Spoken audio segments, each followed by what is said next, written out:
Raw Spirit, In Search of the Perfect Dram, by Iain narrated by Tom Kocher. Everything in here is true, especially the bits I made up. In a bid to uncover the unique spirit of the single malt whisky, author Iain has decided to undertake a tour of the distilleries of his homeland.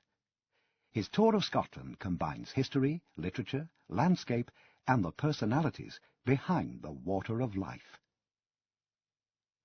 And now, Raw Spirit, In Search of the Perfect Dram. Introduction. Out of Our Heads. Banksy, hi, what are you up to? Well, I'm going to be writing a book about whisky. You're what? I'm going to be writing a book about whisky. I've been, commissioned to write a book about it. About whisky. Malt whisky, actually. You're writing a book about whisky? Yeah. It means I have to go all over Scotland, driving mostly, but taking other types of transport. Ferries, planes, trains, that sort of thing.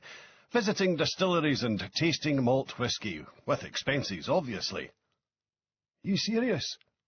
Of course I'm serious. Really? Oh, yeah. Do you need any help with this? Beginning with something ending. In these perverse times, this seems somehow appropriate. But first, a sort of mission statement. This is a book, more than nominally, about single malt whisky, about the art of making it and the pleasure to be had in consuming it. It is also partly about the business of selling and promoting the stuff, about the whisky industry in general, about drink in general, even about mood or perception-altering substances in general. It's not just about whisky, because drinking whisky is never about just drinking whisky. We're social creatures, and we tend to drink in a social context, with family, friends, or just accomplices. Even if we resort to drinking alone, we drink with memories and ghosts.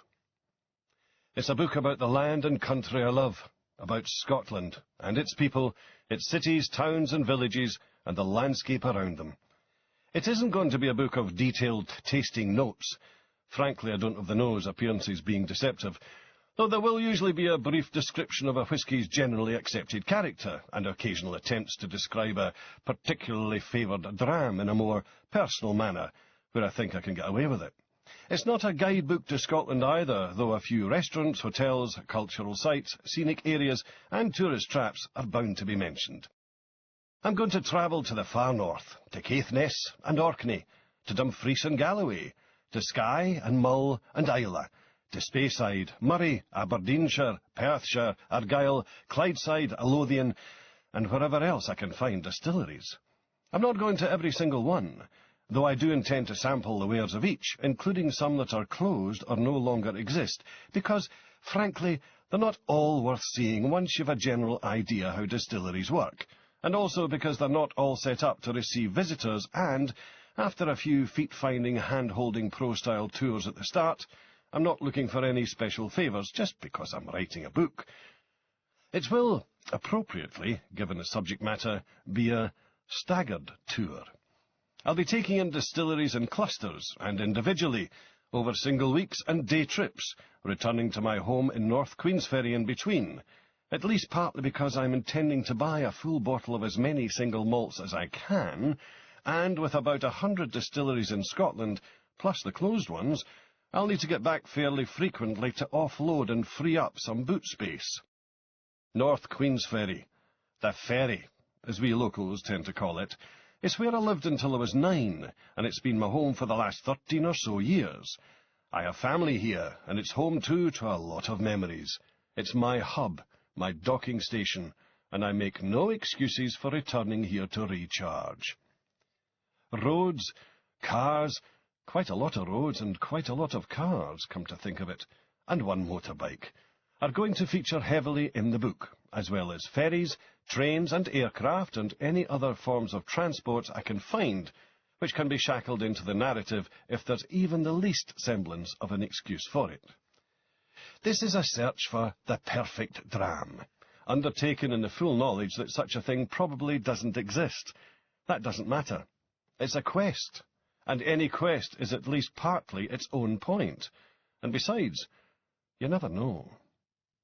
This book will inevitably be about me, my family and my friends too, especially those friends who have been persuaded, with, you may not be surprised to learn, no great deal of body part manipulation involved, to take part in this project.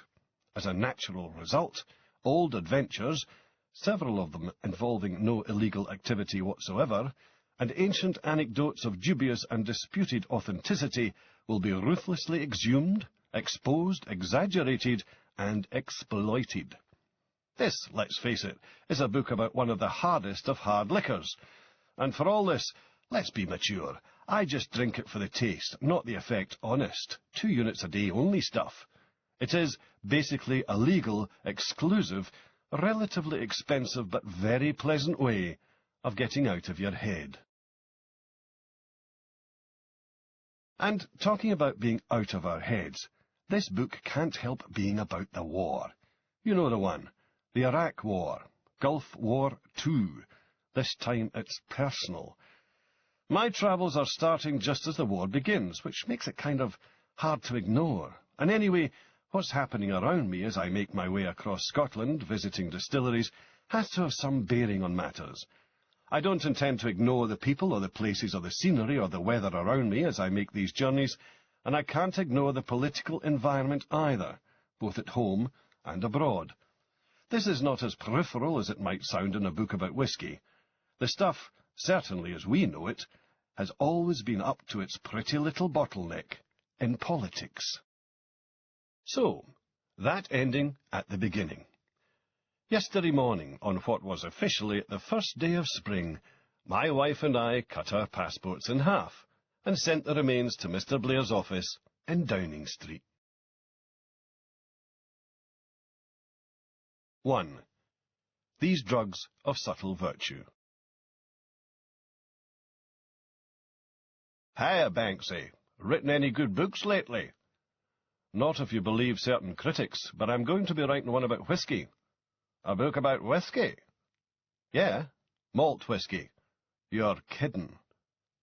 Not as such. This means you're going to have to do the R word. The R word? Oh, research. Yeah, basically, going to have to drive round Scotland or, well, be driven around Scotland, take trains, ferries, planes and such, go to distilleries, taste whiskies, that sort of... And they're going to pay you for this?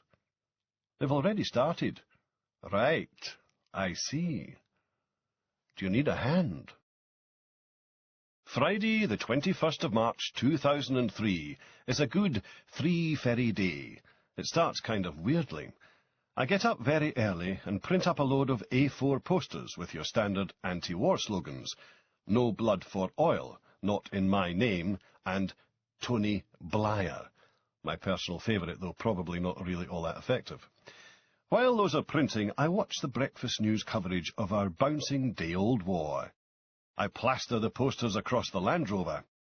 One in a transparent sleeve taped across the spare wheel on the rear door, 6 on the side windows. There's even one in the sunroof, though I think I must have been getting a bit carried away by this stage. The only people ever likely to see that one are passing helicopter pilots and people who happen to be walking over motorway bridges as I drive below. After I've taken the scissors to our passports, I compose a brief covering letter, send an email explaining why we're doing what we're doing to the Guardian's letters page, and head into Inverkeithing to send the passport's remains via registered mail to 10 Downing Street. I come home and say goodbye to Anne. I'll be away almost a week on Islay. After that, though I'm supposed to be making for the west coast, I head into central Edinburgh and drive around for a bit, trying to show off my posters along Queensferry Road, Charlotte Square and George Street, before crossing Princes Street and going up the Mound, past the temporary Scottish Parliament building to the castle, and down the Royal Mile, then back to Princes Street. In the city centre on this bright, fresh, sunny day, singularly inappropriate for my mood, but there you go. That's the pathetic fallacy for you. A few people notice the posters and some of them nod or give a thumbs up. The people who disapprove just tend to look away. But most people don't look in the first place. Maybe I should have used coloured sheets of A4, or even just printed the words in something other than black, however big the font and however starkly pointed the gesture seemed at the time. Maybe I should have honked my damn horn. I head west, out past the airport for the M8 through Glasgow, to cross the Clyde from Gourock to Dunoon. Looking down at the trucks and cars sitting on the open vehicle deck on the ferry, I can't even see the poster on the Land Rover's sunroof.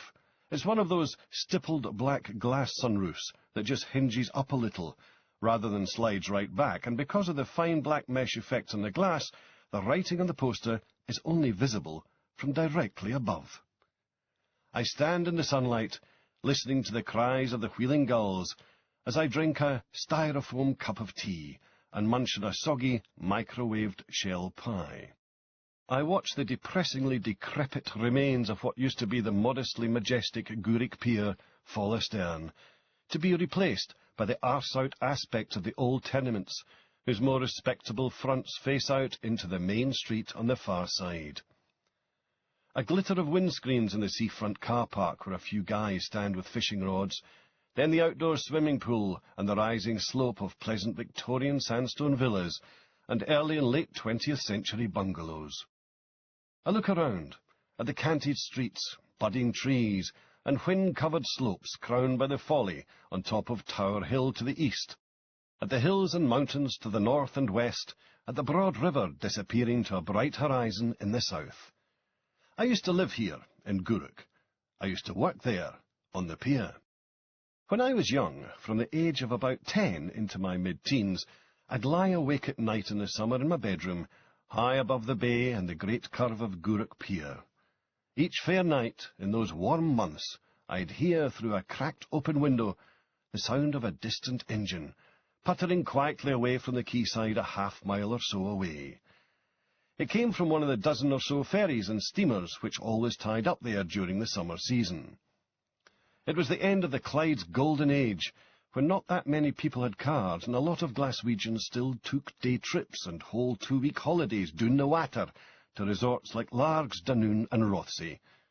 I worked on the pier, catching mooring ropes and hoisting gangways mostly, for a couple of summers while I was at university in the early 70s, along with a couple of full-time pier porters and 1 or 2 old school pals from Gourock High. In retrospect, I feel privileged to have been there, witnessing the end of an era. We caught the ropes off the Waverley, the world's last sea-going paddle steamer, and still to be found thudding and splashing its way around the seaside resorts of Britain during the summer. And we watched the newfangled hovercraft come roaring up the beach near the pilot station at the downstream end of the pier, spitting stones from under its skirts like bullets, and generally making a nuisance of itself. As I say, the Waverley's still hanging on in there, but the hovercraft never really caught on. Some eras come and go almost before you realise they've started. Now all the great steamers are gone, and just the car ferries survive. There are a few small boats running across the Clyde to Helensburgh and Kilgreggan, and the odd booze cruise, sometimes on the Waverley, if it's on the Clyde, to somewhere further afield, but that's your lot. And many of the old piers are crumbling away. Even Gourock Pier, home to the Dunoon ferries, is mostly a ruin. The trains stop outside, further down the platforms, instead of running on into the long galleried curve of the serried glass roof, most of which has been demolished, and even the pier's surface has disappeared once you go beyond the car ferry's ro-ro ramp. All that's left are the concrete foundations, which used to support the wood and tarmac above. It all looks a bit like somebody's mouth, just after they've had most of their teeth removed. I think, if you'd never seen the place before, you'd find it ugly, just on first principles, but for somebody like me, remembering how handsome it used to look, it's saddening too. I hear there are plans to redevelop the whole seafront in Gourock, and, always providing it's not just the usual excuse for developers to cram the maximum number of tiny flats into the one space with minimal facilities, it can't happen soon enough. Public space, private space. I cheer myself up, partially, by gazing at the Defender. The Land Rover, a paean. Ah, the Land Rover. It is, to give its full title a Land Rover Defender 110 County Station Wagon TD5. It's the particularly agricultural-looking model of the Land Rover stable, the ugly one in a family, not noted for being overburdened with outrageously good looks in the first place. It has straight up and down sides and flat plain glass all round, except for the wee curved windows set into the edge of the roof, which are for looking up at mountains, allegedly. Engine sounds like a bucket of bolts in a tumble-dryer. And, for some strange reason, I love this vehicle. I never thought this would happen. I am a petrol head, I confess. I like cars. I like motorbikes. I'm pretty fond of most modes of transport, but I especially love stuff I can drive myself, because I just plain enjoy driving. My favourite fairground ride was always, and still is, the Dodgems, for that very reason. You are, at least marginally, in control. Once I accepted that going the wrong way round and trying to hit as many people as possible, while exciting, was against the rules and promptly got you thrown out, I played it the other way round, trying to have as few collisions as possible. This was slightly less exciting, but much more satisfying. The attraction of the modern extreme theme park ride, where the competition amongst the designers seems to be to discover who can terrify the captive customer the most, in the shortest time, almost entirely escapes me. I strongly suspect that if I still lived in the southeast of England, I wouldn't enjoy driving so much, or I'd do a lot of track day stuff. But because I'm lucky enough to live where I want, in Scotland, and Scotland away from the central belt, indeed still in places within it, is full of great driving roads, I have a deeply full and fulfilled driving life, and a rather splendid ongoing relationship with my vehicles of choice and the roads I use them on. So, what am I doing driving a 3-ton diesel device with the aerodynamics of a scaled-up half-brick and apparently officially classed as a bus? I'm not just driving it, but really getting a kick out of driving it. I mean, this thing is trapped in the 60s. No air conditioning, no central locking, not even electric windows. And as for airbags, ha! Airbags! Airbags! Defenders aren't especially soothing and pleasant places to be when they're the right way up, and the road ahead is smooth and straight. You weren't seriously expecting to have a crash in comfort, were you? What on earth do I see in this motorised porta-cabin, this crude, noisy, rattly, stilt-tired throwback with a comedy heating system that takes 20 minutes from coal to produce the first slight, damp hint of just about above ambient temperature air from its wheezing vents, whose turning circle is rivalled for tightness by your average canal narrowboat, whose front seat belts are cunningly sighted so that they naturally fall into a position where they jam the door when you close it, and whose aerodynamics are bettered by most motorhomes and several bungalows. What can be the attraction? Well, for one thing, the Land Rover has been chipped.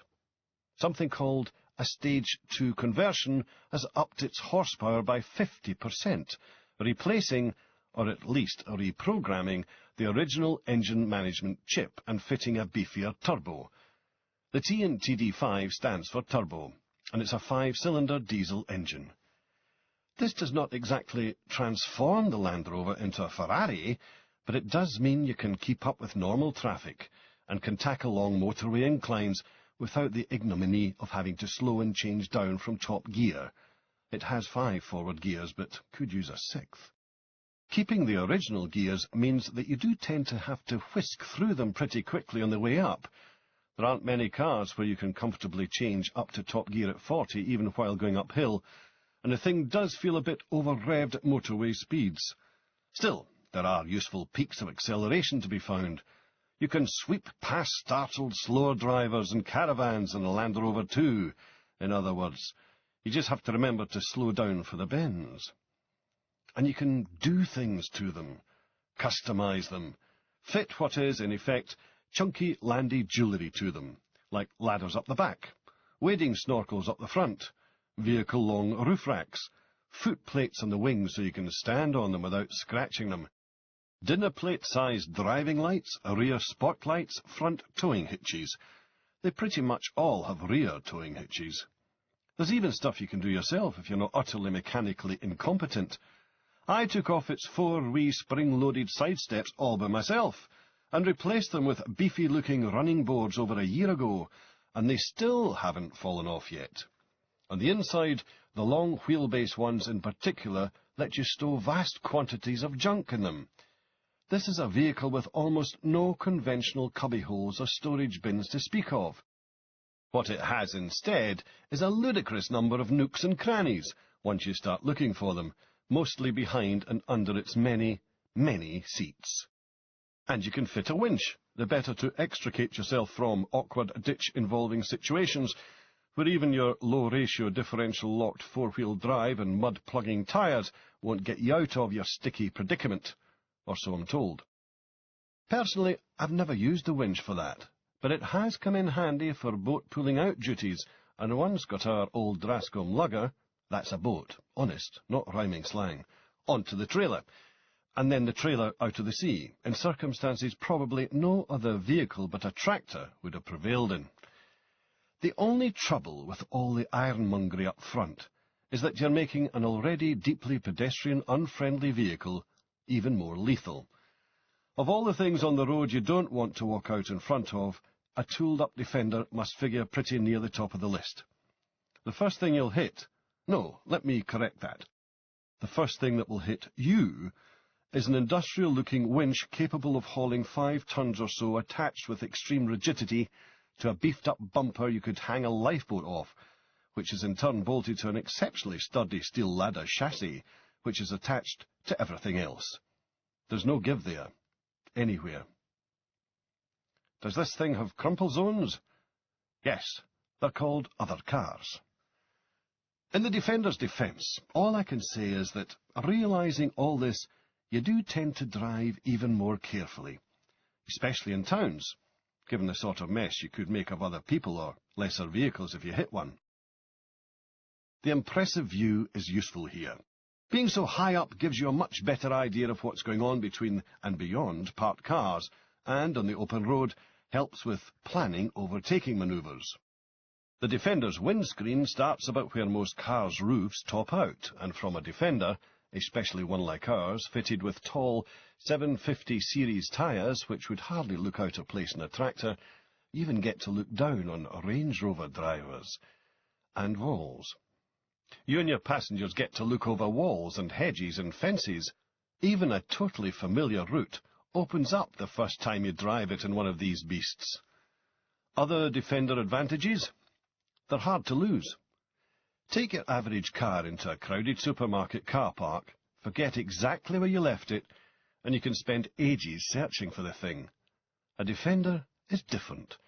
As you push your trolley out of the supermarket's front doors, you can easily spot a Defender, because it's the object blocking out the sun in the near, middle, or far distance, depending.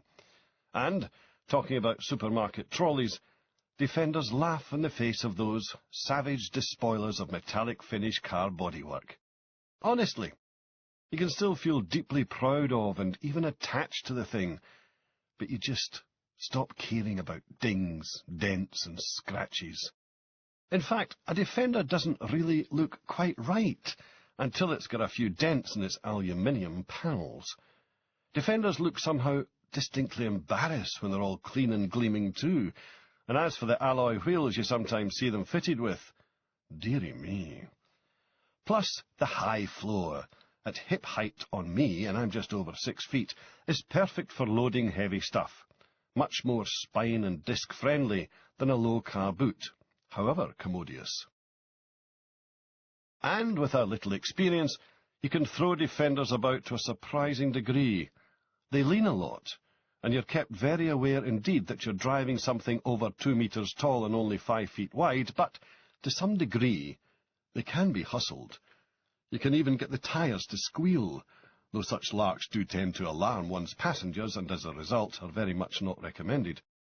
They're also very much not recommended because that squealing noise from the rubber bits generally means you're a frighteningly small speed increment away from executing a series of Spectator spectacular but incumbent injurious rolls come somersaults immediately prior to becoming an embedded part or parts of the nearby scenery. Last advantage. This really only affects people in London for now, but if I read the rules correctly, you can drive a Land Rover like mine into the central charging zone of London without having to pay the congestion charge. I'm not saying you should, of course, but I think in theory you could. This is because a 110 county station wagon of this vintage has at least 10 passenger seats.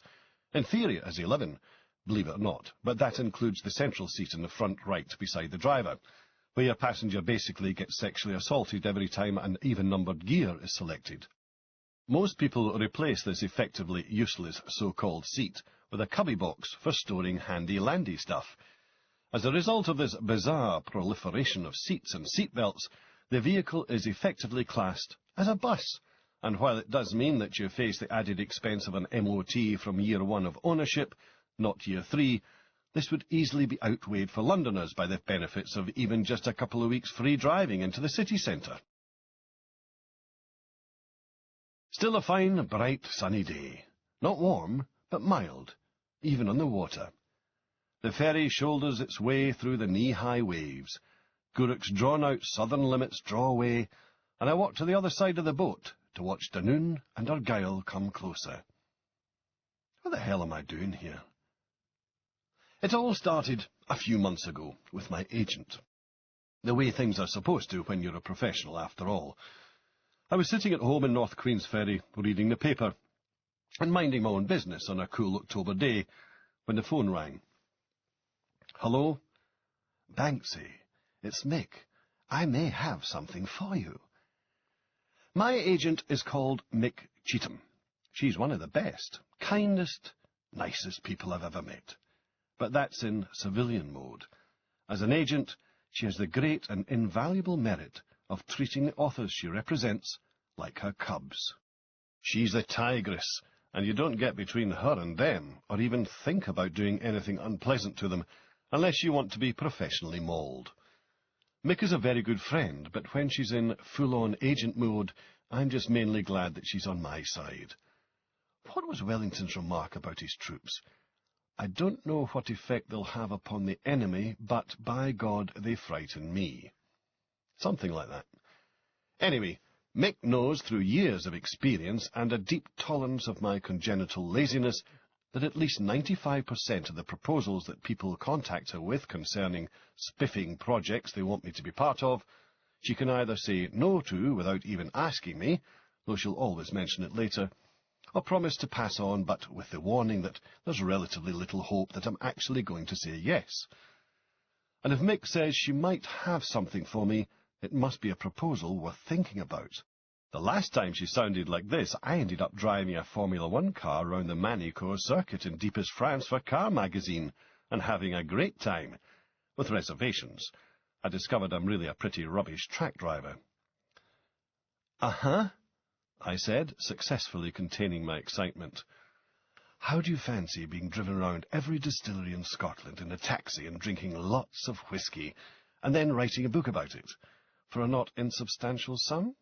What do you think? Interested? I was so excited, I think I took my feet off the desk. I thought quickly, no, really. Can I drive the taxi? Then you can't drink. I'll do the drinking later. Then I don't see why not. Why a taxi, anyway? I think they're going for the incongruity factor, a black cab around the Highlands, puttering through the misty glens beneath the fearsome peaks, that sort of thing. These people are from London, aren't they? Where else? Plus they thought you might share some witty repartee with a garrulous Glasgow cabbie. So they don't know me. Good, good. Anyway, Banksy, what do you think? Can we ditch the taxi? I mean, they're fine in cities, but some of these distilleries are hundreds of miles away in the middle of nowhere. What do you propose to do? Walk? No, I'll just use my own wheels. I'll drive myself. To drink. Ha! So you'd be alone?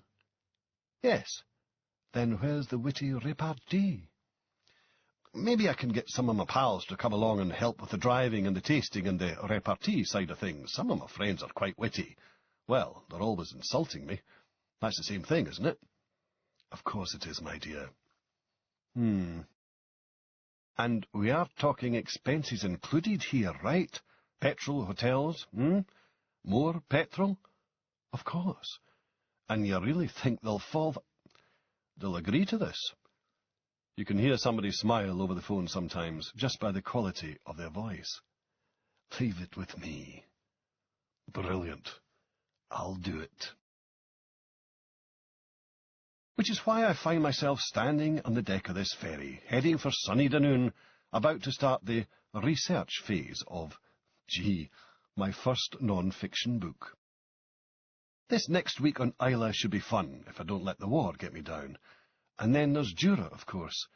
I want to get across to Jura this time to visit the distillery there and maybe get to see Orwell's old house near the northern tip and even, just possibly, finally see the Corrie Vrecken, the great tidal whirlpool between the north of Jura and the south of Scarborough, which I've heard about and seen some footage of and mentioned in an earlier book or two, but always wanted to experience for myself.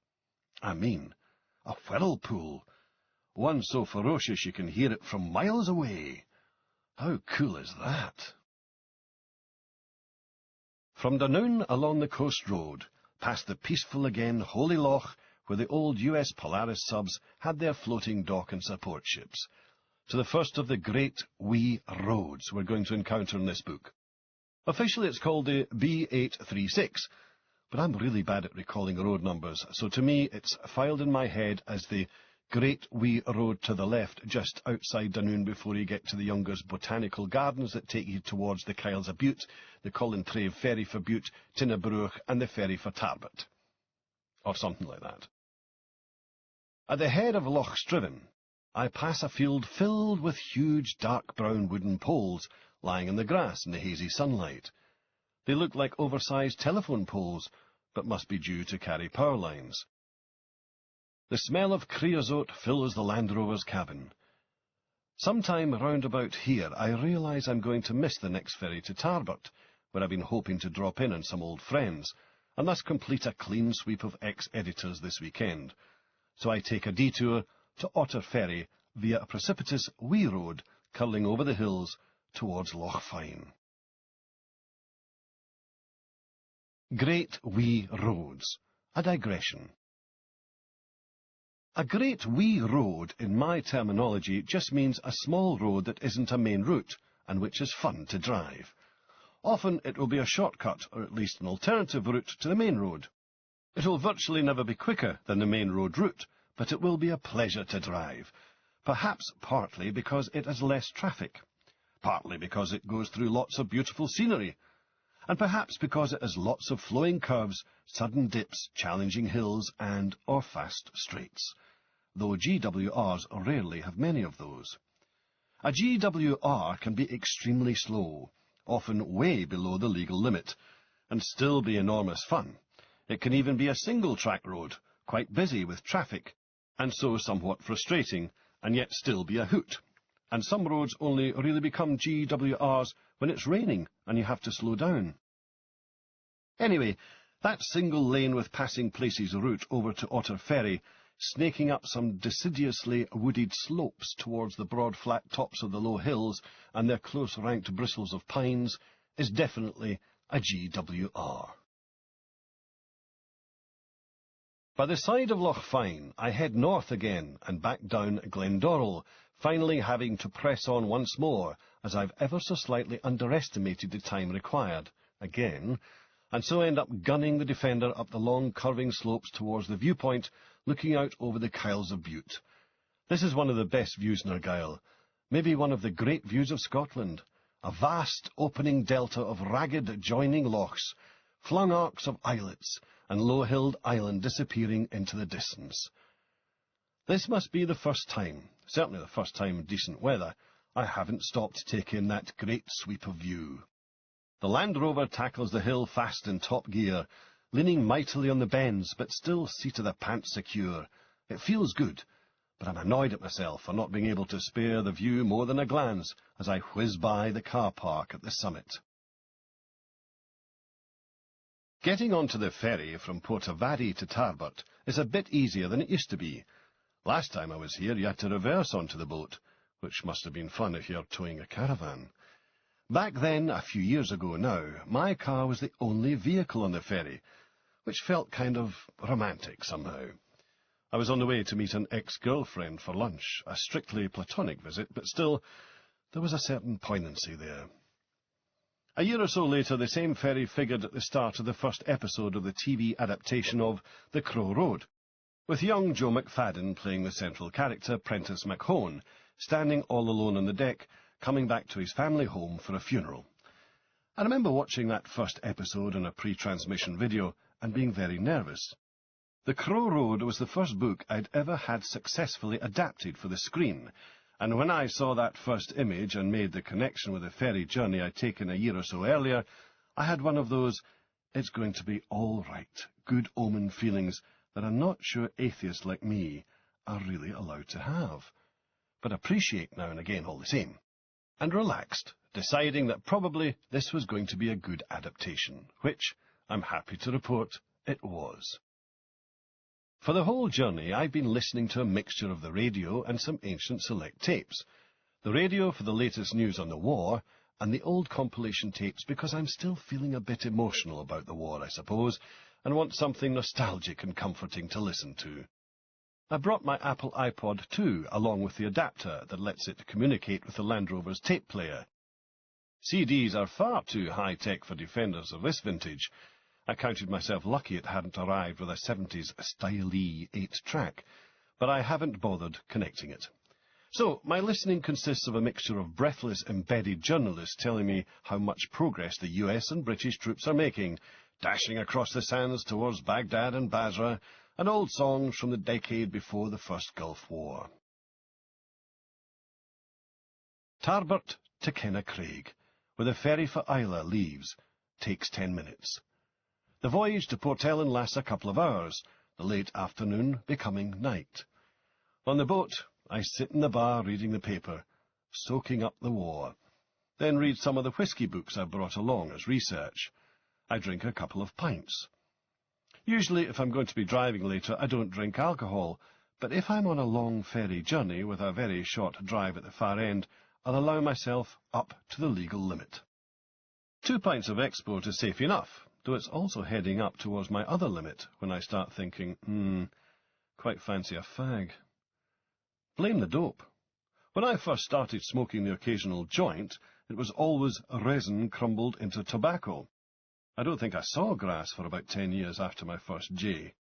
And later, especially during what you might call binge smoking sessions, when my pals and I were arguably too wrecked to roll another number or load just one more bong. It was just sociable as well as a hell of a lot easier to have a straight, smoke an ordinary cigarette. So as a result, I have a sort of sporadic part-time addiction, and have decided that yes, that old piece of poisonous propaganda my generation were peddled is actually true. Cannabis does lead you on to stronger and much, much more lethal drugs. Well, one, anyway. Specifically, to tobacco, if that's what you mix it with. Ah, the joys of cretinous prohibition. We'll be returning to this theme later, just in case you're under any illusions. But it's odd. When I'm sober, I hate the smell of cigarette smoke. I'm the kind of person who tells people smoking on non-smoking trains to put their fag out. Thinks. I believe the technical term for this is hypocrite. No? I even do this on the last train, when people are often drunk and seem to think that makes it okay to smoke, and I've been known to do this even when they're bigger than I am, or there's more of them. However, just let me sink a few pints or a few whiskies or a few whatever, and especially if I'm with people who smoke, I start thinking that a cigarette would just round the buzz off nicely. Usually I manage to resist. Sometimes, very drunk, feeling extremely socially relaxed, I succumb. I start cadging fags off my pals. And while I may not pay for my habit in financial terms, apart from the occasions when I feel I've smoked too many of somebody else's fags, when I'll go and buy them a packet, though they're never my fags, you understand. They're my friends, because I really don't smoke, see? I do pay. Extensive research has revealed that my hangovers are consistently between 50 and 100% worse the next morning if I've been smoking, compared to the control group of standard bad hangovers and their usual indicators: number and type of painkillers required, extent of sighing and quiet moaning, ability to string more than 3 words together, depth of desire to consume large greasy breakfasts, etc. On the ferry, I also have a Cal Mac chicken curry and chips, with lots of tomato sauce. This is, I realise, your basic poor horriblest cuisine, and almost as awful a confession as owning up to smoking, but it's become something of a tradition for me on Caledonian McBrain ships, especially on the 5-hour journey from Oban to Barra, where Anne and I spend a week or so most years. We're talking the sort of curry you used to get in school, like chip shop curry or a Chinese restaurant curry. Curry like they almost don't do it anywhere else anymore, and for good reasons. Frequently all glutinous, with too much corn flour, and with the chicken muscle fibres usually boiled and simmered down to fibres, the whole thing coloured a suspicious-looking dark mustardy yellow, doubtless loaded with sodium and E numbers. Plus, the chips are rarely better than OK. However, as a strange sort of slumming-it treat, it works for me. I actually look forward to one of these when we're planning trips to Barra, and I was genuinely pleased to find that they had the same dish on the Isla service. On the Barra trip, I always know to take a dumpy little bottle of tomato sauce with me, so I have a decent helping with which to slather the chips. But even without that, and being forced to use a handful of those annoying little sachets instead, it is a joy, albeit a guilty one. Of course, when I get to where I'm going, I find that my hosts have cooked some fresh off the farm's own fields lamb, with gleaming new potatoes and a selection of succulent vegetables, and I really feel guilty about the mass-production time-warp pseudo-curry I've just eaten on the boat, but that's just the way it goes. Anyway, I have a couple of glasses of wine, and then another couple of glasses of wine, and then a second dinner, partly out of politeness, but partly also because it all just looks and smells so good. And that, I strongly suspect, is the start of a process which sees me put on nearly a stone in weight during the laughingly entitled research phase of this book. 2. Does not rhyme with outlay. Banks say, "What's this about you writing a book about whisky?" It's true. They're going to pay me to drive round Scotland, or be driven round Scotland, whatever, visiting distilleries and drinking whisky. So it wasn't a joke? No, not a joke. And you're sure it's not a dream you've, mistaken for reality? Definitely. I have a signed contract. Want to hear it rustle? Just wanted to be sure. So you'll be wanting help with this? The first signpost you see coming off the ferry at Port Ellen on Islay has only 2 words on it. It points right to Ardbeg and left to Bowmore. Brilliant, I thought. A road sign that is made up 100% of distillery names. A proclamation that you are on an island where the making of whisky is absolutely integral to the place itself, where directions are defined by drink. This was, patently, a great place to start the distillery tour. I love Islay whiskies. There are 7 working distilleries on the island, pretty good given that there are less than 3,000 people on the place, each producing their own distinctive whiskies, and I have a deep affection for all of them. I have favourites amongst those 7 basic malts, but they're basically all in my top 20 scotches.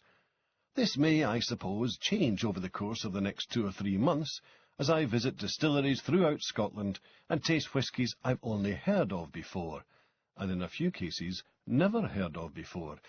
But I doubt it'll make that much difference. It's hard to believe there are tastes as dramatic as the Islay malts that have somehow escaped the attention of me and my pals. The reason I've taken to them so much is, I suppose, that Islay whiskies are just generally bursting with flavour. Actually, make that bursting with flavours, plural. I came to the realisation many years ago that I like big, strong, even aggressive tastes. Cheddars so sharp they make your eyes water, curries in general, though preferably fairly hot, Thai meals, garlic-heavy Middle Eastern mezes, chili-saturated Mexican dishes, hugely fruity Aussie wines, and thumpingly, almost aggressively flavoured whiskies. For the record, the things I don't like are Brussels sprouts, marzipan, cherries, and amaretto, plus one other category of foodstuff that we'll come to later. It's a bit embarrassing. Distinguishing between the different styles of Islas, the most obvious micro-area lies in the south, on the short stretch of coast, extravagantly frayed, wildly indented, profusely hummocked, and multifariously cragged, facing southeast towards the Mull of Kintyre. The three southern coastal whiskies of Islay, with Laphroaig in particular providing the most radical example, constitute what is almost a different drink from whisky. The distinction is that sharp. I know several people who like their drink, love their whisky, be it the stuff you'd serve to somebody who's severely overstayed their welcome or the special reserve you'd only bring out for the most special of special occasions, who hate Ardbeg, Lagavulin, and Laphroaig with a vengeance. Of the three, they usually especially hate Lagavulin and Laphroaig, and out of that pair, reserve their most intense aversion for Laphroaig. Pronunciation. A word. In the previous paragraph, there are, in order of appearance and coincidentally alphabetical order, one that's fairly self-evident, Ardbeg. One that's not as tricky as it might look to the untutored eye at first sight, Lagavulin, and one definitely iffy example, Laphroaig. And can we please deal with the difference between loch, which is either a thing found on a door, or a way of raising or lowering a boat on a canal, and loch, which is generally the name given to a body of water in Scotland, which in England would be termed a lake. The ch sound, as in loch, broch, and indeed och, is a soft, sibilant noise, made at the back of the mouth, with the tongue drawn back and upwards. It sounds a bit like distant surf, if you want to get romantic about it. What it does not sound like is k. Well, unless we're talking about either of the occurrences in Brook Laddie or Glen Garioch in Aberdeenshire, and let's not even mention the Lake of Menteith. One last thing. Back when I lived in London in the early 80s, an ad agency was running a campaign for the duty-free shops at Heathrow, and one of the posters I'd see in the tube stations showed a bottle of, if I recall correctly, Laphroaig, with the byline, "I lay for less outlay." This implies the two irrelevant words rhyme, and is wrong. The first bit of the island's name sounds like isle, and the end is just la. That's simple. So let's not have any more of these gratuitous cross-border mispronunciations. Now, those southern Isles.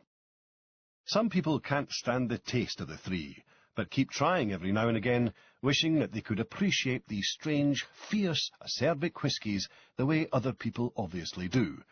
Others are just perplexed that anybody would want to drink such bizarre-tasting stuff, but leave it at that, while others seem to hate them the way you despise an especially loathsome politician. Their most intense regret, bewilderment or venom, respectively, is generally reserved for Laphroaig, as the most intensely different, even willfully incongruous example of extreme whisky. The comparison I think is most apt, in the wider field of drink, is probably Chateau Moussard. This is one of my favourite red wines in the world, but it is profoundly different from other reds, especially other reds generally considered to be worth a place in a decent wine list. It is spicy. In fact, It's spicy in a way that is utterly different from what a wine taster will normally mean when they apply the word spicy to any other fine wine. It's a bit like the difference between somebody having red hair and somebody wearing a red wig the colour of a British postbox. The word red is the same, but once you know the context, once you know what sort of red is being talked about, the image you have of the person being described alters drastically. So with Chateau Moussard. It's so different from any other fine red wine, it practically needs a separate category of drink to define it. In Michael Broadbent's Vintage Wine, an authoritative and astoundingly comprehensive overview of 50 years of wine tasting, it merits a categorization all of its own. Chateau Moussard is made by a man called Serge Hochard, son of Gaston, who started the enterprise in circumstances which have over the years certainly and frequently merited the description difficult. When other winemakers talk about a difficult year, they mean there was a late frost or a too damp September. When Mr. Hochard says it was a difficult year, you suspect he means that there were landmines to remove from between the vines, or that there was an unexpectedly high number of extremely brief, sudden and entirely unannounced visits from the Israeli Air Force. Chateau Moussard is from Lebanon. Specifically, it is from the Bekaa Valley, notorious over the decades as the location of training camps for terrorists, freedom fighters. The listener is invited to choose as appropriate to their dogma.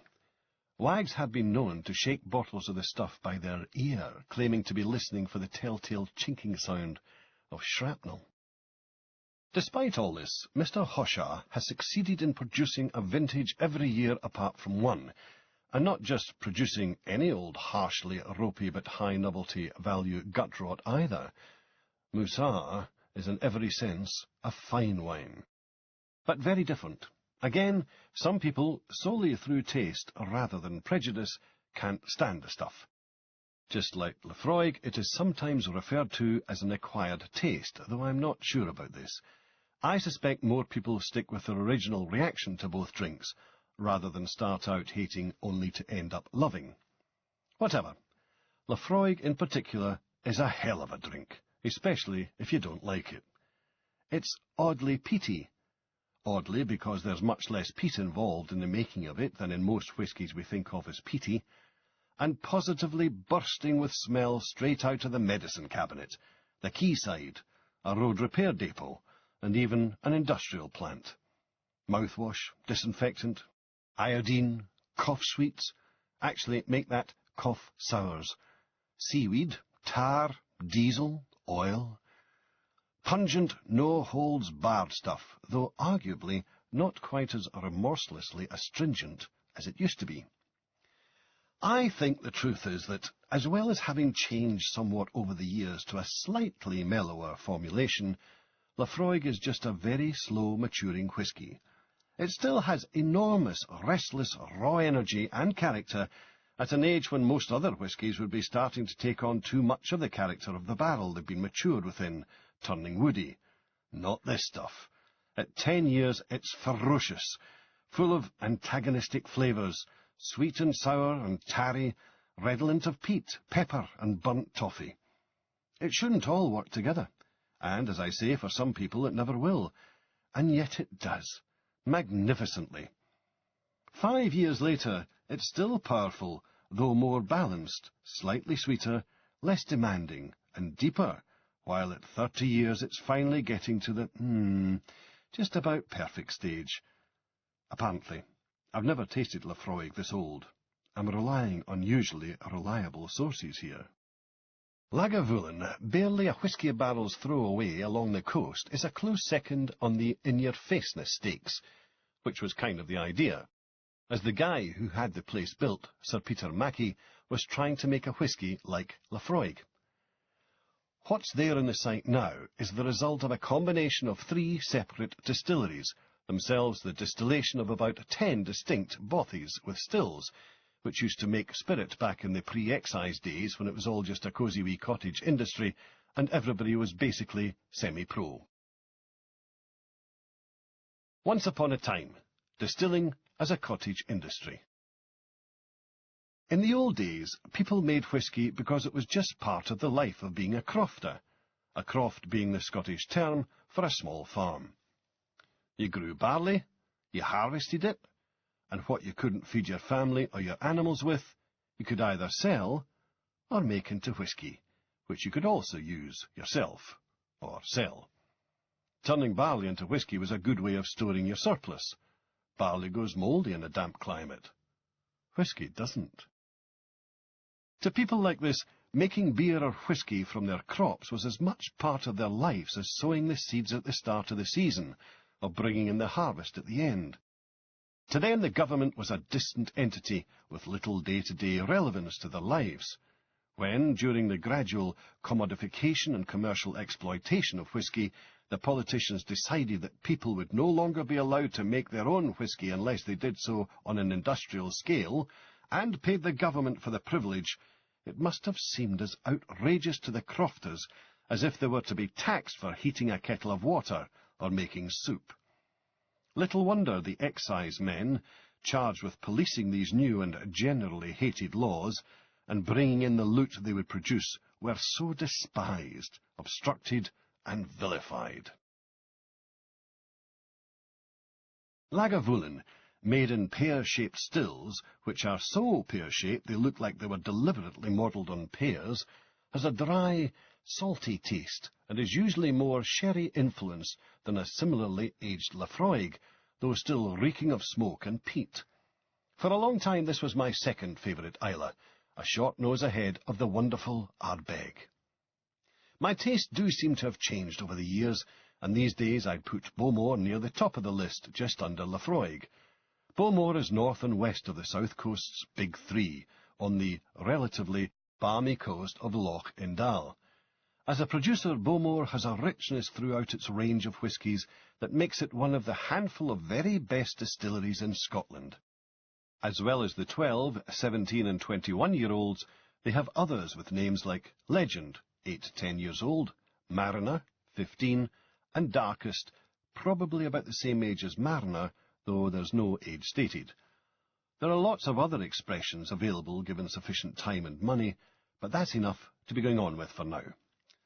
Put it this way, those mentioned range from merely very good indeed to utterly stunning, with a power and opulence of taste bursting through the older whiskies that beggars belief. There's intense smoke, though like summer bonfires, not just peat fires, wind scent on a sea breeze, plus the entire contents of a well-stocked florist. Just the most glorious, life-affirming stuff. I can accept that people might not like Laphroaig, and maybe the other South Coasters, but if you can't find a Bowmore to fall in love with, you may have to consider very seriously the possibility that you're wasting your money drinking whisky at all. Distillery Aesthetics, a highly partial overview. Many distilleries are quite beautiful. A lot, probably the majority, are set in scenery which is somewhere between rather lovely and utterly magnificent. There is obviously no real link between the nobility of the distillery's environs or its architectural attractiveness and the worth of the whisky made there. There are a few quite gorgeous distilleries, jewels in fabulous settings, or just extremely interesting architecturally, which produce whisky of no great singular merit, though they often contribute significantly to fine blends. On the other hand, there is, for example, Glenlivet, which, while it rests within some perfectly pretty Speyside hill and glen scenery, from any direction I've ever come at it from, looks like a bit of a mess, sprawling across its hillside in a bedraggled mixture of building styles, proportions and textures, which end up being anything but easy on the eye. And it doesn't matter, because Glenlivet is rightly regarded as one of the great Speysides, indeed, one of the great single malt whiskies.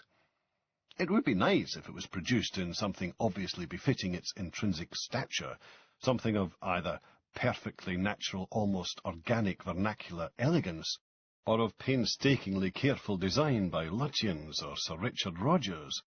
But that would just be a bonus, and it's better that the attention of all concerned is on the whisky itself, not the buildings, rather than the other way round. The Islay distilleries are all pretty spoiled when it comes to setting. The two least favoured are Bruichladdich and Bowmore, the former because it's just a pleasant assemblage of buildings by a nice wee village on a stretch of shore, which is by turns sandy and rocky, with a broad, shallow sea loch in front and low tree-lined hills behind. See, it's actually in a pretty damn spiffing situation, but we're talking relative values here. The latter because it's in a roughly similar context on the opposite side of Lochindale, and is part of the town of Bowmore. In fact, the distillery is so integrated into the rest of the town that when its stills are producing, the excess hot water helps to heat the municipal swimming pool next door. Again, Bowmore, Islay's effective capital, is a fine, attractive little town, and no disgrace at all to the smart, tidy distillery on its southern perimeter. It's just that the other Islay distilleries are so much more dramatic in their surroundings. The three south coasters look out to the long arm of sea that is the... well, to be honest, I'm not sure. Even after scrutinising my dad's old Admiralty charts, I can't decide whether it's a sort of outpouching of the Irish Sea, part of the Atlantic, or the start of the Sound of Jura. Anyway, it's deepish water, and can be wild in a winter storm. Small islands, more like jagged scatters of rock, pierce the waters offshore, and the distilleries look sort of nestled into the broken folds of the sea-facing land, as if they squatted there amongst the boulders, lochans and trees, and then sort of wriggled about to get themselves hunkered down and comfortable. They look elegant. They have whitewashed walls, black roofs, and black detailing, pagodas standing proud, clipped lawns, and a general air of discreet pride.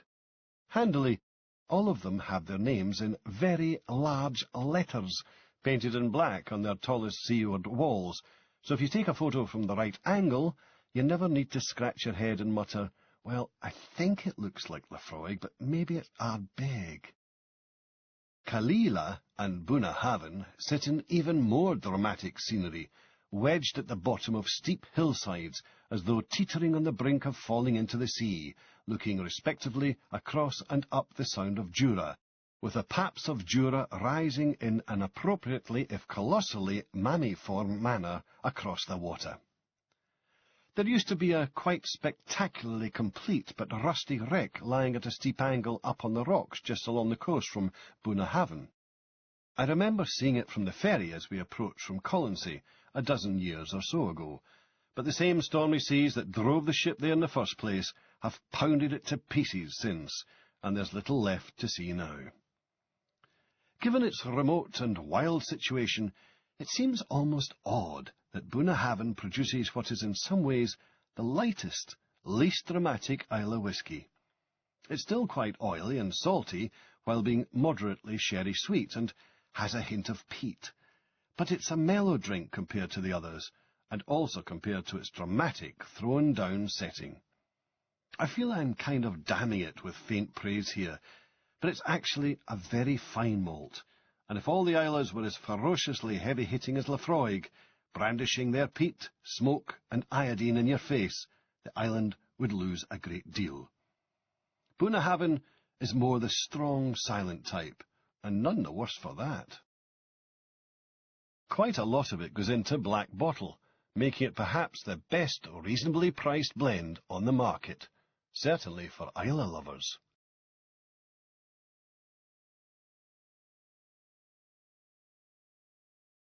This ends Disc 1. Ends Disc 1. Ends Disc 1. Ends Disc 1. Ends Disc 1. Ends Disc 1. Ends Disc 1. Ends Raw Spirit, in search of the perfect dram. Disc 2. On Islay, I'm staying at Ballyvicar Farm, near Port Ellen, with Toby and Harriet Roxburgh. Toby is a rotund, ruddy figure, avowedly Scottish, yet with an accent he himself describes as cut glass. Toby has the best basilisk stare I've ever encountered, though never, happily, in anger, and once told the late Robert Maxwell to fuck off, and lived, and remained employed to tell the tale. I think hopper loads of respect are due on that count alone. Educated and erudite, witty and well-read, I first got to know Toby as the man who bought The Wasp Factory for paperback when he was editor of Futura. Later he took on Consider Phlebas, my first science fiction novel, and we really got to know each other at the first SF convention I ever attended in 1986. I say got to know. What I mean is, I lay on the floor in the bar under a table with a pint of beer balanced on my chest, wondering vaguely why the ceiling seemed so close, while Toby generously plied my wife with champagne. It was at the same convention, Mexicon 2, that I first encountered John Jarrold, a famous fan.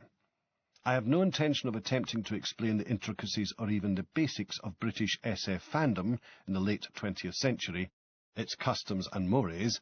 You'll just have to accept concepts like that of a famous fan. John later became a respected editor, and not just of science fiction. John and I haven't met up for some time, and neither of us has seen Toby and Harriet for years, so a rendezvous on Islay has been arranged.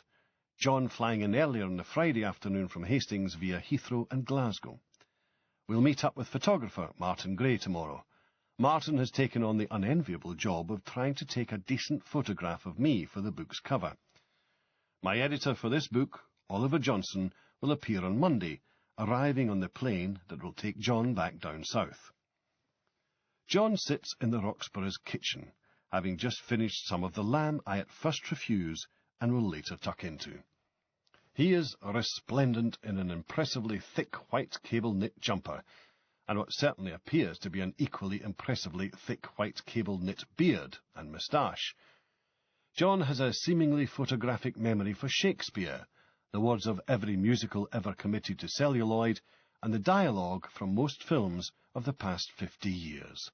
This, coupled with a profoundly ingrained desire to share this knowledge with you, does, of course, make him a deeply annoying person to watch a film with, if you haven't already seen it, and he has.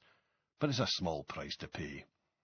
Well, that and the fact that when he starts quoting Shakespeare and you think, "Ah, I know this bit," and join in, you inevitably find that the segment you know only extends to cover the next couple of lines, whereas the verses John's regaling you with seemingly stretch on through and indeed occasionally beyond the next act. Never mind, the guy's a joy to be with, and he did arguably save my life once on a hotel balcony in Brighton very early one morning back in the late 80s, so I shouldn't criticise just because he knows stuff I don't. We'll come to the dangerous details of the balcony scene and Toby's just a few drinks for friends party later. Harriet, Toby's wife, is equally wonderful, and even more ruddy-cheeked than her husband, with a great, peelingly infectious laugh, and a neat ability to control a fully loaded quad bike, while remaining undistracted by a small platoon of accompanying dogs and children. She drives a mean chariot too. They have a chariot made from plywood, an old car axle, and what looks like bent scaffolding poles, which gets lashed onto the Clydesdale and pulled around the fields with Harriet and a bunch of bouncing, whooping, yelling children aboard. No idea why. Harriet is usually to be found tramping across the farmyard with a bucket of something noisome, or just plain smelly, swinging from each arm.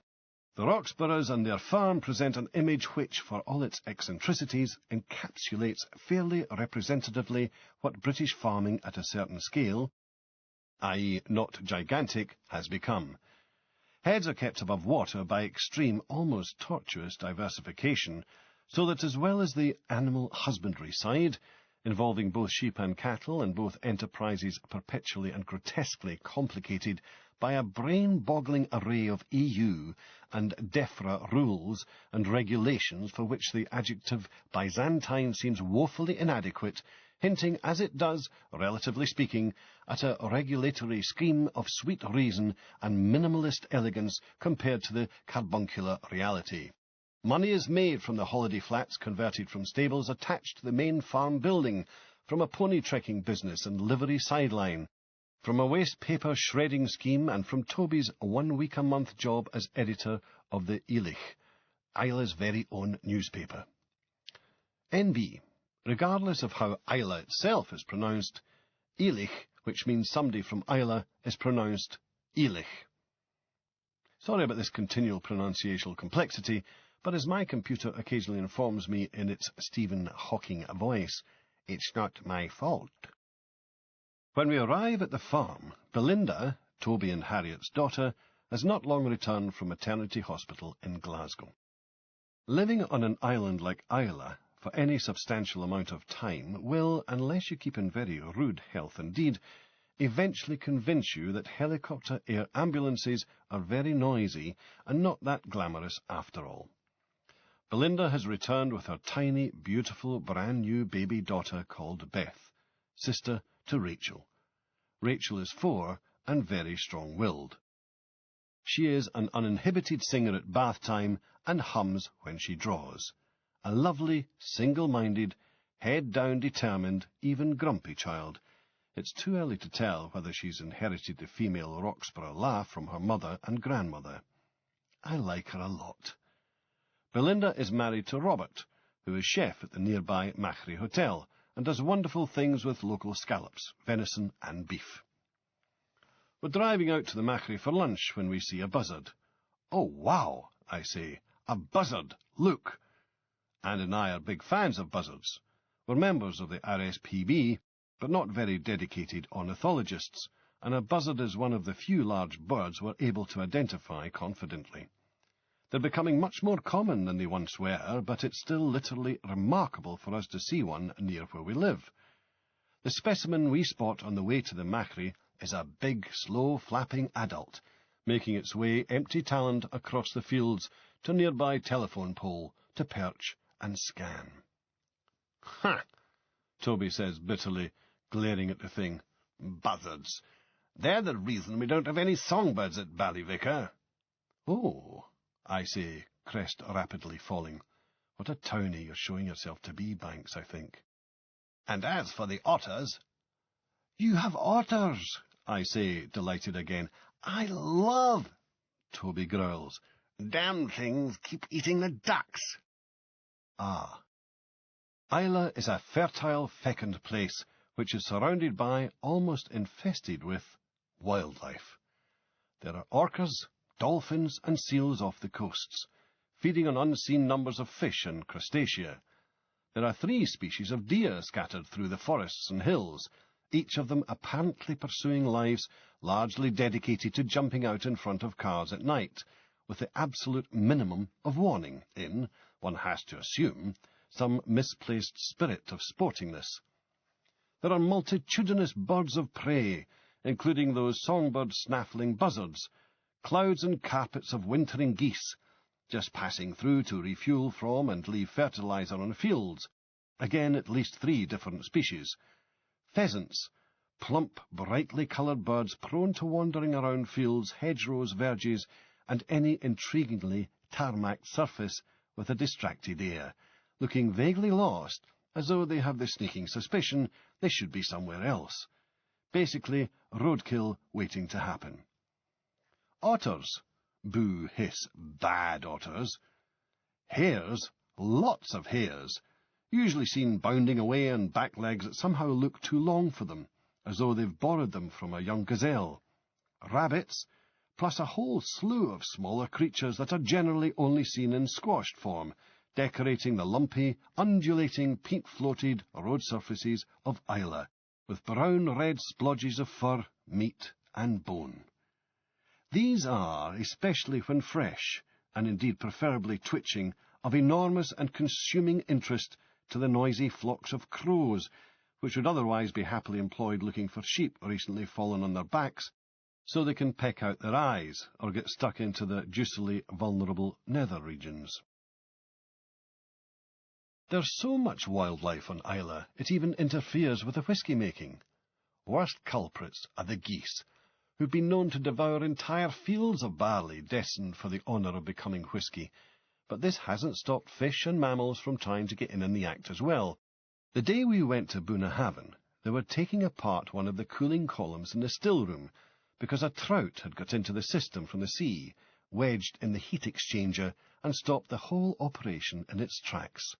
It was even and evenly cooked, due to the proximity of the place it got stuck to, the hot bits of the pipework, though whether anybody actually ate it afterwards is not recorded. They were discussing putting a better baffle plate or something on the inlet pipe when we left, and talking about how that otter managed to get itself wedged in the same place last year. It may not exactly be the Serengeti, but living on any farm, especially one in a place with as many wild animals around as Isla, seems to constitute a rapid lesson in the brusque realities of animal life and death. If you didn't accept the red and tooth and claw stuff before you get involved with country life, you very soon will.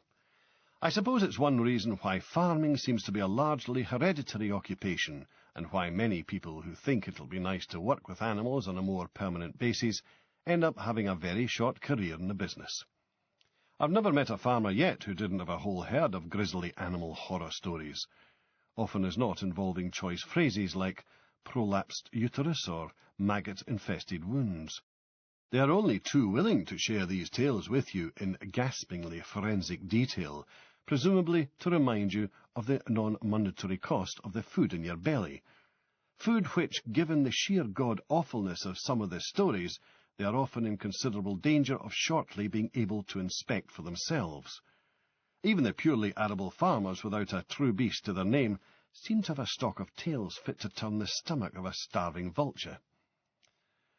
Life at Ballyvicar strikes me as a complicated, often physically and emotionally strenuous, but ever-involving and frequently rewarding existence of sustained bucolic chaos, surrounded by chemicals and feedstuffs, hay and manure, machinery, vehicles and tack, by chickens, cats, dogs, sheep, cows, ponies, horses, that ever-present cornucopia of local wildlife, and a glorious, bewildering squall of absurdly apple-cheeked children, running, roaring around in dusty paddocks, barefoot, yelling, caked in muck, and generally having what certainly looks like a totally brilliant time. You find yourself having an engrossing conversation with a bright, happily snot-nosed 4-year-old who's come up to ask your name and show you a length of plastic pipe they've decided is a trumpet. You look around in the sunlight at the primary surroundings, bright green grass, rich red earth, and pure blue sky, and you think, grief, who'd raise a child in a city? Then you think, well, billions do, because they have to, because that's the way the modern world's been moving for centuries, and there doesn't look like much around to reverse that course. And suddenly you worry about the child you're talking to, imagining this sunny openness, this cheery, inquisitive innocence, being transplanted to the big bad city, where instead of being one of the most happily beautiful things you've seen, it becomes a liability, a point of weakness, to be exploited by those unscrupulous enough to treat trust as gullibility, and people as collateral, to be damaged.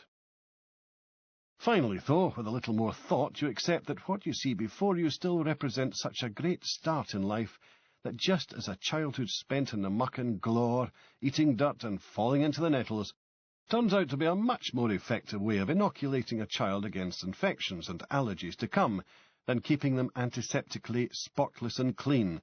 So this farmyard, outdoorsy life of crowded rough and tumble must have its own full suite of lessons about trust and betrayal, allegiances and self-reliance that will translate to any future situation. Children are more resilient than we fear, and wiser than we think, and we probably worry more than we need. Childhood, a sentimental detour. It seems to me that almost nothing in life is so important as being loved and cared for as a child. Maybe only an early death ever means more, has more bearing on the ultimate shape of an existence. Even a vast lottery win or some other great stroke of fortune means little in comparison, because the legacy of one is liable to affect so profoundly the reaction to the other. Somebody who's been loved who has been brought up to feel respect for themselves and to feel and show respect for others, who has felt cherished and cared for, and has been sheltered from harm as much as possible, while never being deceived into thinking that life will essentially always be painless, has something more valuable than inherited fortune or title, and stands a far better chance of coping with whatever challenges life subsequently throws at them than somebody with only material advantages. Nothing guarantees success or even survival, and any auspicious start can be overwhelmed by future calamity, but the chances of avoiding tragedy are better, and even the journey to any eventual bitterness all the easier, with a childhood informed by love. I have to confess an interest here. I had the great good fortune to be born to parents who loved me, and did all they could to give me the best possible start in life. I was an only child, and so, I suppose, I had all the love they had to spare. And perhaps I was even more cherished than I might have been otherwise, because my parents had had a child a couple of years before me, Martha Ann, who was born with spina bifida, and died after only 6 weeks. For whatever reason, I started life with all the taken-for-granted advantages of the only child, plus a few more, maybe because my father, faced, say, with the best cut of meat from a joint, would smile and wave it aside and say, "Oh, let the boy have it, he's growing."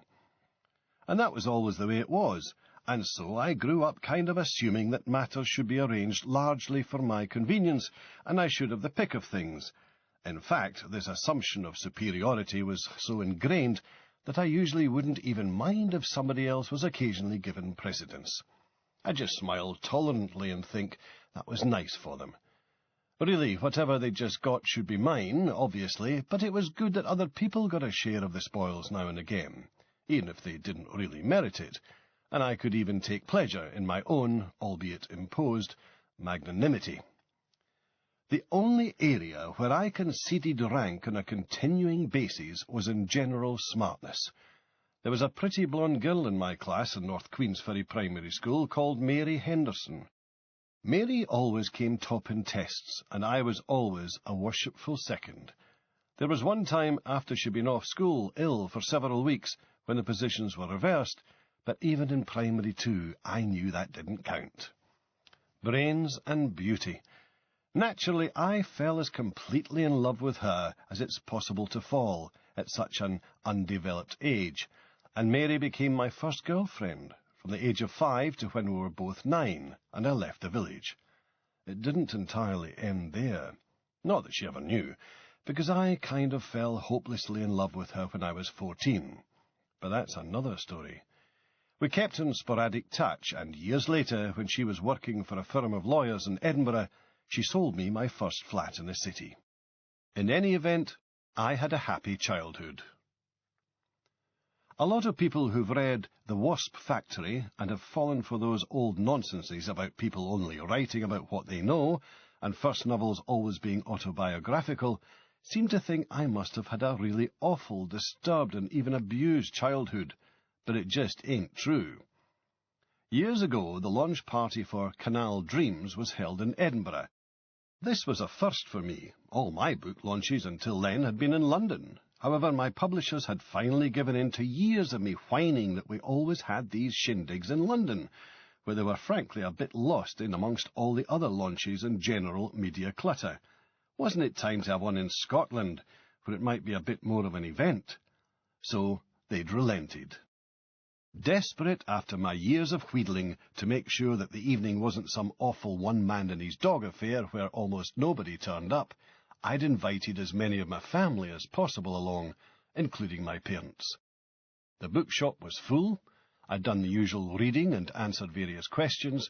Everybody seemed happy, and I was sitting signing copies at a table, when a young male exchange student from the States said, as I scribbled over his book, "Gee, I just read The Wasp Factory. You must have had a really disturbed childhood." "Aha," I thought.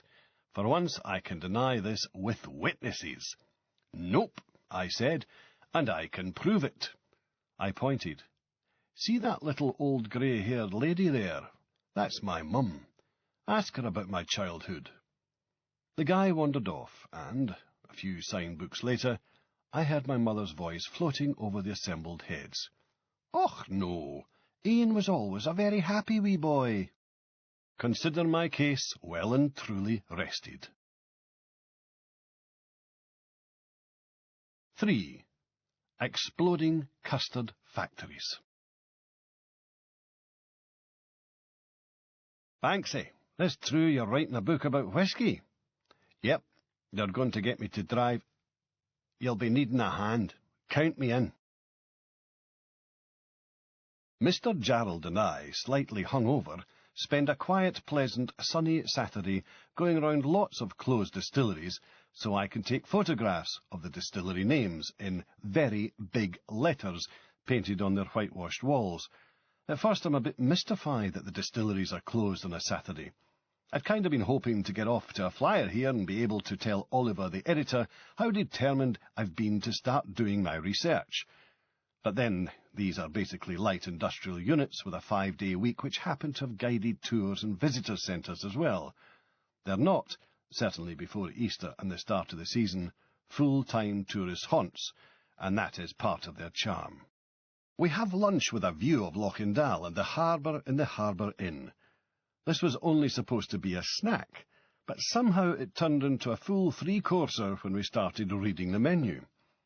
I stare at my pudding and consider the merits of not bothering to eat it, but just strapping it directly to my waist, for which it is surely destined, but then eat it anyway.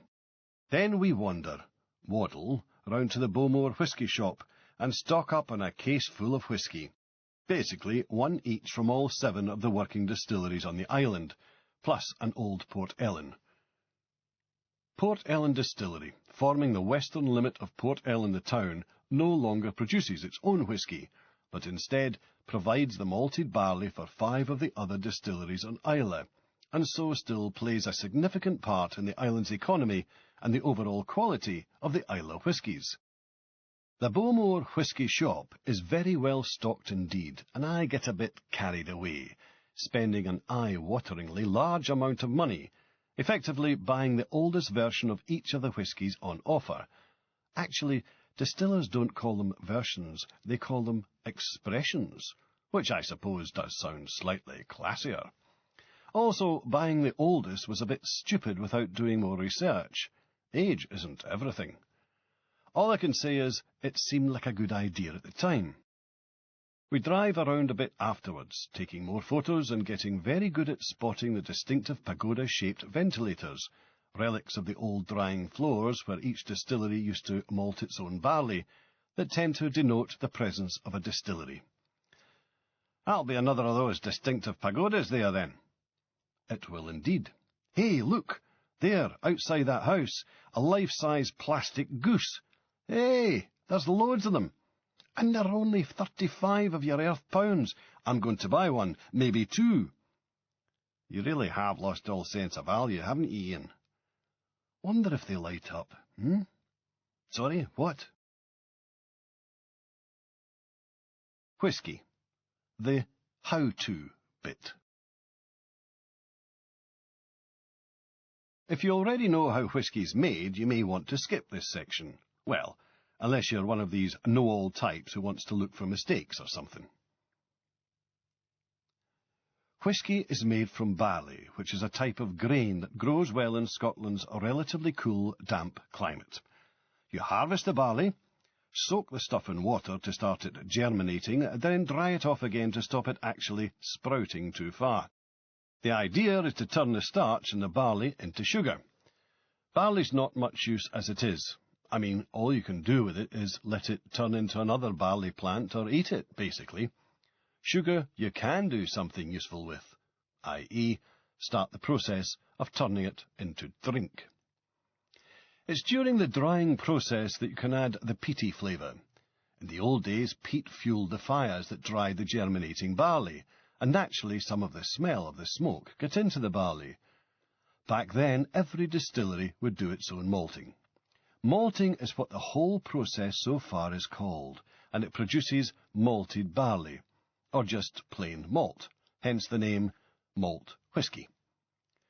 Once steeped, nothing especially technical in the word, just Scots for soaked, The germinating barley would be laid out on enormous malting floors inside the distillery, and guys would walk up and down, dragging boards behind them to turn the barley over now and again, basically ploughing it to let the air get at every grain. The whole malting process can take from 1 week to nearly 2. Only a few distilleries still do this themselves. Balvenie on Speyside, Bowmore and Laphroaig on Islay, Springbank in Campbelltown on the Mull of Kintyre, and Highland Park, just outside Kirkwall, on Orkney. The rest source their grain from specialist malt mills, specifying the level of peatiness they want. Then you mill the malted barley, stopping before it's milled too finely, when it would just be flour, until you have stuff called grist. At this point, distilleries have been known to explode. No, seriously. Any fine organic dust mixed with air in the right proportions will explode, if there's a source of ignition like a spark. A bad explosion in a custard factory must sound perfectly hilarious unless you're actually present at the time. And because barley's grown in the soil, it usually arrives with a few tiny stones in it. The stones can get caught in the metal rollers in a milling machine, produce a spark, ignite the malt dust, and bang! So, distillers take some care to make sure all the stones are removed from the barley before it goes into the milling machine. After this, you make beer in a teapot, transfer it to a bucket, and then boil it in a kettle. Thereafter, barrel, bottle, and serve. OK, this simplifies the process a little and glosses over vast amounts of skill and potentially decades of time, but them's the basics. The grist goes into a large cylindrical metal vessel called a mash tun. These usually hold many thousands of litres. Hot water is added, the resulting mixture is stirred to keep things going, the water is allowed to drain through the sieve-like floor of the mash tun, and the process is repeated twice and some water's recycled. Finally drained, the mash tun contains draff, which, converted into pellets or cake, makes a really good cattle feed. Sadly for the cattle, there's no alcohol left in this stuff, so if a distillery tour guide tells you they have happy cattle nearby, just smile tolerantly. The stuff that's drained away is a sweet brown liquid called worts, and goes into one of the unsung containers in the whole distilling process, the underback. The mash tuns and washbacks get all the attention. It's not fair. Then it's those washbacks. These are impressive big things which are usually made of Oregon pine and look like giant upside-down wooden buckets. Yeast is added to the worts, and this is where fermentation happens. Looking into a washback once the fermentation process has gotten underway is very impressive. It's a little Corrie Vrecken going on in there. You'd swear it's all been kept swirling and thrashing around with a big propeller stuck in the base. But it's all just the energy unleashed from the sugars by the yeasts. In fact, the only motor in a washback is usually set into the lid to power a thin bar that revolves to knock the bubbles down. Otherwise, the foam threatens to overflow and escape, like a cheap special effect from a bad 50s science fiction movie. Handy hint. Don't stick your head into a washback at this point and take a deep breath. The carbon dioxide has been known to knock people out. Once all this excitement's died down, what's left smells like home-brewed beer and has an alcohol content of about 8%, so it's pretty strong by beer standards. It also tastes like shit by any standards, frankly, though it apparently acts as a highly effective laxative in doses above, say, about half a teacup. This fairly horrible liquid is then transferred to a still, the copper-constructed, deeply glamorous photogenic part of the whole business. Photogenic, that is, if they'll actually let you take a photo. Most of the Islay distilleries are pretty relaxed places and don't mind cameras, but a lot of the more corporatized mainland ones won't let you use cameras inside, citing the danger of a flash setting off the spirit fumes. I find this dubious. Do they think people are still using 19th century technology? You know, the little sticks like miniature builder's hods loaded with flash powder, which those photographer Johnnies once utilised to take daguerreotypes of hackney carriages and passing zeppelins with. I mean, honestly. There are two still types, usually, and they are used in succession. They are both just big kettles, heated by peat or anthracite direct flame in very traditional distilleries, or by gas or oil-fueled jets or steam pipes elsewhere. The first is the wash still. The alcohol in the mixture boiling away inside the still turns to a vapour before the water in the mixture does, and rises to the top of the still to depart through a pipe called the line arm. The vapour is cooled, becomes liquid, and then goes to the second still, the spirit still, where the same process happens all over again. The liquid that's sent from the wash still to the spirit still is called low wines. What's left in the wash still after it's finished its distillation, not a pretty sight or smell as a rule, is called pot ale. Sometimes that gets added to the cattle cake too. Still no happy heifers, though. After both stills have done their bit comes a sort of testing cabinet called a spirit safe, also quite glamorous in a brassy, glassy sort of way, where the distillers do some fairly basic chemistry experiments to decide which part of the resulting stream of clear liquid they're going to use. You can't use everything that comes out of a still. The first stuff to come out is overly strong and contains too many chemicals you wouldn't want to swallow, while the last bit is sort of all weak and pathetic and gets sent back into the wash still to try again. That first part is called the foreshots. The good bit is the middle cut, and the last bit is the feints, though sometimes you'll hear them referred to as the head, heart, and tail. There's a big rectangular tank involved at this point which receives the spirit and is imaginatively called the spirit receiving tank, another unsung container, still unfair. Then it's off to the cask-filling bit.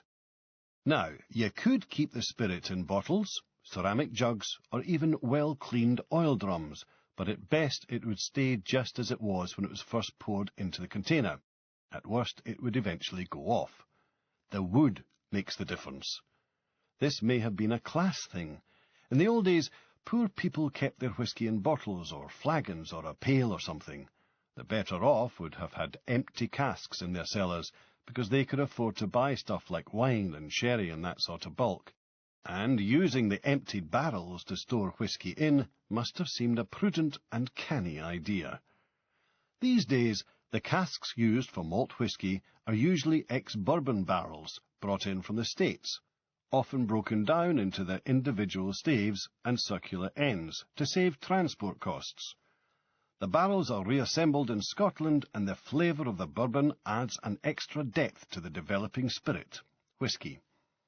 Sherry casks provide an even more salubrious environment for young and impressionable whisky as it matures, but they cost more, about £250 a throw compared to £50 for a bourbon cask. Some of the more adventurous distilleries have used barrels which have contained other drinks like rum or red wine, and produced some very interesting whiskies indeed. More of this later. Whatever, after the filling, it's off to the warehouse. The pace slackens off here. A lot. 3 years minimum by law before you can even call what's in the barrels whisky.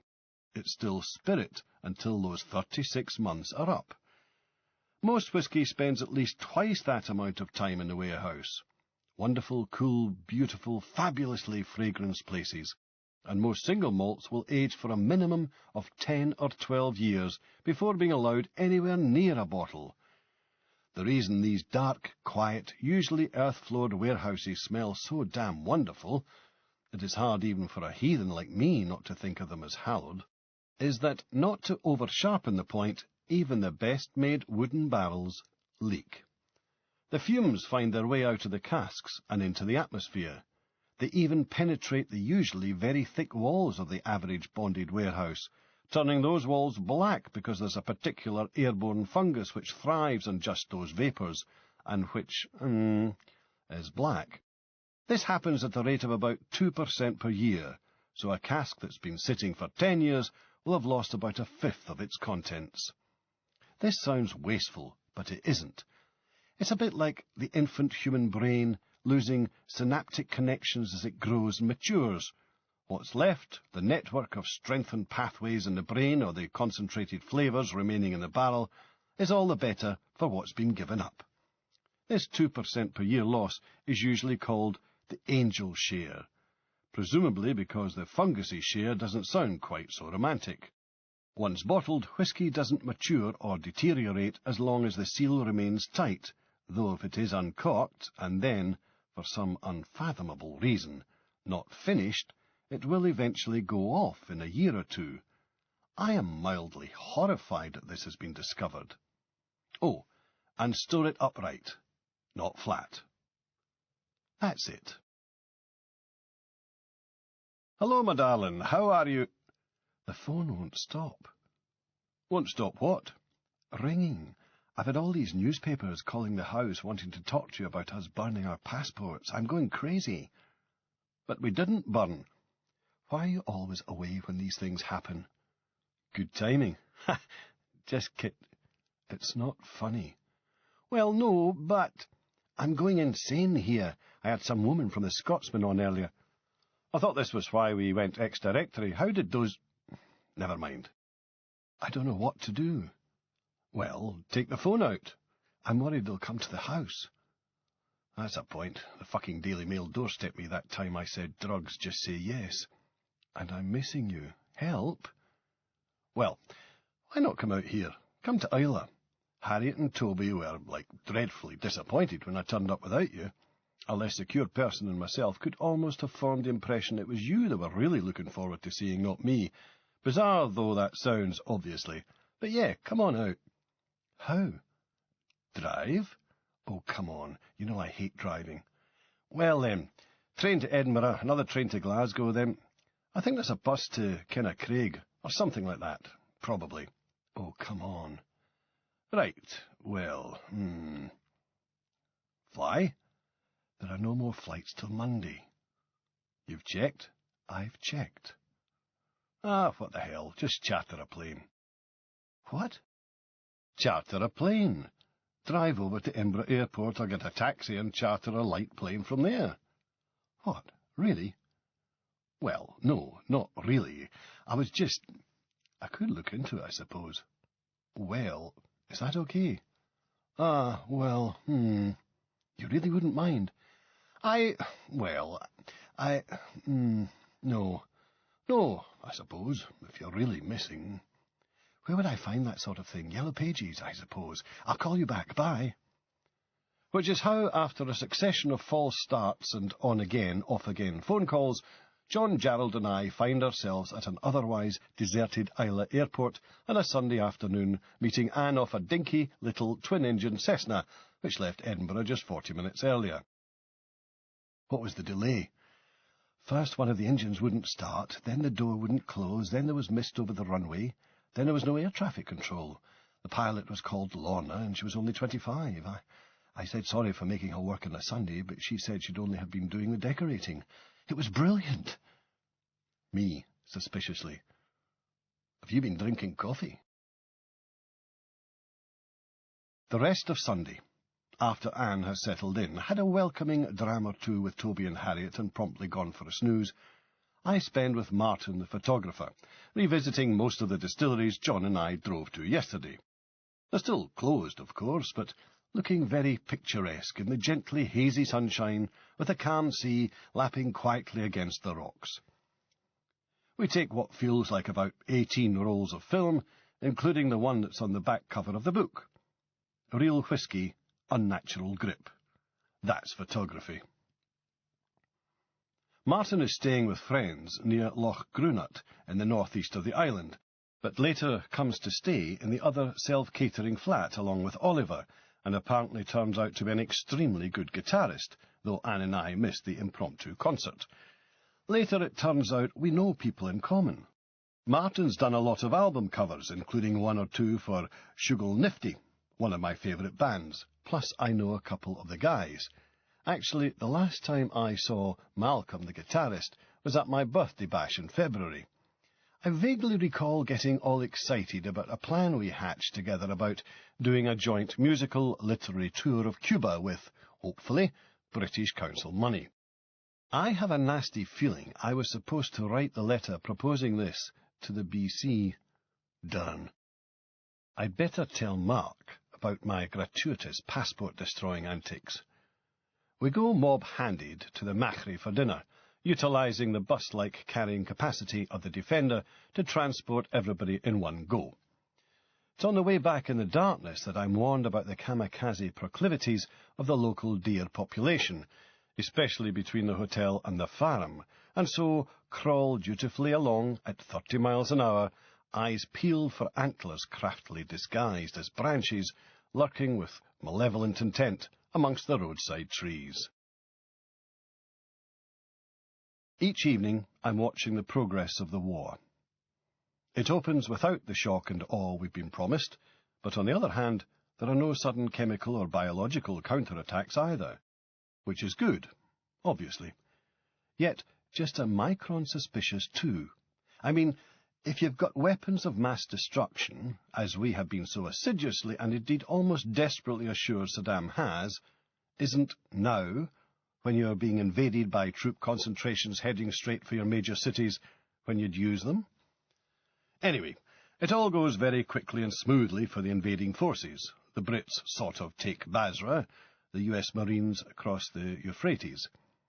Then everything stalls, and it almost looks like another of the nightmare scenarios is going to kick in, with stubborn resistance in depth and behind the various fronts, irregulars attacking the supply chains. Then that all fades away too, and it's on to Baghdad. Despite one or two scares, still no chemical or biological weapons turn up. I sit in the flat above the old barn each night, nursing a whisky, unable to believe this is really happening, that we've gone to war because, well, basically, because George W. Bush and his right-wing pals wanted to, and Tony Blair was determined to do whatever Bush asked of him, seemingly happy to risk destroying the UN and sundering the EU just so that the US could have its second pushover war in 2 years. But then, hey, I couldn't believe it a couple of years ago when Bush lost the election, and yet got given the presidency, and hardly anybody seemed to get upset. Certainly almost nobody in America was reported as getting upset. Not much national or worldwide outrage at the fact the most powerful nation in the history of the planet had been taken over by a cross-eyed cretin backed by a gang of drooling, mean-spirited, proto-fascist shitheads. My bedtime reading, when I'm not looking at other books about whisky, is Stupid White Men by Michael Moore. It's good. A little tabloid with the italics and so on, perhaps, but very to the point given the current situation. In fact, painfully so. I can only take it a few pages at a time before my blood starts to boil. This is where a stiff whisky really does make all the difference. No matter how fucked up the world may get, a good dram will make it at least slightly more bearable. And flippin' men to that. Our first proper distillery visit. Doing the tour, talking to people, checking out the visitor's shop, me assiduously taking notes, is on the Monday. I take John to the airport and meet Oliver, the editor, off the wee plane that will take John on the first leg of his long journey back south. Oliver, the editor, Oliver Johnson, is a big, friendly, comfortable-seeming kind of guy. As well as both being writers and having a certain interest in whisky, we've definitely bonded over two more important character-defining interests, curry and maps. Oliver is a fellow cartophile. We've met a couple of times before. The first time was to seal the deal on the book in the vaults, HQ of the estimable Scottish Malt Whisky Society. That's where we started anyway, with quite a lot of single malts. Then we took in a bar across the road, where I had entirely the worst whisky I've ever tasted. It was some sort of homemade blend made specifically for a regular in the bar, allegedly. Whereupon we ended up in the Omar Khayyam, my favourite Edinburgh restaurant. The second time we met was a month or two later in the middle of February, when we went with Martin the photographer and a video filmmaker to Dalwhinnie to make a short promotional video for the book to be shown to the Random House sales force at the next sales conference. This also let Martin take some photographs, one of which ended up on the cover of the book. Dalwhinnie was, in a sense, the first distillery visit of the book. I've been round exactly 2 other distilleries in my life, Highland Park in Orkney and Ardbeg on Islay. As an introduction to the whole business, Dalwhinnie could hardly have been bettered. We met up with some extremely helpful people from Diageo, the company that owns the place. Diageo, formerly United Distillers and Vintners, owned 30 other distilleries in Scotland, giving them nearly a third of the total and making them the biggest players in the market. We were treated to some very good and extremely welcome soup on a very cold day, and given a comprehensive tour around the distillery itself and the visitor centre. Plus, they let us clamber all over the place, taking photos from the roof and all over the grounds. Dalwhinnie is the highest distillery in Scotland, lying at over 1,000 feet above sea level. It was originally called Speyside, which is technically not as daft as it sounds, given that the Spey passes about 5 miles due north of the distillery. It's just that the area is so not what people mean when they talk of Speyside. I confess I hadn't realised the Spey rises so far west and south of Speyside proper. In all the years I've been swinging along the road near Cat Lodge, it had never crossed my mind that the river, briefly looping around on the plain near Laggan, was the glorious Spey. As a distillery, Dalwhinnie looks very proud, distinct and smart, standing on a swell of ground beyond the village, its pagoda towers rising above the surrounding trees. The day we visited, there were piles of snow in the car park, higher than my head, but the staff were still doing their best to make the place look presentable. Indoors there are 2 big onion-shaped stills, and outdoors there are a couple of condensers, making use of the cool air. They had a really neat-looking and colourful programme running on their computer in the still house, displaying and controlling all the valves, pipes and containers the raw materials for the whisky have to negotiate on their way through the process, which, computer apart and remote control, is pretty standard whisky tech. Traditional, in other words. The whisky itself represents the Highlands in Diageo's classic malts range, so is pretty well known these days. The 15-year-old has a light, new-mown grass kind of smell to it, very green and scenty. There is a hint of peat and some sweetness, but it's the dry, herby notes that hold sway, making Dalwhinnie a light, zesty kind of dram, something you could put in place of a Fino sherry at the start of a meal, or take diluted perhaps instead of a dry white wine. Not really that similar to most Speysides then, and practically on another planet compared to an Islay dram. After saying goodbye to John at the airport, there's a quick dash to Toby and Harriet's farm, so Oliver can dump his bags. Then he, Anne and I zip round to Bruach Laddie. We're running a little late, and it's on this journey on a cheekily tightening bend sculpted into the dunes north of Beaumore that I discover the Land Rover's ability to set its tyres a-squealing. My passengers forbear to make similar noises, but I suspect it's a close-run thing. We proceed a little more circumspectly after this and arrive safely at Bruach Laddie, which faces across Loch-and-Dal towards distant Beaumore. Bruach Laddie is a distillery on the way back. It was closed between 1996 and 2001, and has anyway tended to be one of the Islay also-rans. Most malt drinkers would know it's an Islay, even if they might not be certain how to pronounce it. With Bruach Laddie and Bunnahabhain, luck has handily put the 2 arguably most tongue-twisting whiskies on the one island, and even had them start with the same letter. Your average malt tippler might also have a vague recollection of a light blue bottle label and a rather un-Islay-ish lack of peat on the nose, but that would be about it for anybody who wasn't already a committed fan of the stuff. This could all be about to change. There's a new guy in charge called Duncan McGilvray, who has a reputation as an adept marketeer. There are new and very interesting-sounding expressions on the way. New technologies and old traditions are blending harmonically, and there's a general air of optimism and energy about the place.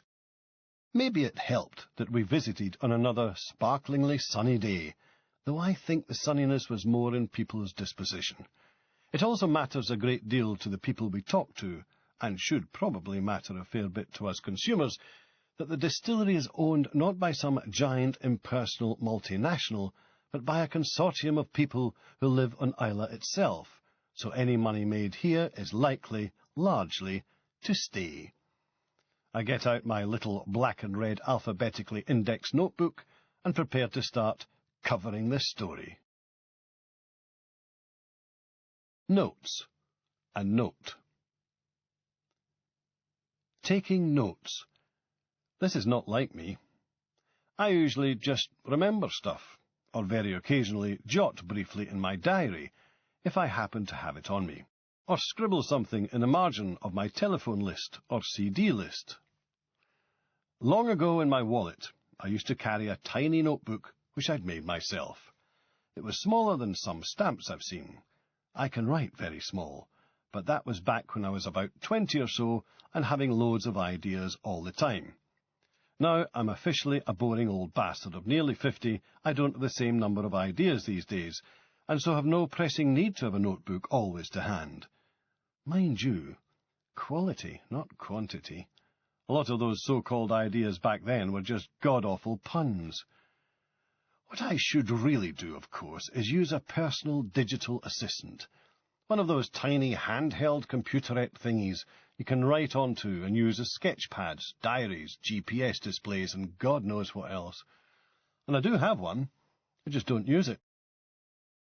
It's a Palm tungsten T, which I was going to use to write this book on, as Rog, Brad and I trundled our way through the forest and across the Taiga on our way to Vladivostok on the Trans-Siberian.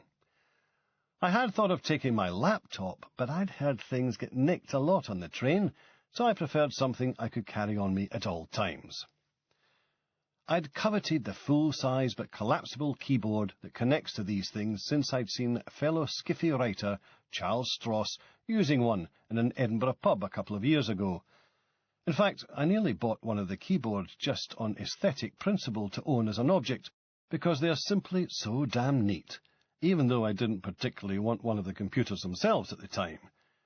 The keyboards fold down to a size barely any larger than the handheld itself, and then unfold once and then twice, with bits gliding and snicking as a little sprung-loaded cradle clips up to support the tiny computer. Beautiful. Nowadays, as well as these fold-outs, you can buy keyboards made from flexible plastics, which you can roll up, but even if they're lighter and better, it's the jewellery-like intricacy of the fold-out that intrigues me. Anyway, I have one of these things, but I haven't yet started carrying it around. I have a bad habit of buying glitzy bits of new technology in a fit of retail-feeding frenzy excitement, and then losing interest in it for subsequent months, or even years, by which time it's usually obsolete. Later, Rog borrows the handheld, folding keyboard setup to write stuff while he does the Trans-Siberian all by himself. Brad, too, has had to drop out. We're shown round Bruach Laddie by David Barr, the bottling's operations manager, a pleasant guy with various tattoos on his arms from his time in the Merchant Marine. They are proud of their bottling plant at Bruach Laddie. It's the only one in the island. The other distilleries ship their malts to the mainland to be bottled, and uses local water to bring the whisky to the right strength. Before all that, of course, it's the mash tun, washback, stillhouse standard tour, with a bit of the history of the place thrown in. Now, obviously, I'm not going to detail in this book all the different tours around all the different distilleries, because that would be boring. You probably do not really need to know, for example, that Bruach Laddie currently produces 300,000 bottles per year, or that the temperature of the second of the three waters introduced into the mash tun is 79 to 80 degrees centigrade, or that the distillery dog is called Tiny, all of which, along with much, much more, I duly noted down on my tour. I've given a rough guide to whisky making, and it doesn't vary much between distilleries. Where it does, and I think it's worthy of note, I'll let you know. Otherwise, just make the relevant assumptions.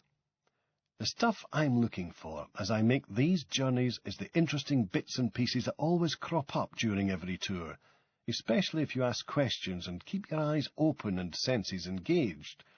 The grace notes in a familiar theme. What I find intriguing is stuff like the fact that now they've got their new bottling plant, next on the list of improvements at Bruach Laddie is a whisky academy they intend to open in the summer, and an old debonded warehouse to teach people about whisky in depth. Or the fact that a family of 7 dolphins seem to have adopted the place, showing up at the same time each year in the bay across the road from the distillery. Or that it has the tallest stills on the island.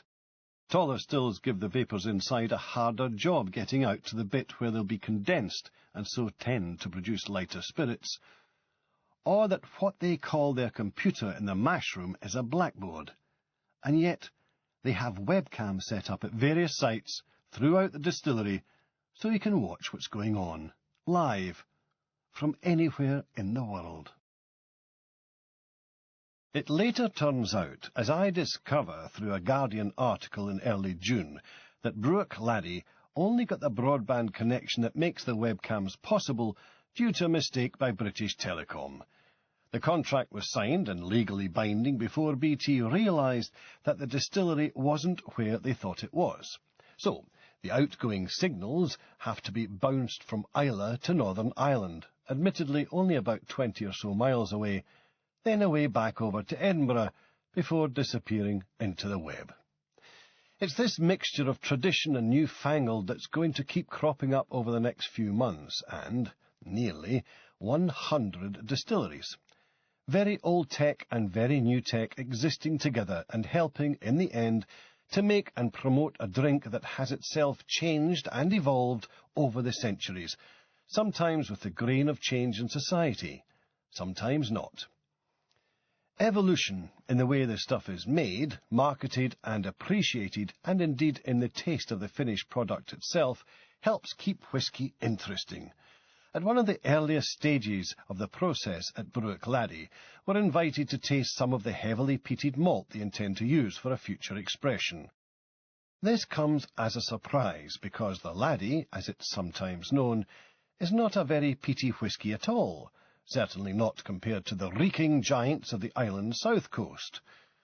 The peatiness of malt is measured by the parts per million, ppm, of the aromatic chemical phenol it contains, and modern maltsters are able to produce accurately and consistently pretty much any degree of peatiness a distiller requests. Of the Islay whiskies, Bunnahabhain has the least peat at 5 ppm, while Ardbeg has the most, 50 ppm. In between come Bowmore with 20, Port Ellen, as was, with 25, Cull Ila with 30, Lafroig with between 35 to 40, and Lagavulin with 40. Bruach Laddie is usually the second least peated whisky, with 8 ppm of phenol in the mix, but the malt we are given a few grains of to chew on is absolutely loaded. It has 10 times as much as they'd usually use here, fully 80 ppm. It'll be a while before this monster of a dram thumps onto a bar or counter near any of us, but, always assuming that it doesn't overwhelm the seaside freshness Bruach Laddie is famous for, but works with it and adds to it instead, it should be a mighty piece of work, worth waiting for. While we've been here, a couple of guys and a digger have been tearing up a large part of the central courtyard Bruach Laddie is built around, demolishing old foundations in preparation for putting down new ones, allowing glimpses of old brick-lined drains and sections of ancient wall. They're still doing this when we leave late to head for the south of the island, where we're due to meet Toby for lunch and have a look around Ardbeg. If Bruach Laddie feels like a place still very much in development, Ardbeg exudes an air of having already achieved the sort of transition the Laddie is aiming for. They produce a lot more whisky here. I'm not going to mention the bottles per whatever much more honest. 35,000 bottles per week, or over 6 times what Bruach Laddie does. This is the result of a lot of rebuilding, both physically and, more to the point, promotionally. Quiet through most of the 80s, Ardbeg is now owned by Glenmorangie, who have built the Ardbeg brand into something accepted, once more, as being worth mentioning in the same breath as Laphroaig and Lagavulin. They spend 35% of their budget on advertising and promotion. Most companies spend about 16%, and this has to make a huge difference. This all makes it sound a bit too corporate, though. The feeling you get when you're in the place is that it's been lovingly restored to and beyond past glory. The restaurant in the visitor centre is exceptional. We meet Toby, apologise for being late, and have yet more wonderful Islay food. I'm convinced I can feel my belt tightening as we eat. Toby explains that a lot of Islay produce is almost but not quite organic, because the farmers have agreements with the RSPB and the Nature Conservancy people, that they'll let the vast flocks of migrating geese use their fields when they come through. This means that they have no choice but to use fertilizers to bring on their crops and harvest them before the geese get here, otherwise the birds would nick the lot. Fooded, we meet up with Stuart Thompson, the distillery manager. We'd actually said hi the day before when Martin and I were wandering around the place taking photos, and Stuart was watching one of his children learn to ride a bike. A lot of distillery managers live on site. Stuart has been busy over lunch with a party of French food and drink writers on Islay to sample what the island has to offer. We end up in one of the warehouses, sampling a couple of astoundingly good whiskies. One is a 12 or 13-year-old, about 62 proof, out of a bourbon cask. Very phenolic, slightly carbolic, but zesty, and, once it's pointed out to me, yep, has notes of American cream soda, which was my favourite sugary drink when I was young. This is deeply wonderful whisky, and tasting it in the fume-heavy coolness of the dark warehouse, while the clear spring sun beats off the pure white walls opposite, and illuminates the golden liquid in the sampling column, can't help but heighten the experience. Oliver and I swap superlatives, but I'm not sure that Stuart hasn't made a mistake here.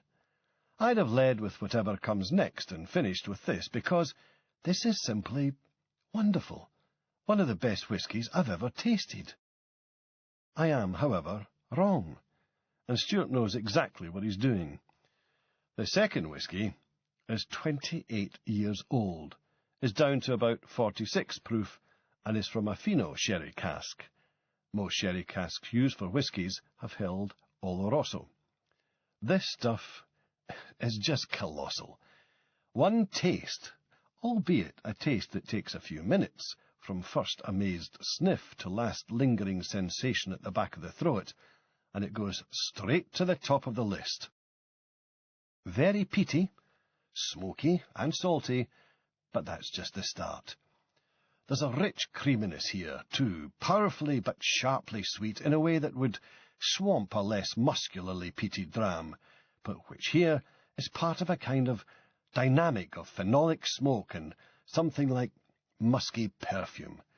It's a changing dynamic, too, like having some immensely complicated integrated equation of taste, working itself out in your mouth, developing as it's held there to swirl from wood smoke to sea spray to sherry and back again. One moment it tastes like barbecued licorice, next it's changing to honey-glazed fruit. Though at the time, my principal impression was, wow. I look at my empty glass, then at Oliver, the editor. This is the best whisky I have ever tasted, I tell him. You mean we've found a perfect dram? He looks worried. This could be a short book. I smile at Stuart and nod at the cask. Is it possible to buy any of... Stuart is already shaking his head. All already spoken for, I'm afraid. I nod sadly and tell Oliver, I think the search has to continue. Your readers will appreciate the efforts and sacrifices you're so determined to make for them. For a moment I think I detect a hint of irony, but surely not.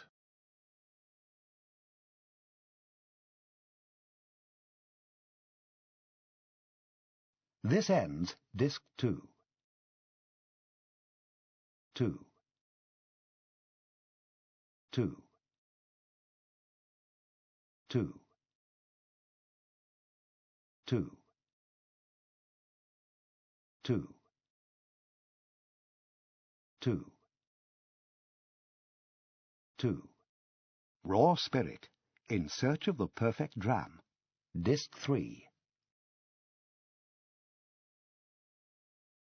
4. To Jura.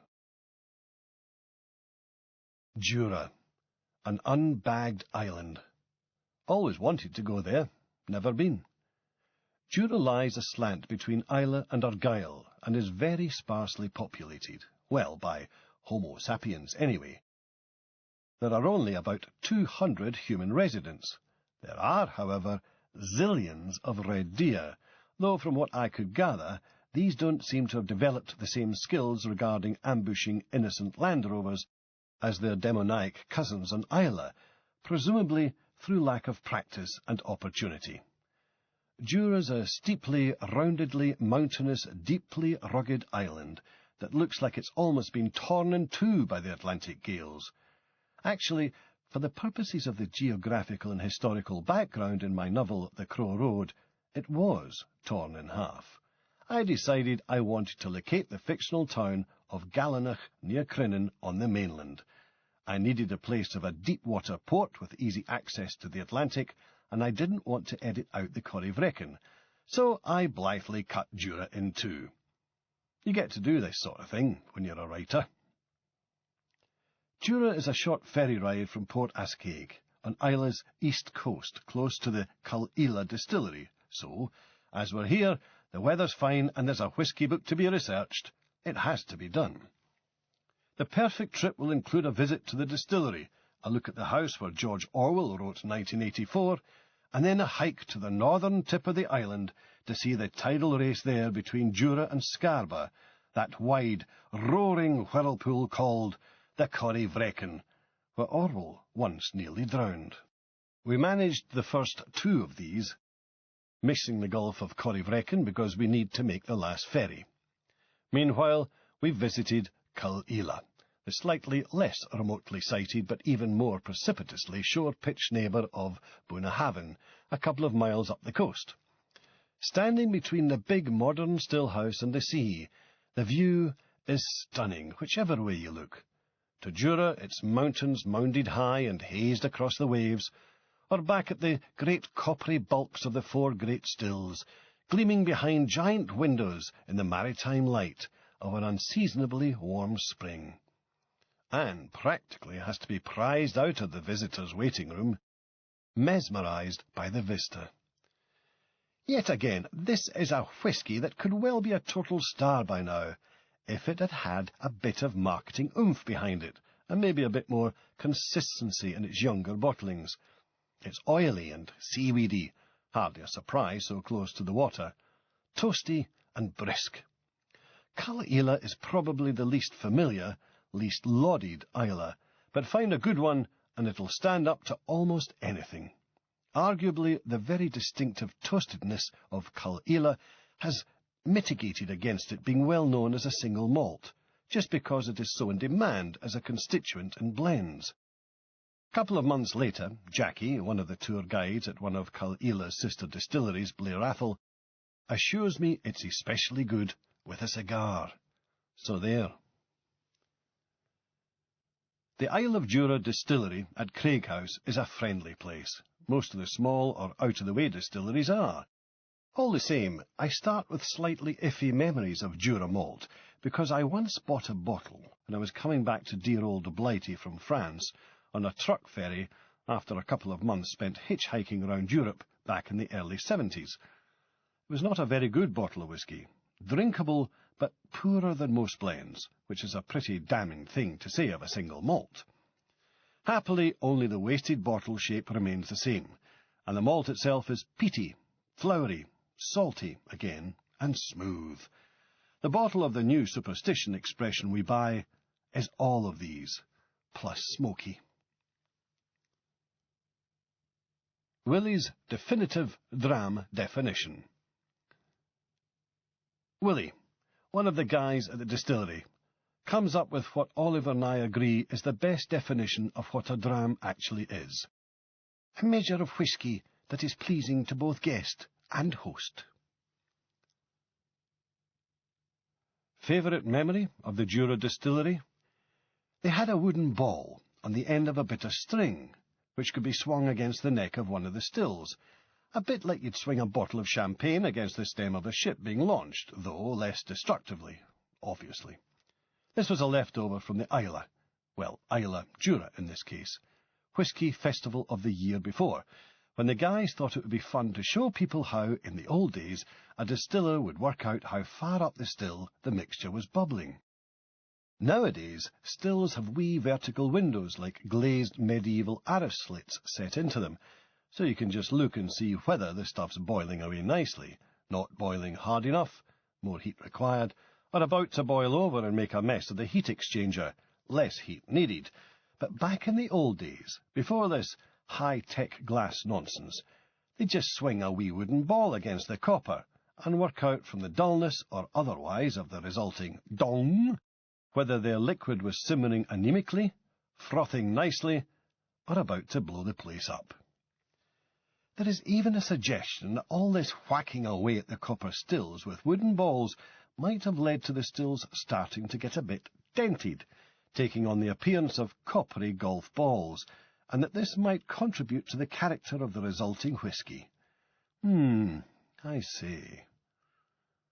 There is real, probably daft, pointlessly conservative and very superstitious stuff going on here. Some distillers really do insist that when coppersmiths replace an old still, they only last about 15 years or so with all that heating and bubbling, even with repairs and riveted-on patches. They deliberately make exact replicas of the old stills, down to the dents they received accidentally, and even down to the patches and repairs themselves. But hold on, what about the way the whisky they made tasted before they had the patches? And are these patches cumulative? Do they all add? Will future copies of these stills be so accreted with patches, some from all their many generations of ancestors, that they look like patchwork quilts, but in copper? Oh well, who knows, and never mind. Following a very pleasant look round the distillery, the hotel across the road and the wee village of Craighouse, all resplendent in the sunshine, we stock up on a few snacking supplies at the village shop and head off to see Orwell's old place. After a little negotiation, there is a locked chain guarding the last few miles of the road, and permission to proceed beyond is far from automatic. We take the rocky road to Barn Hill, where George Orwell wrote 1984. 5 deserted, dwelling-free miles of sheer vehicle torture, ending in a gentle, shallow glen of rock and heather, stunted trees and newly flowered whin, the rich yellow blossom yet to exhale the buttery coconut scent of early summer.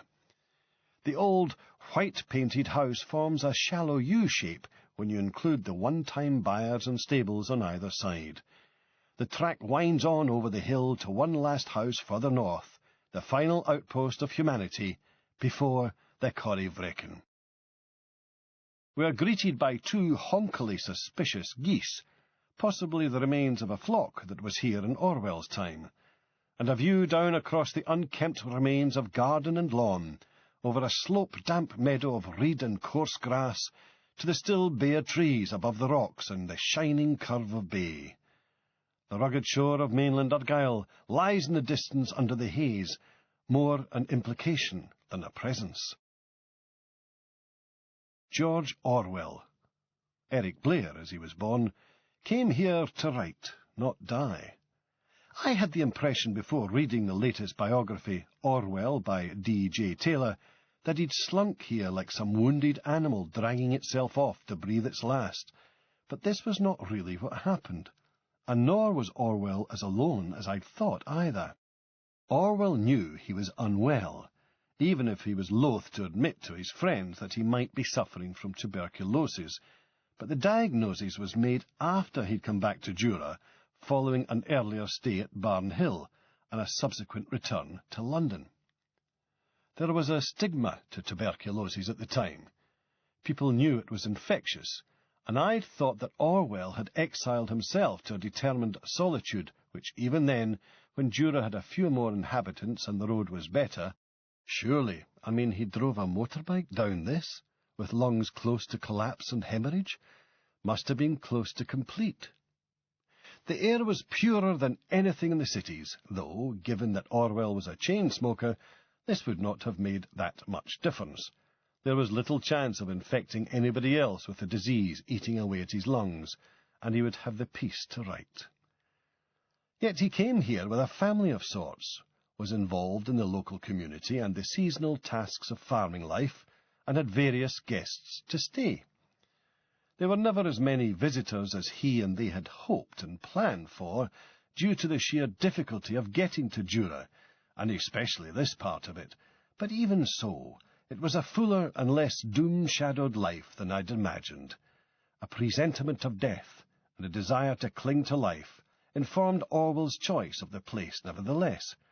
Even in those very early post-war, post-atomic days, he was aware of the possibility of a nuclear holocaust, and saw that Jura might offer a greater chance of survival than most places in Britain if the bomb did drop.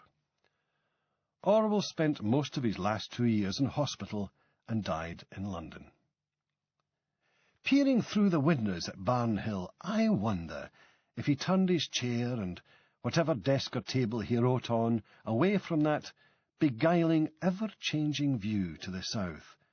But Orwell seems like the sort of writer, the sort of man who might have kept the view there to be looked at, and yet still never let himself be distracted by it. Anyway, apparently by this stage he was so ill, he was mostly writing in bed. We returned from Jura to Islay for an evening of stories and laughter and lots of tears. The tears were mine. Belinda had made this wonderful lasagna, and Toby had produced a big bag of green chilies to spice it up, leaving the bag on the table where I could reach it too, so that we sat there tearing these fiery little chilies up and scattering them across the lasagna before wolfing it down. Everybody else was sensible and stuck with the lasagna as it was. The chilies were very strong, and I tore up so many, I swear my fingers turned green. The resulting dish was utterly delicious, but then, laughing so much at one point, I had to wipe the tears away. I used my chili-tearing fingers to do the wiping, which was a major mistake. I'm convinced that the effect was so intense my eyeballs developed a sense of taste. I could taste green. My eyes streamed. My nose did too. I washed my hands, kept dabbing with a napkin, and thought of dousing my eyes with yoghurt. Capsaicin, the hot stuff in chilies, is soluble in fat but not in water, so this might have worked. Complicity readers know this stuff already. But I opted for just keeping on eating, even though I could hardly see for the wash of tears and waiting for the symptoms to pass, which they did, after a quarter of an hour or so. I think it was around here, people having been primed for how daft I can be, that the Toby's Party, the balcony scene story got told. The Toby's Party, the balcony scene story. End of August 1987. Brighton, on the south coast of England. The World Science Fiction Convention, entitled Conspiracy. This seemed like a neat name for an SF con, until it came time for two of the guests of honour, the Strugatsky brothers, Arkady and Boris, to apply for visas to leave what was then the Soviet Union and travel to the UK to attend the con. Its breezy, just-for-a-laugh title did not play well with the humourless pre-modernists, non-ironicists of the KGB, or whoever was in charge of issuing visas, because they did not get the joke, and did not issue the Strugatskys with visas either. Doris Lessing was another GOH, and gamely stood in for the non-flying Strugatsky brothers on some of the programme items they should have featured in. Given that Alfred Bester had also proved unable to attend, the con was having a jinxed time with its GOHs. Vesta, author of at least one of the greatest SF novels ever written, had an even better excuse for not turning up, having recently died. Willed his estate to his bartender. Class.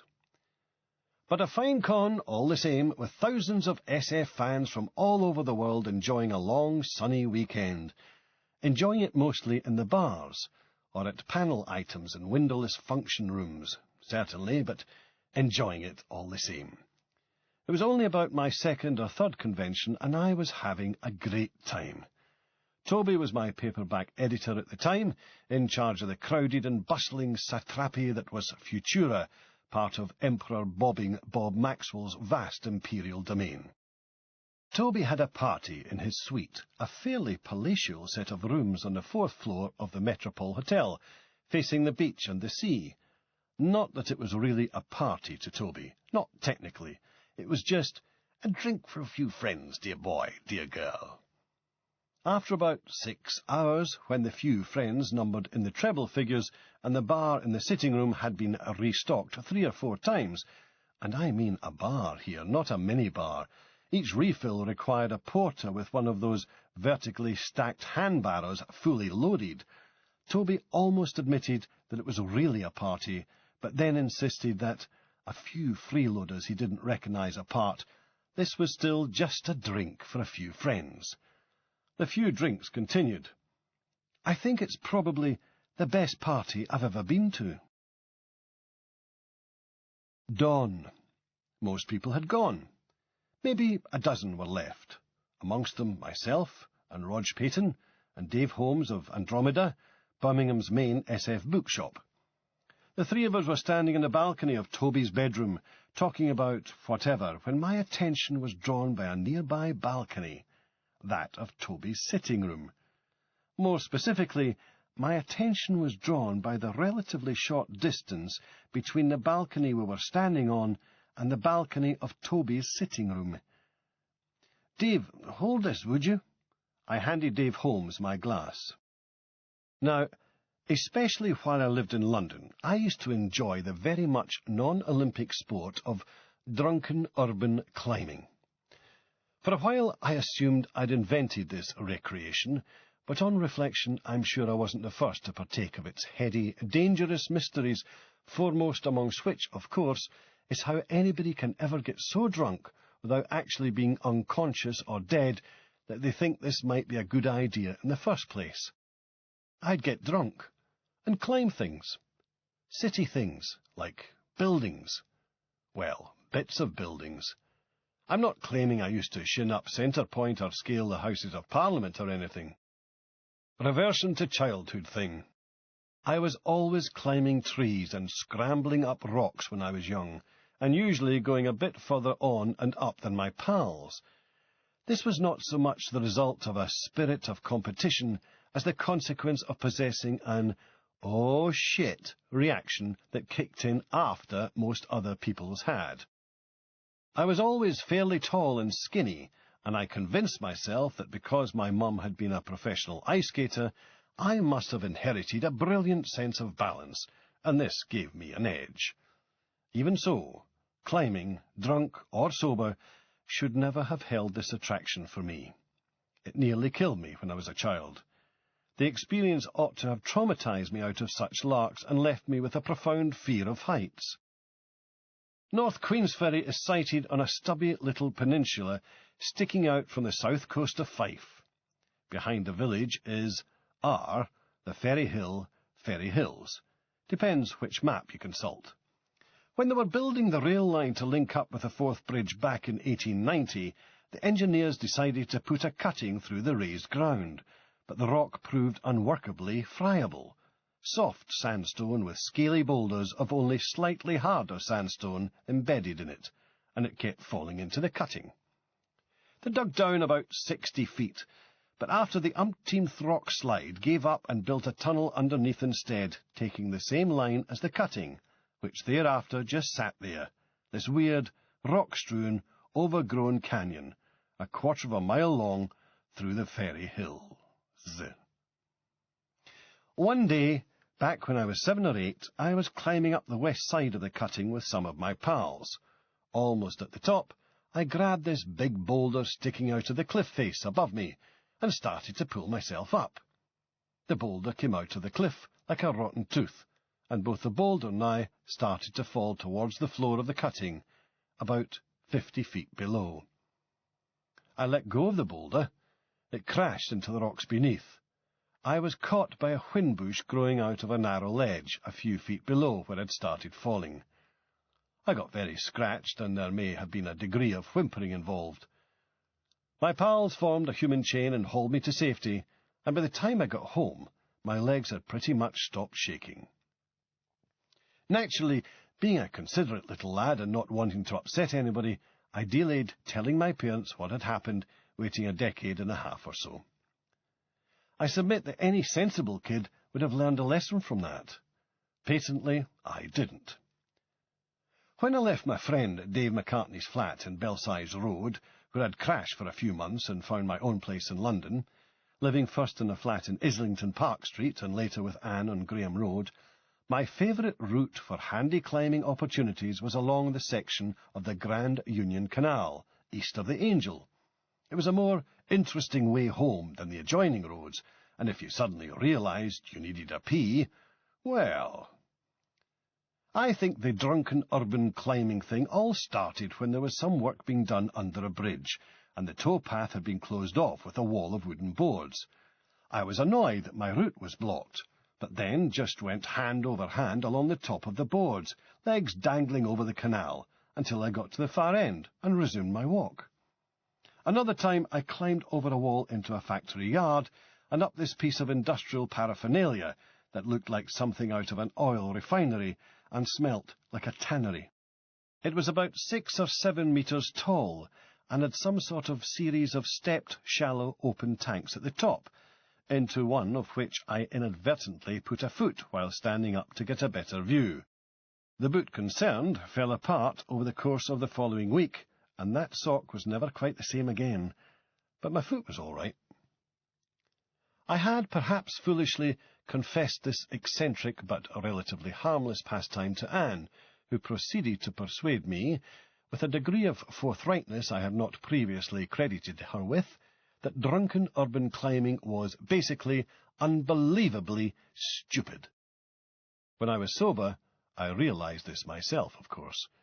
Anyway, I made a promise to her, no more climbing. And I kept my promise, I'm proud to say, until, standing on that balcony overlooking the pebbly beach of Brighton, as the horizon went from black to grey, and that clear summer's night becoming morning, I spotted a loophole. While Dave Holmes held my drink, I swung my legs over the side of the wrought-iron balcony, reached across for a handhold or two, and made the easy traverse to the balcony outside Toby's sitting room. A traverse, you see? Completely horizontal movement, no height gained at all, and therefore, by definition, not climbing. Promise unbroken. Huzzah!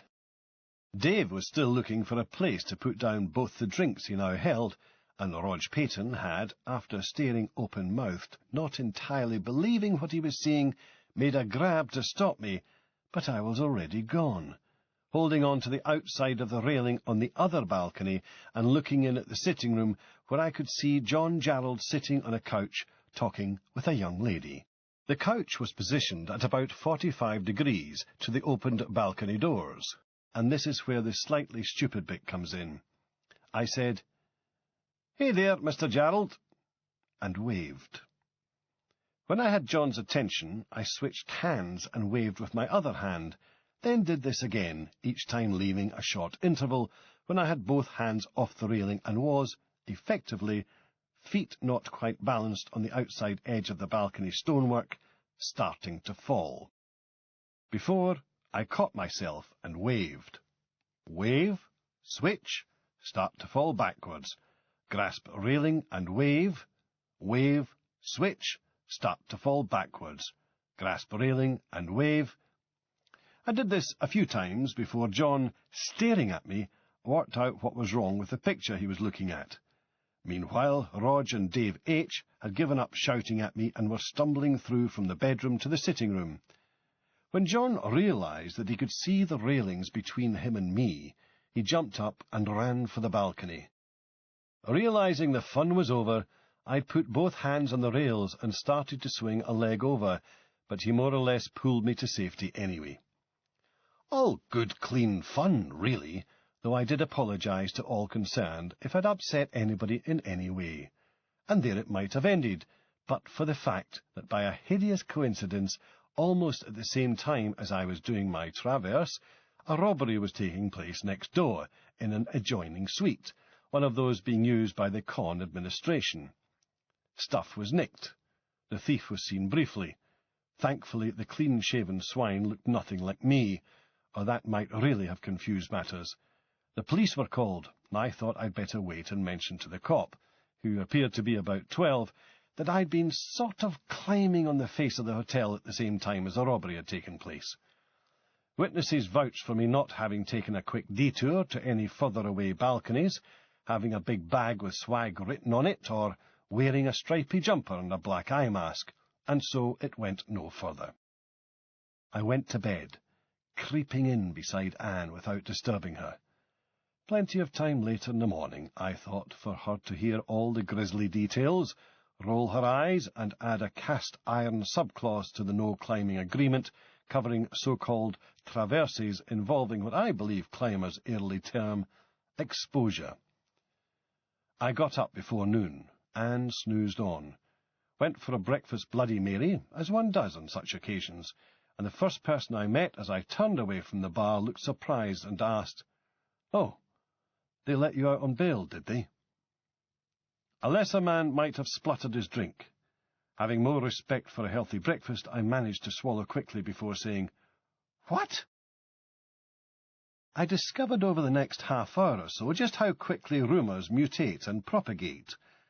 Only about 6 or 7 hours had passed since the whole sordid balcony episode, and yet already it was common knowledge around the con that A, I was an international jewel thief, and B, I'd been seen by various extremely emphatic witnesses who swore blind they'd seen me, dressed in a Spider-Man outfit, climbing the hotel from the ground up to the 4th floor, or C, I'd been clearly observed by several people of unimpeachable trustworthiness, dressed in distinctive SAS black coveralls, abseiling down from the roof of the hotel, down to the offending balcony.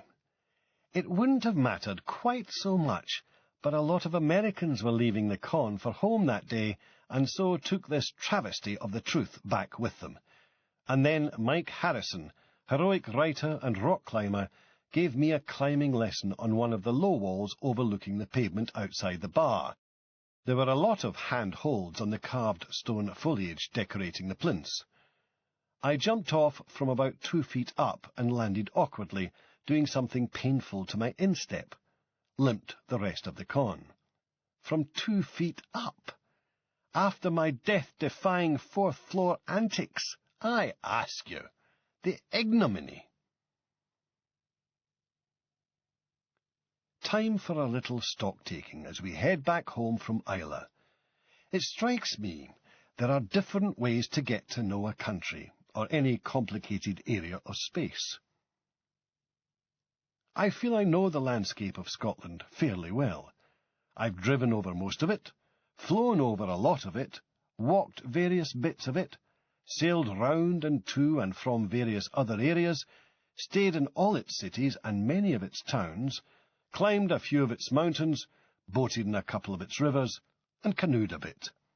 I'm moderately well up on its history, though I could, probably should, know a lot more. I think I have a reasonable grasp of the differences between the various regions of Scotland, the variety of attitudes and accents you encounter, shading gradually from one to another as you travel from one part to another. I've talked to Neds and nobles, got sense and gibberish out of each, and have tried, admittedly not with any great degree of intensity, to keep up with Scottish cultural life. But there's always more, and there's always different. I guess a dedicated mountaineer, a Munro bagger, could have the same mixture of Scottish general knowledge I've just confessed to, but have a radically different idea of what Scotland is, what it represents, just because of their sport. They think of peaks unclimbed and climbed, and the vivid memories of specific routes and peaks. Their image of Scotland's geography would be biased towards the west, the centre, and northwest. Indeed, its physical geography would matter more than most other types of geography.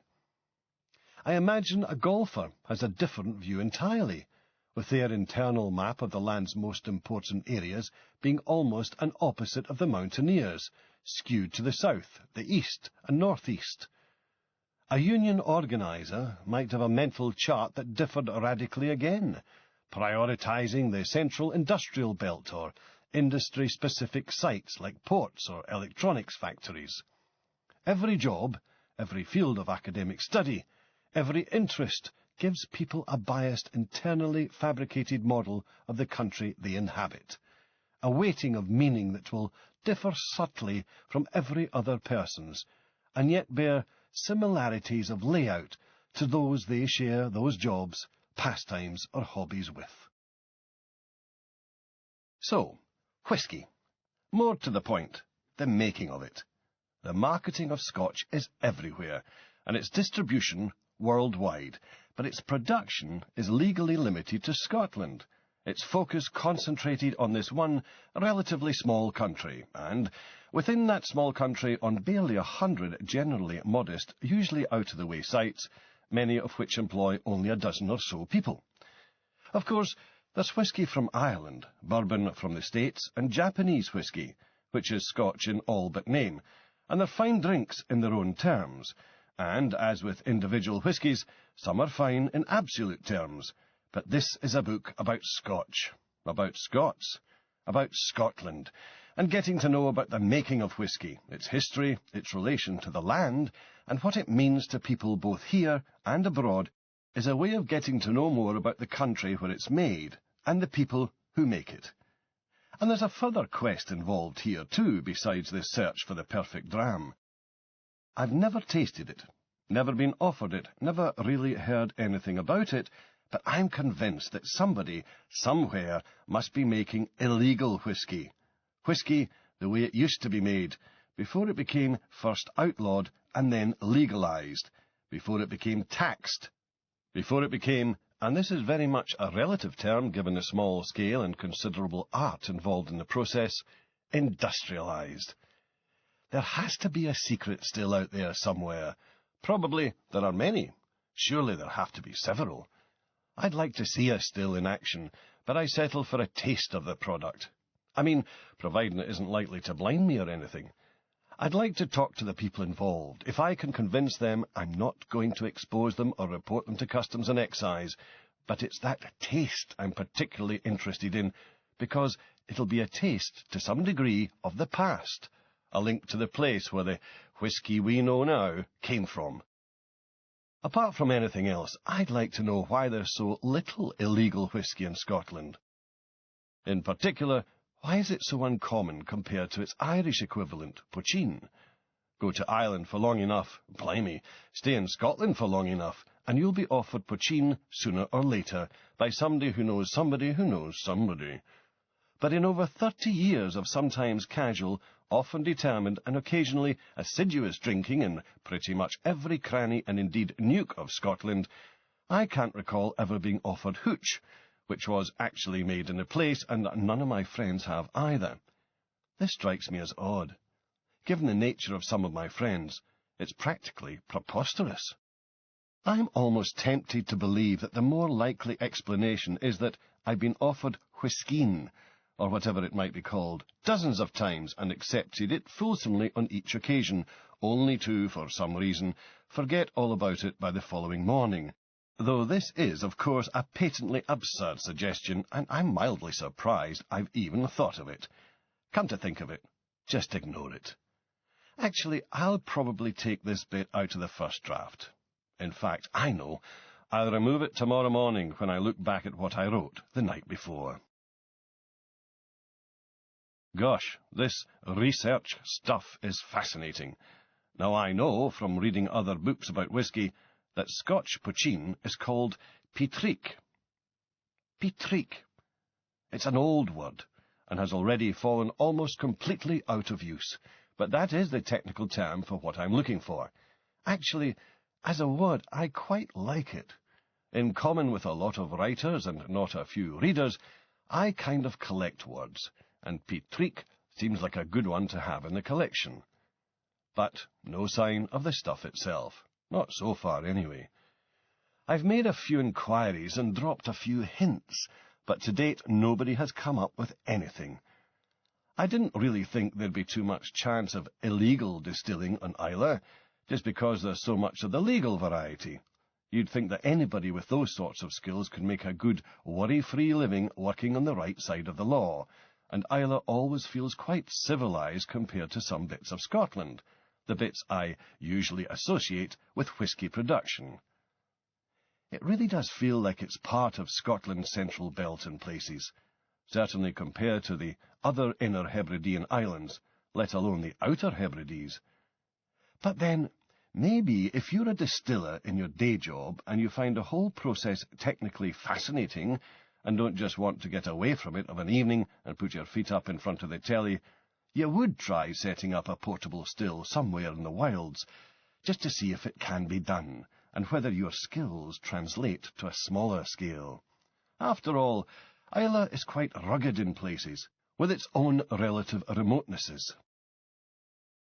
I took a solitary drive out to the O, the nearly circular peninsula sticking out like a growth from Islay's southeast corner, pointing towards Ireland, and it got really rugged and interesting down towards that fabulously fractured coast, all sea stacks, cliffs, ragged gullies and caves, fronting the greyly shining sea, and fringed by rocks covered with yellowing foam blown off the waves. You could hide a still on the O, no problem. Goodness knows, the extravagantly cratered single-track road would be enough to put off any excise man concerned about the springs and shocks on his government-issue car. And though this is the 4th time I've been to this not exactly vast island, there are still a few roads I haven't driven, and lots of trackless hills and lochs scattered about which I've been nowhere near. These hills are walked on and worked on by shepherds, foresters, estate workers, and gamekeepers, but even so.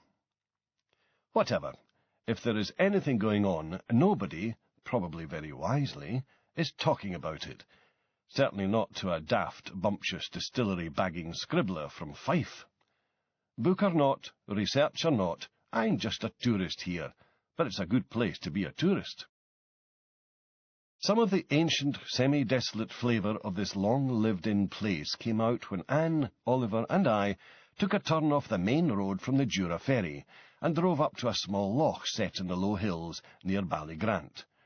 Finlaggan is where, on a small island set in the loch and connected to it then by a drowned causeway and now by a new wooden walkway, there was once the political and spiritual headquarters of the Lord of the Isles.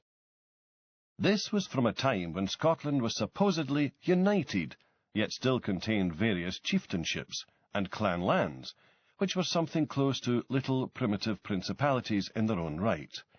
Most separate, almost independent in practice, was the lordship of the Isles. Back then, social, political, economic and military cohesion was most easily guaranteed by the relative ease of access to and from the sea, not the land. One good ship would take you round any coast with material and matériel, but getting to anywhere through the forests, crags and bogs meant hacking out a specific path, or using the tracks an enemy would know much better than you. So the sea, and Scotland's multitudinous lochs, provided an easier highway, if you had the talent for it. Finlaggan was the centre of a small maritime empire for a time. You can stand in the old chapel, in the remains of the old houses and fortifications, and look around in the silence, at the rushes bowing in the wind, and the swans gliding by, and stare down at the old carved stones capping the graves, and try to imagine the people who've passed this way. The gravestones, with their staring images of the long-time dead, are covered with sparklingly clean perspex, supported by thick little metal legs, to keep the weather off. They look like very low and slightly surreal coffee tables, and oddly, like art. Back home, we watch the continuing war on TV. Still no nukes turning up, still no biological agents, still no chemical weapons. The ugly mutations, the poisons, the corrosiveness are present, though, just not where people are looking for them. Gary Young, an award-winning Guardian journalist who's just moved to the States, is on Channel 4 in a short programme about the effects of the war in the US homeland. He reports on a lawyer who wore a T-shirt saying, "Give peace a chance," to a shopping mall in mid-America. The other side of the man's T-shirt displayed a peace symbol. He was told by a security guard either to take the T-shirt off or to leave the mall immediately. The lawyer protested that his right to free speech was enshrined in the US Constitution. For all my many issues with present-day America, I've always admired the seriousness and genuineness with which Americans take, uphold, and believe in this right. But no dice these days. The security guard summoned a cop, who promptly arrested the lawyer. And so we bid farewell to the land of the free. 5. The Heart of the Water. Now then, Glenfinnan. There are quite a few places that can justly claim to be the midge capital of Scotland, and Glenfinnan is several of them. It also rains a lot. When my friend Les first moved to Fort William to start work as a teacher, it rained every single day for the first 6 weeks he was there. Not a continual, apocalyptic, biblical downpour, obviously, well, not every week, but at least one shower in every 24-hour period, and usually a lot more than that. Even for a man raised in Greenock, that's a lot of rain. I suppose I ought to explain here, for those of you not well versed in the geographical ranking structure of Scottish iffy weather areas, that Greenock has something of a reputation in the west of Scotland for being a rainy old place. The west of Scotland has something of a reputation in the rest of Scotland for having more than its fair share of precipitation too, and it is probably fair to say that Scotland itself is perceived as being a tad rainier than the rest of Britain, while Britain as a whole is not necessarily a prime contender for the first word your average foreigner would come up with when asked to free associate with the word desert or arid. Basically, Greenock is the Manchester of Scotland. People make jokes about how much it rains. There's always somewhere. In Norway, it's Bergen. When I first went there, hitchhiking around Europe back in 1975, I heard my first, and for a long time only, example of Norwegian humour. An Oslo man goes to Bergen on holiday. It rains without pause for a fortnight. At the end of his holiday, as he's entering the station to take the train back to Oslo, shaking out his brolly, wringing out his tie, whatever, he sees a small boy and says, "Tell me, small boy, does it always rain in Bergen?" And the small boy says, "I don't know, I'm only 5 years old." Oh well, maybe you had to be there. If you're wet through and living inside a permanently anchored dark grey rain cloud with only the prospect of a half-year-long winter when the heavy rain turns to heavy snow to look forward to, I guess you too would grasp at anything to relieve the gloom. Even so, 6 weeks without a totally dry day was probably some sort of record even for Scotland's west coast, and might, just possibly, have excited comment in Fort William. If anybody apart from Les had been counting, Les began to think he might have made a mistake. However, as the year wore on, a subsequent pleasantly hot and sunny summer, well, technically a brief but welcome Indian summer. OK, actually a warmish and not unduly damp weekend sometime in late October, alleviated some of this feeling of doom, and after a few years watching the rain clouds drift slowly up Loch Linnhe from a flat in Upper Achentor, Les and his wife-to-be, Iain, decided to look for a house to buy. Iain, also a teacher, was brought up in Cumbernauld, where it rains so little that the weather is probably only a few places higher on the average inhabitant's list of conversational standbys than it would be for your standard Scot. Naturally, after all that rain, they were looking for a change, and so settled on a place a mere 15 miles down the road from Fort William, but with a profoundly different microclimate, and in a wholly different league when it comes to heavy drizzle, lashing rain, day-long downpours, and sudden but prolonged thunderous tumults of water crashing without respite from leaden skies. In Glenfinnan, it really knows how to rain. People notorious for having had the bad luck to have been born and raised in Fort William during a particularly catastrophic sequence of above-averagely rainy decades of seriously god-awful drenchingness, and hence no strangers to having apparently unending successions of black, moisture-laden cumulonimbi queuing up above their town to deposit megatons of water, apparently targeted specifically on that individual's cagoule hood, have been known to blanch and stagger when confronted with the prospect of spending longer in Glenfinnan than the amount of time it takes to drive, splashing through it. Glenfinnan has been, for several proud sequences of years, officially the rainiest place in Britain. There is, allegedly, a small village in the Lake District that occasionally beats it, in the "we're wetter than you are" stakes. However, this is only believed to happen when the rain-measuring device in this sorry hamlet actually slips into the lake concerned, and thus gives a false and indeed unfair reading. Or so the proud, damp inhabitants of Glenfinnan will tell you, loath to surrender a distinction which, while they are unable to work to help achieve, they most certainly suffer for to be allowed to claim. Having said all that, I've been going to Glenfinnan for nearly 20 years now.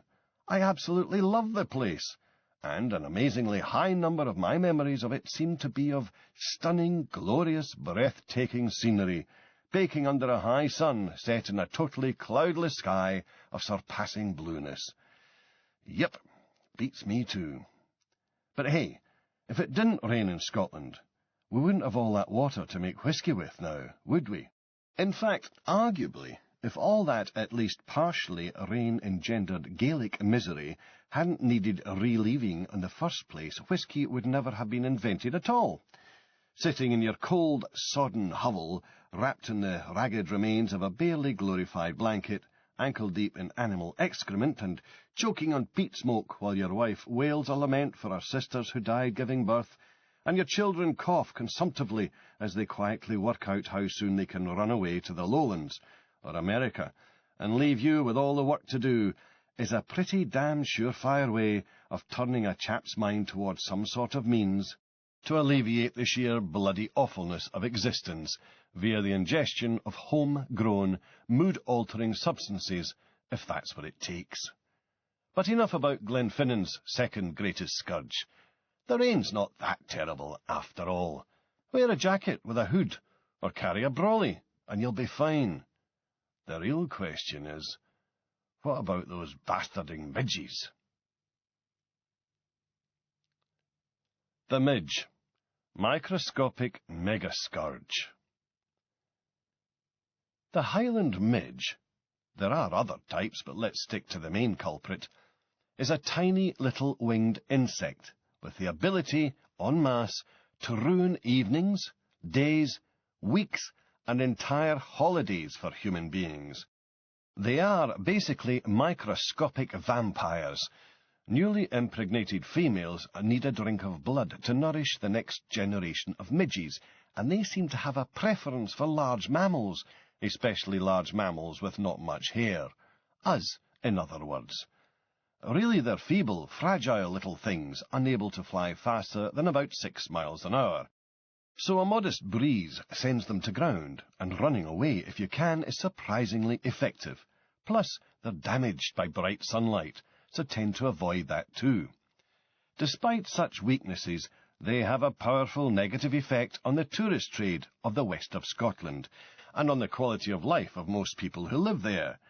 They'd ruin the summer for the rest of Scotland too if they could, but they're only really happy where the land receives more than about 1,250 millimetres of rain per year, and in Scotland that basically means the side that faces out into the prevailing westerly airstream.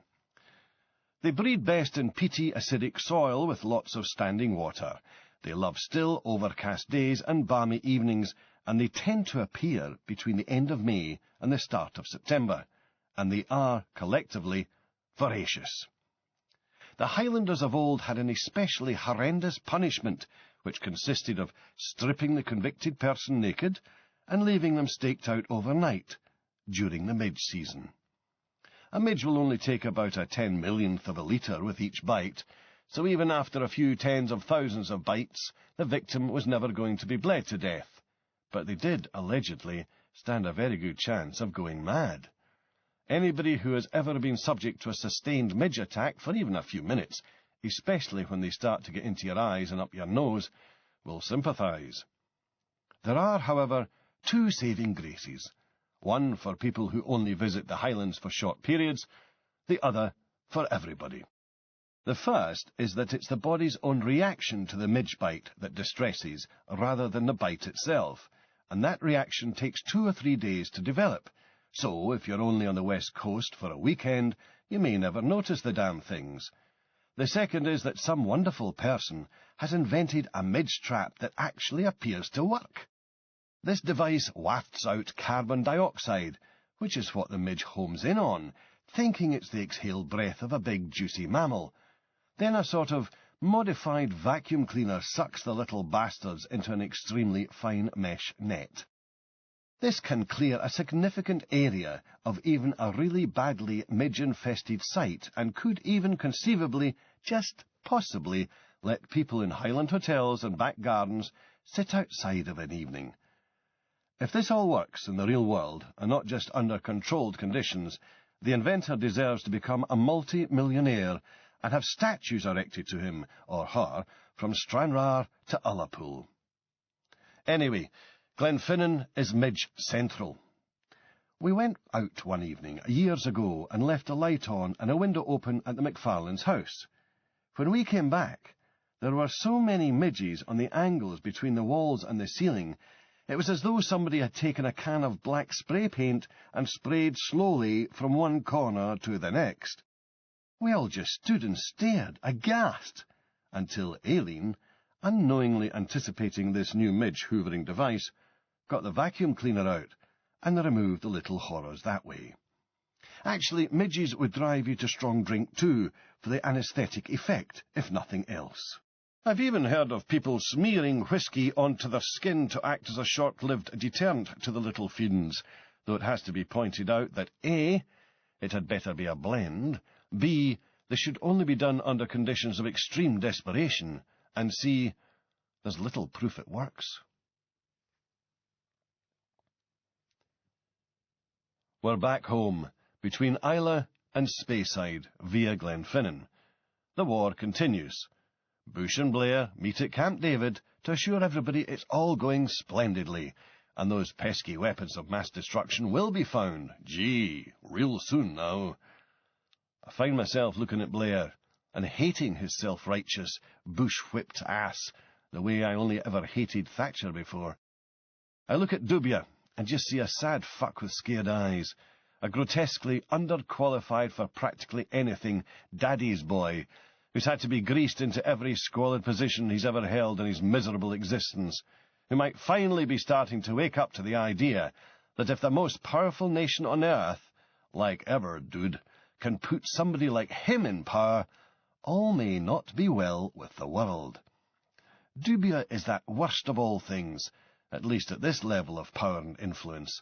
A cast-iron, 100%, complete and total loser, who somehow lucked out and made it to the very top.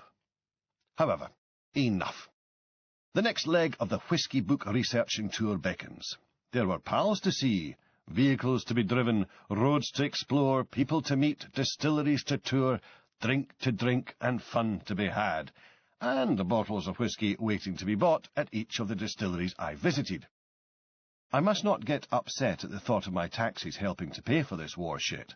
Hell, I'd just try harder when the time came to convince the tax people that the bottles of booze were absolutely necessary for my research into the book's subject, and therefore a legitimate business expense. I had thought of claiming them as expenses off Random House, but Oliver, the editor, had gone a little pale when I tested the air in this direction, and so I thought I'd probably better try the taxman instead. For this leg of the malt researching multi-tour, we were going to take the M5. I have always liked big, fast saloons.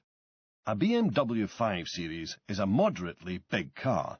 Not long ago, it would have been regarded as a just plain big car, and the quickest type of 5 Series is the M5.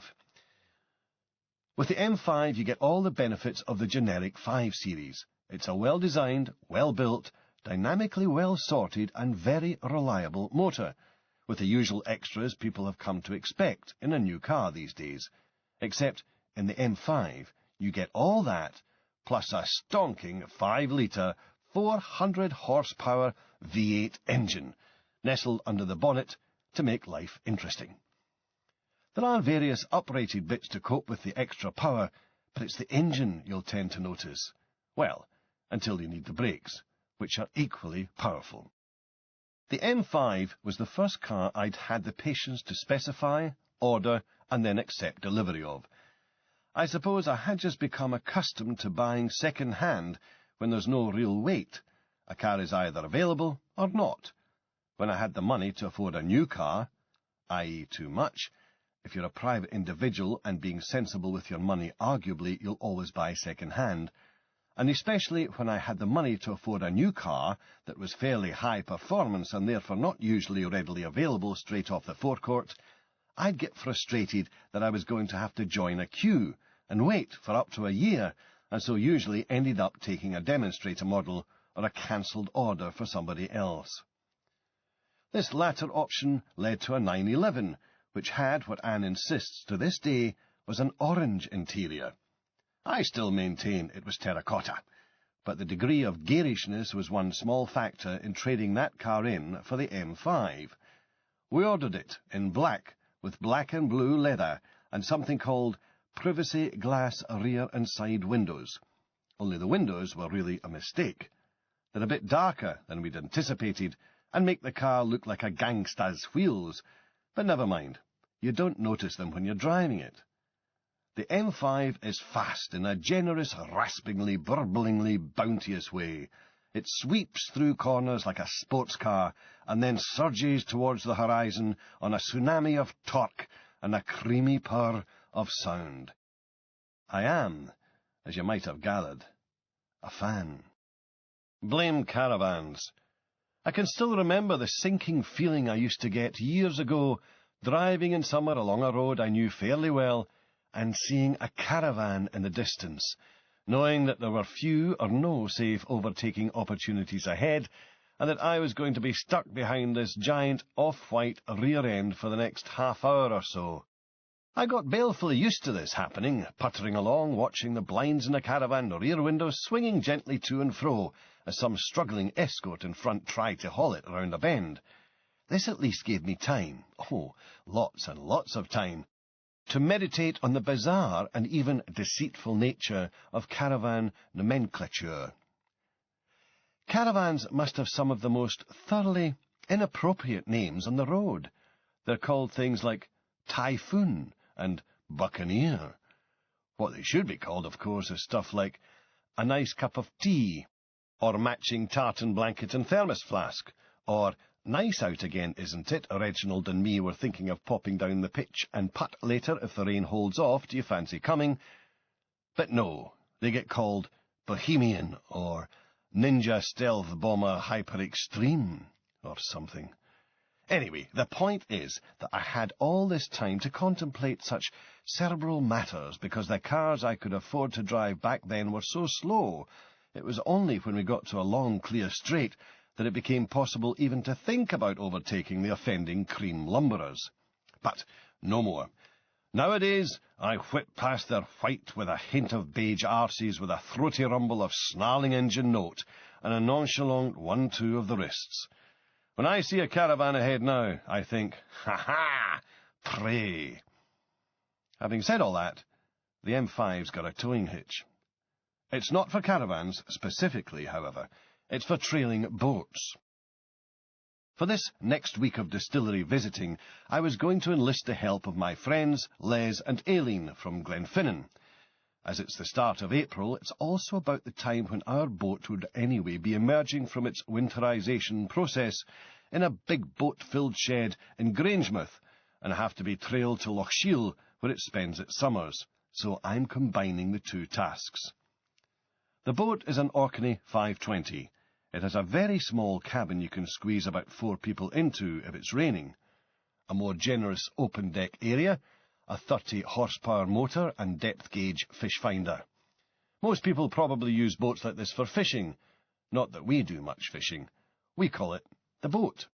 It was called the new boat for a while the boat we now talk of as the old boat was still just the boat, but now what was the boat is the old boat, and what was the new boat is just the boat. Hope that's clear. The old boat was a Drascombe lugger I bought off a policeman in Glasgow years ago. It was a more versatile and characterful boat than the Orkney, but it was showing its age. We retired it to Fife when we bought the Orkney a few years ago. Then last summer I took it down to Cornwall to one of my cousins with whom, hopefully, it'll start yet another new life. The great thing about the lugger is that as well as having a small, very small, engine for putting around and being rowable, if a bit heavy for rowing any great distance, it has 2 masts and 3 sails. And not just your standard namby-pamby effete white sails either. These were tan sails, manly sails, butch sails, sails that looked like they'd been dipped in Forthbridge paint before being hoisted to the winds. The lugger isn't fast using any of its 3 power sources, but it has always felt sturdy and reliable, and it's fun, just because boats are fun. It's even moderately safe for single-handed sailing because it's loose-footed. This means that there's no dirty great lump of wood hanging out underneath the bottom of the mainsail, so it's much harder to knock yourself out than it is on an ordinary sailing boat. We all had many happy seasons coasting down Loch Shiel under those tan sails, but the Orkney is more practical and gets where it's going a lot quicker. Actually, it feels like a speedboat to Les and me after years of waiting for the lugger's original 4-horsepower motor to break surface tension and actually move us anywhere, though we still haven't tried the water skiing experiment yet. The other thing we haven't got round to is Les and Iain's Guide to Sensible Sailing, a video to demystify the confusing world of nautical terminology. Les and Iain's Guide to Sensible Sailing. Sample dialogue. Les. Now, Iain, I believe some people would call this a sheet. Is that correct? Iain. Well, that's right, Les, they would. However, I think you'll find that the correct technical name for what you're holding there is, in fact, a rope. A sheet is something you put on your bed. Les. I see. And if I put this rope over here, that would be on the port side of the boat near the bows, yes? Iain. No. Port is a drink, made in Portugal, by the way, so it's quite easy to remember where it comes from. No, that's what we call the left side of the boat, at the front. You get the idea. We took it too far, of course. Masts became sticks and sails big flappy things. I mean, really. It's yet another amazingly good day. One of the compensations of trailing the boat and so having to stick below 50 is that there's more time to look around at the scenery. I drive this route via Lochern Head and Glencoe a lot, but it never ceases to amaze. The air is so clear, the sunlight seems bright as midsummer, but because it's early April, the snow still coats the mountain tops, sparkling like icing sugar. The ragged scatter of lochs across Rannoch Moor are deep blue on one side of the road, light blue and glittering on the other, already surrounded by fresh-growing grass and rushes and a carpet of tiny, early flowers. A single day like this isn't so unusual, but this is just the latest dry, warm day in a very dry winter and a positively sunny and almost balmy early spring. It's been a year of unseasonable weather all round, it feels. In late February, Anne and I were in Cyprus with our parents, staying in a villa near Pissouri, looking out across the British base at Akrotiri in one direction and the Troodos Mountains in the other.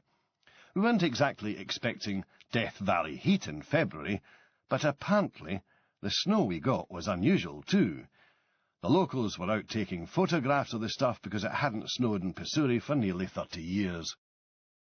When I arrive at Glenfinnan, there's not a cloud in the sky, and Loch Shiel is just lying there, barely ruffled in the faint breeze, disappearing into the pale distance between the surrounding mountains, shimmering. Loch Shiel, an appreciation with reservations. Loch Shiel is a great loch. Well, I like it anyway. It's never more than a mile wide, but it's 19 miles long. Fairly deep too, at 120 metres. At its head is the village of Glenfinnan, where our friends the McFarlanes live. Their house looks out to the water and the place where we moor the boat. Then along the shore, past the lodge, the Glenfinnan House Hotel, to give it its full title, and effectively the local, to the stone tower that is the monument to the 1745 rebellion. Everybody seems to assume that the figure at the top of the monument is Prince Charlie. It isn't, just a representative Highland chief. Beyond on a clear day you can see Ben Nevis. There's a National Trust Centre for the monument, the Glenfinnan Viaduct, as seen on postcards, shortbread tins, and in Harry Potter films throughout the world. Another hotel called the Prince's House, a photogenic Catholic church with a bell in the grounds which you're allowed to ring, a pier, and a railway station. And that's about it. No shops apart from the souvenir shop and cafe in the Trust. There is a shed that doubles as a post office, but only when the wee detachable sign's displayed.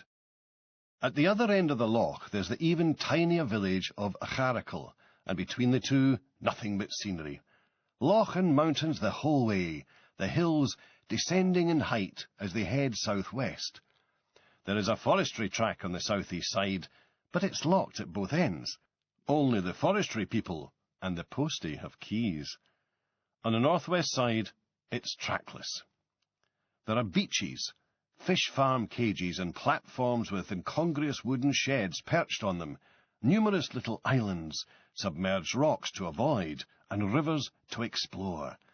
At the far end you could conceivably shoot the rapids, if you were in a canoe, and end up in the sea. A century of global warming could well turn Loch Shiel into a sea loch. Every year, Les and I say we'll take the boat back out of the loch and onto the trailer, and go to another loch, or even down to the sea, and every year we find there's ample to do on Loch Shiel alone, without having to go anywhere else. This does mean, though, that we're unable to describe ourselves as a pair of old sea dogs. We've settled for being loch puppies instead. Back in the early part of the 20th century, when the local roads were either non-existent or little better than tracks, there was a steamer service linking the far end of the loch with the railway station at Glenfinnan. These days, the good ship Sheilas plies the waters during the season, and very relaxing it is too. It's generally insect-free out in the loch, and anyway, the Sheilas, though it always seems very quiet and even sedate as it putters along, is easily faster than any midge. I do have slightly mixed feelings about this stretch of water, all the same. When we had the Drascombe rigged, we discovered Loch Shiel has extremely capricious winds. Capricious is what Les christened them anyway. I believe my term was fucking annoying. You could be tacking happily across the loch in a fine strong breeze 1 second, only to have it disappear utterly in the next moment, and then, a random, and therefore completely unpredictable amount of time later, just as you were beginning to think about firing up the motor, the wind would come back. Usually from exactly the opposite direction from before, necessitating some rapid resetting of sails. We put this meteorological eccentricity down to the numerous tall mountains at the Glenfinnan end of the loch. They get in the way of the wind and make it swirl.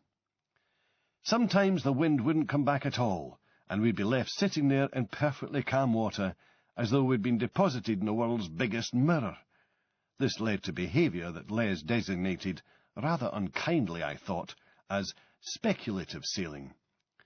Speculative sailing consists of sitting in one's boat in conditions of absolutely zero wind speed, with no appreciable movement whatsoever, save possibly that of the general mass of water in the loch moving from its head towards its distant outflow, worth, a good millimetre per day or so, under a sky that is either cloudless, or if clouded, utterly still.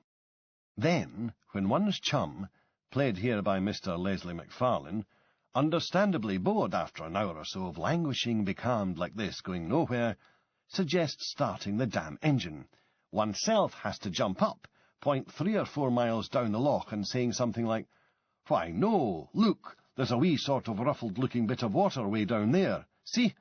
There is. No, really, and it's sort of heading this way. Let's just leave it a bit longer." Pitiable, really. My other resentment dates from the time of Joni's party down the loch. This was last summer, 2002, as I write this. Donald John and Joni, like Les and Aileen, are both teachers who live in Glenfinnan.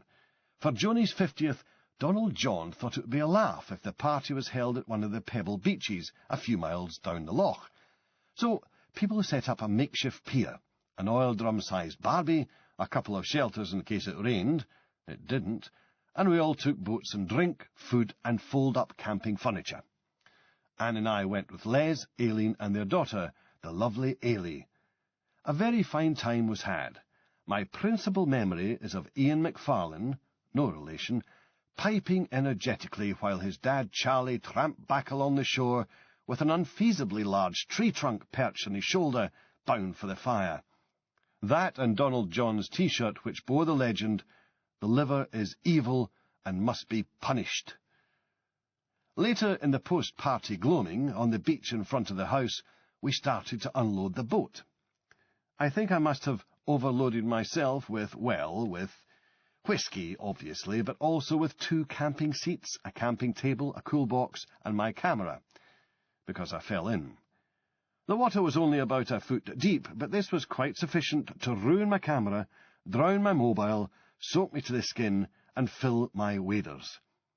Allegedly, I sort of teetered for a second or two, which supposedly made it even funnier. Ailey was heard laughing from the house. She claims seeing me fall in the water is the funniest thing she's ever seen. But then she's only 15, so what does she know? The camera was eventually repaired, but the mobile was a goner. I wouldn't have minded so much, but I'd only replaced it the previous year, after an unfortunately similar incident while canoeing with Les on Loch Eilt, just up the road. So, Loch Shiel and I have issues, but it's still a great loch. We get the boat safely into the water. The engine starts first time, and we zap down the loch a few miles to a pebble beach and back, just to make sure everything is working. There are maybe a dozen other boats on the loch, which is a lot for Loch Shiel. This, it turns out, is because it's one of the 3 annual Glenfinnan fishing competitions.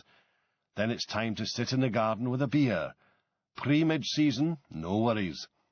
After a very fine dinner of venison and a sensible amount of fine red wine, a red wine frenzy is always a danger on such occasions, Les and I have a couple of cask-strength whiskies, just to get into training for the week of intensive researching ahead.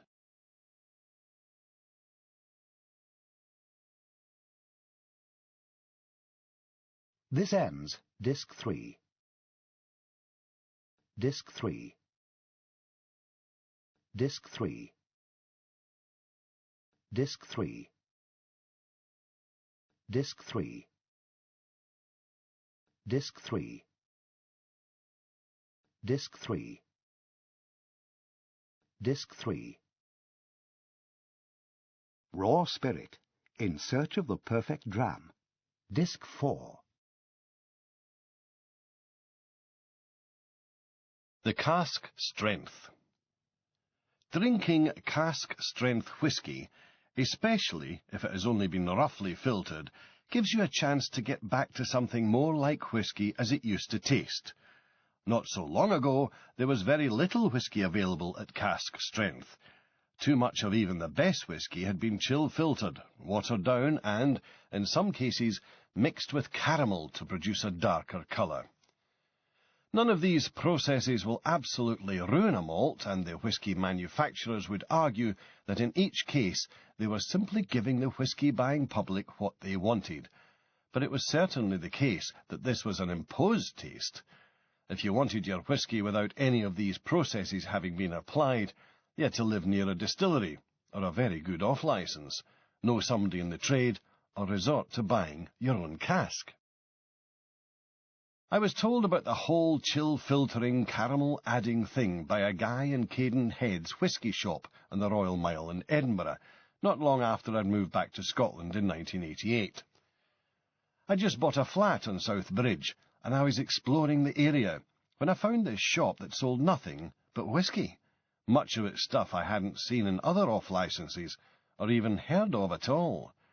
The guy was almost messianic in his zeal, and I duly left the shop clutching several bottles of cask-strength, completely unadulterated whisky, and with a certain degree of righteous ire that our national drink had been interfered with, emasculated and basically laid low by blandly vicious corporate suits with dollar signs in their eyes. Something of all this duly got into Complicity, a novel I wrote a year or two later. Cameron Colley, the journalist who's the central character, works on a story about this, and is personally and professionally affronted that his tipple of choice isn't as hairy-chested as he'd always assumed it was. So what does chill filtering do? It takes out of the whisky certain oils that would otherwise make the stuff go cloudy when it's chilled. The story I heard was that this was the fault of the American market. Most people in the States take their whisky with ice, and, because the whisky has been watered down to get it to a consistent strength, this makes the resulting mix look cloudy, like there's something wrong with it when the oils come out of solution. The remedy is to chill the stuff before it's bottled and run it through a fine filter. At one time the filter was made of asbestos, which wasn't something the industry used to publicise heavily. There's no evidence that anybody ever came to any harm through drinking asbestos-filtered whisky. It's more guilt by association, though you do have to wonder if anybody ever contracted asbestosis from handling the filters themselves. The whisky will now remain clear when ice is added, but the oils that have been removed will no longer be there to be tasted or contribute to the feel in the mouth. The watering down bit is just to get the whisky to a standard strength, and means the manufacturer doesn't have to keep altering the print on the label that tells you how strong the whisky is. It also makes life easier for the tax people, as they do their calculations. This is the least problematic alteration, always assuming that the water that's added is stuff you'd want to drink neat in the first place. Most Scottish water is quite soft and drinkable straight from the tap. If you wanted to be really purist about it, you might want to specify that the water added to your whisky should come from the same source as the water that went to make the whisky, via the mash tun, etc., in the first place.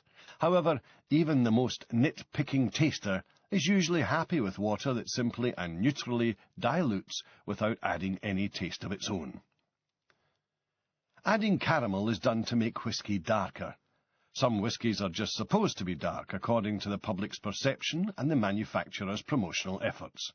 If the whisky isn't dark enough, some distillers will add caramel.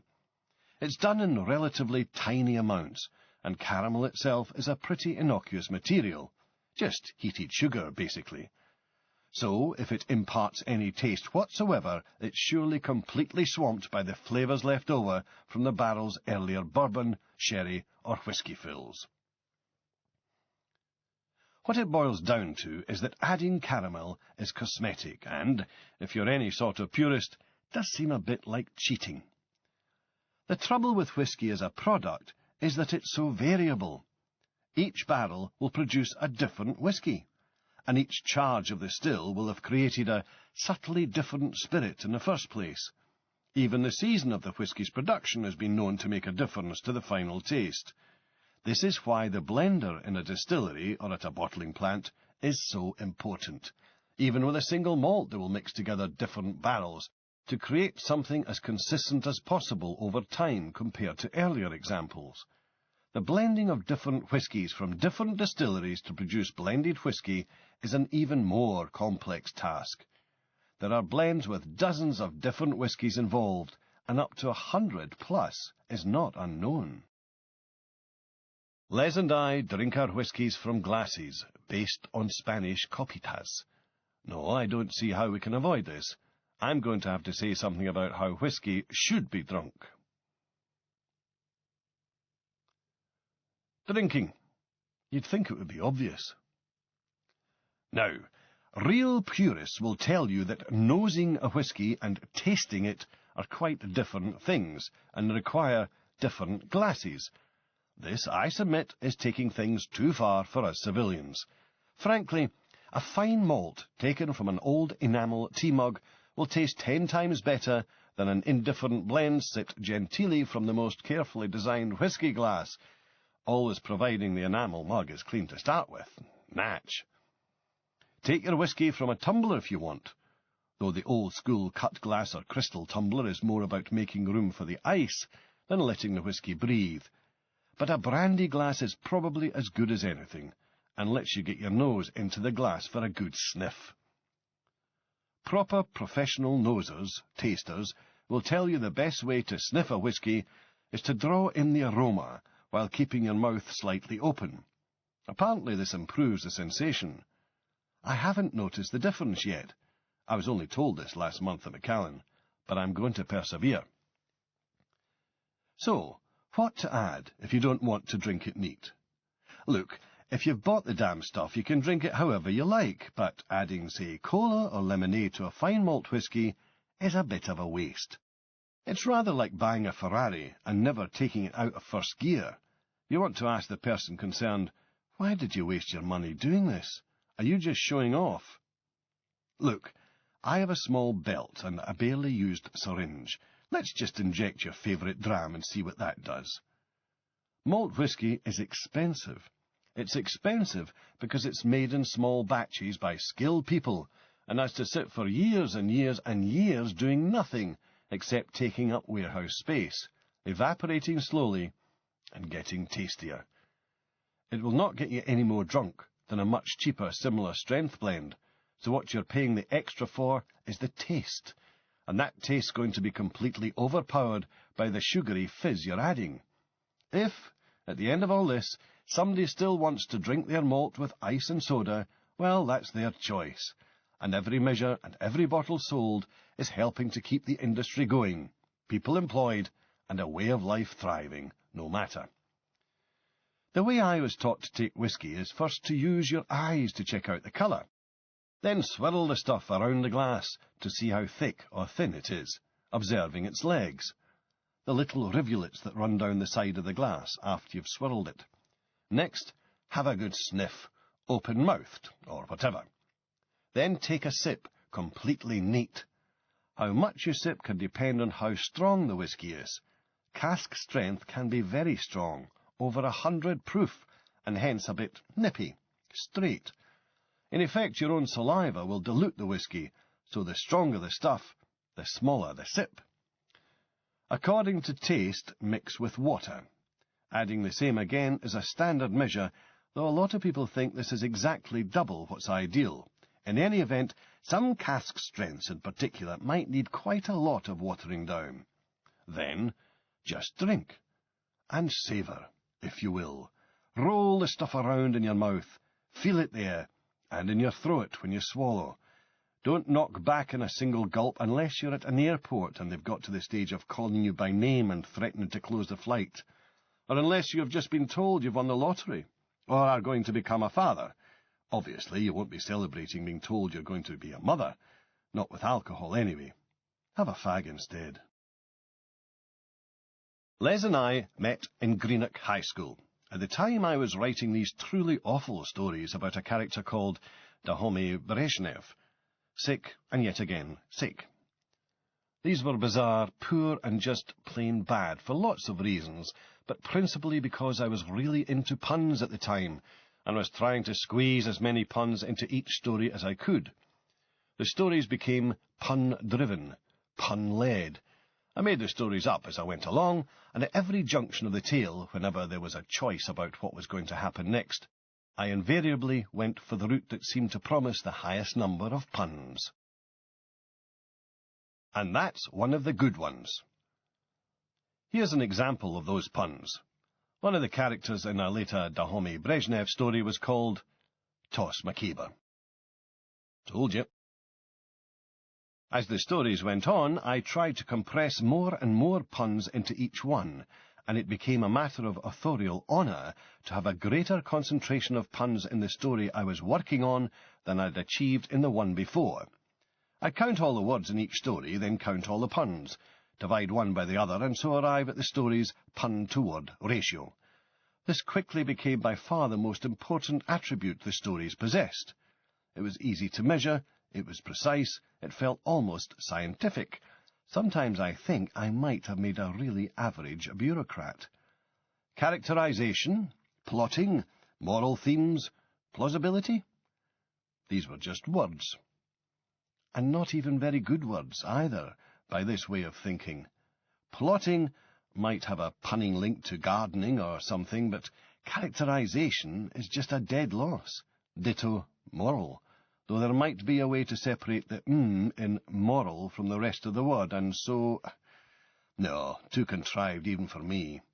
Themes could stretch to a lame, lisp-oriented pun about seams.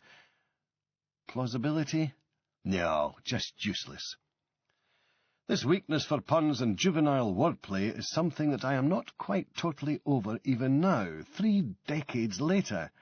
There was, in the first draft of Chapter 3 in this book, in the subsection Whisky, the How-To bit, the unfortunate sentence at the end of a paragraph, still, waste not, what not. Thank goodness I took it out.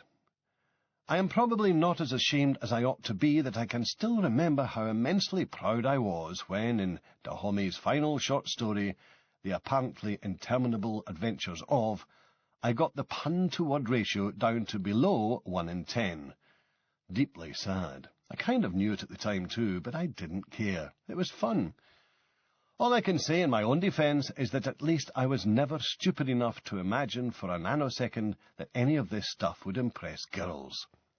I enjoyed doing this sort of thing for its own sake, and if a few of my male pals thought them worth a groan or two, for a groan is about as generous and positive a reaction to a pun as you're likely to get, then that was okay too, though still not the reason I was actually doing any of this. Even so, in a vain and misguided attempt to get more people to read these appalling pieces of nonsense, I'd started illustrating them with collages constructed from photos ripped out of the Observer magazine. These were, and are, by far the best things in the little schoolbook-based pamphlets that each of the stories appeared in. Some of the collages are almost inventive, and a few arguably witty. Possibly because of my fiendish word-playing, more likely because of the rude pictures featuring swimwear models, Les asked to see some of my work one day.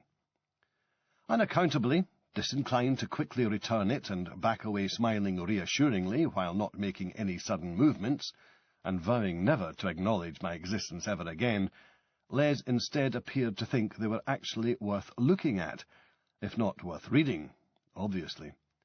I was flattered in the extreme, and we became friends. The day after the successful boat putting in, we say goodbye to Ailey, who is off to Iceland on a school trip.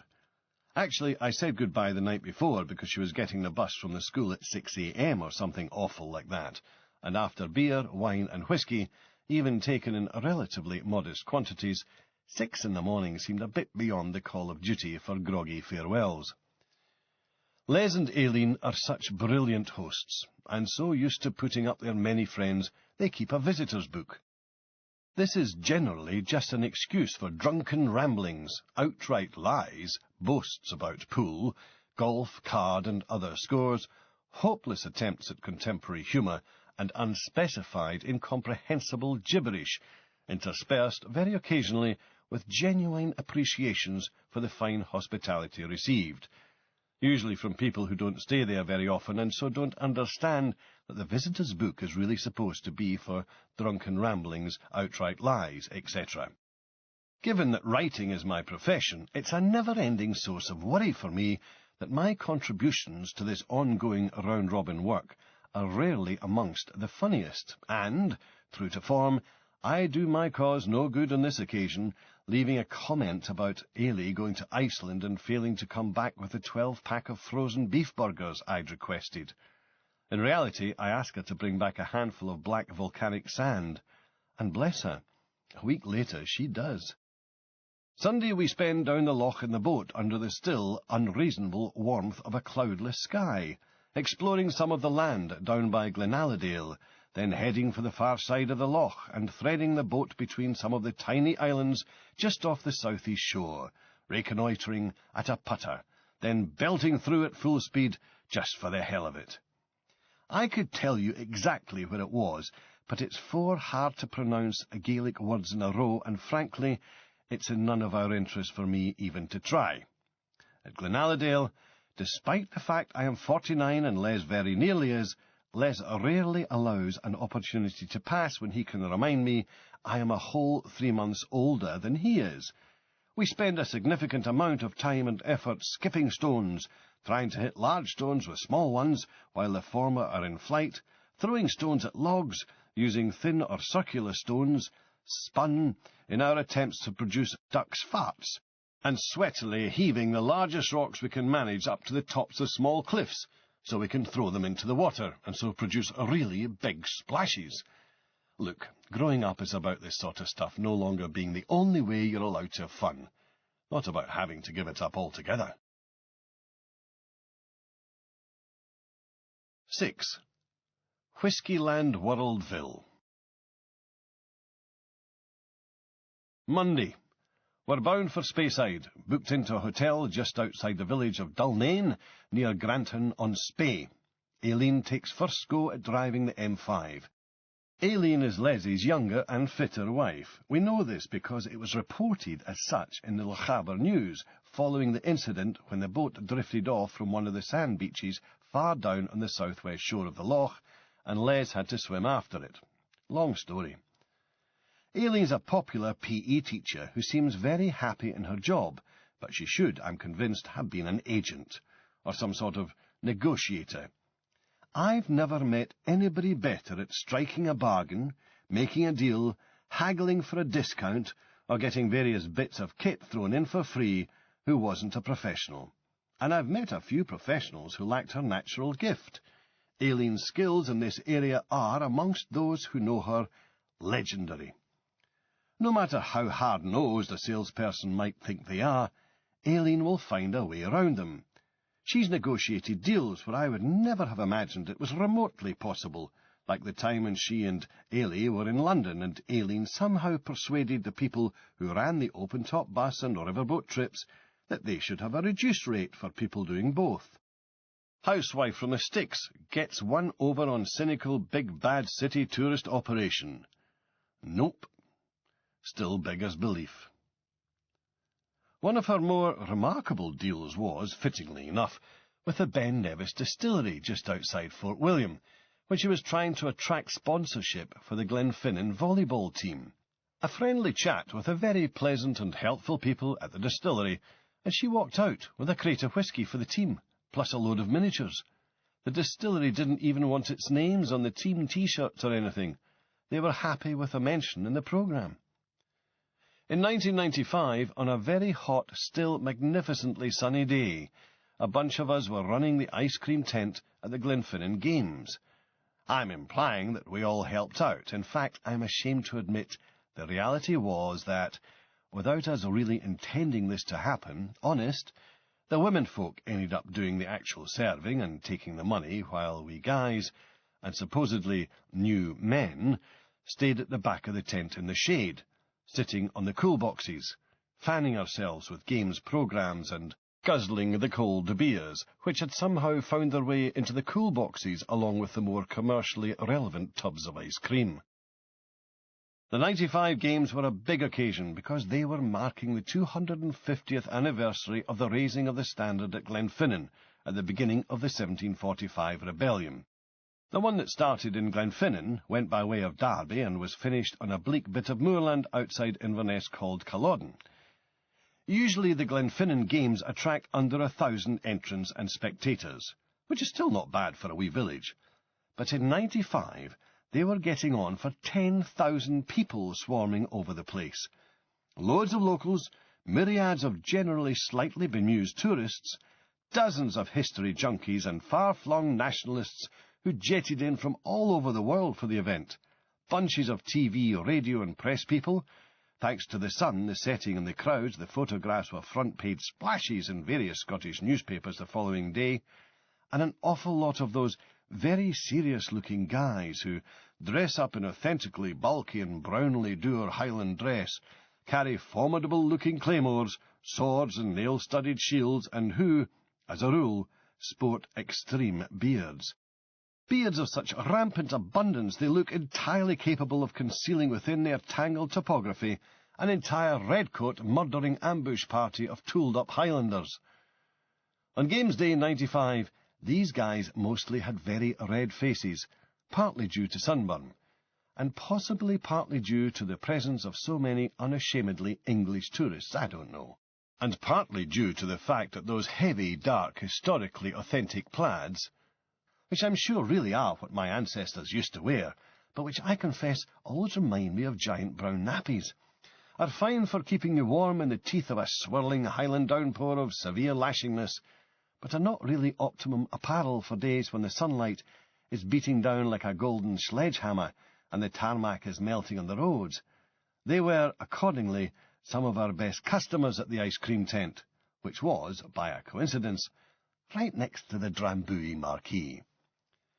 Drambuie's link with the event was more than just gratuitous. After the Jacobite defeat at Culloden, Prince Charlie escaped back to Paris via Skye with the help of Flora MacDonald. He died in Rome 40 years later, after living in Paris and Florence mostly, and after having made 2 or 3 secret visits to London in the 1750s. There were mistresses and wives, and he never entirely gave up hoping he might really become Charles III of Great Britain. Died with his boots off. Not such a bad life considering. Certainly more agreeable than being torn to bits by grape shot and musket fire during the battle itself, or being butchered afterwards while lying wounded, or trying to run away. Anyway, while on Skye, he stayed with the Mackinnon family and drank Drambuie, which, as Walter Schobert points out in his exhaustive The Whisky, Treasury, very likely represents the way whisky used to be drunk back then, at least amongst the toffs. That is, as a fine malt mixed with honey and herbs. There seems to be some dispute over whether Prince Charlie already had the recipe and gave it to the Mackinnons as a thank you, or they already had the recipe and just, eventually, made canny use of the romantic connection. I prefer the latter. But in any event, Drambuie probably had more right to be there at the 250th anniversary bash than anybody else. Come to think of it, I have my own link with Drambuie. That cancelled Order 911 we had with the orange terracotta interior had allegedly been ordered by a director of the Drambuie Company. Hence the, remarkable colour, maybe. Iain, who I think it would be fair to say has something of a sweet tooth, set up a very welcome and mutually beneficial deal with the girls who were serving in the, by now, sweltering Drambuie tent. Some of our ice cream for some of their liqueur. We chaps particularly appreciated this, as we'd just run out of beer. Like I say, she'd have made a great agent. We turn left at the Ben Nevis distillery with its highly photogenic Highland cattle. I can remember when Highland cattle, also known as hairy coos, were relatively rare sights unless you were deep in the Highlands or way out in the islands. Now they seem to be everywhere. Apparently, a lot of places keep them just because they look so great. They are, effectively, pets, and in some cases because they get tourists to stop to take photographs or video, and so perhaps thereafter take in the attraction that has positioned them so cunningly. If this is cynical, well, it's a relatively innocuous form of cynicism, and Highland cattle just do look wonderful. As a piece of architecture, Ben Nevis Distillery is nothing special. A bit overly industrial, though the lines are softened by lots of barrels in the grounds. Established by the very tall Long John MacDonald back in 1825, it was closed for 5 years in the late 1980s before being rescued and reopened by the Japanese Nikka firm. Japanese whisky really falls outside the remit of this book, but I think it's briefly worth making the point that Japanese whisky can be very good indeed, and that Japanese firms which have taken over or bought into the Scottish whisky business have generally treated the industry, the people, and the product itself with more respect than a lot of our own homegrown entrepreneurs. Hopefully, with an experienced film like Nikka behind it, Ben Nevis will continue to flourish and develop. The 10-year-old I bought is an enjoyably big, chewy thing, like eating a nut-sprinkled chocolate liqueur.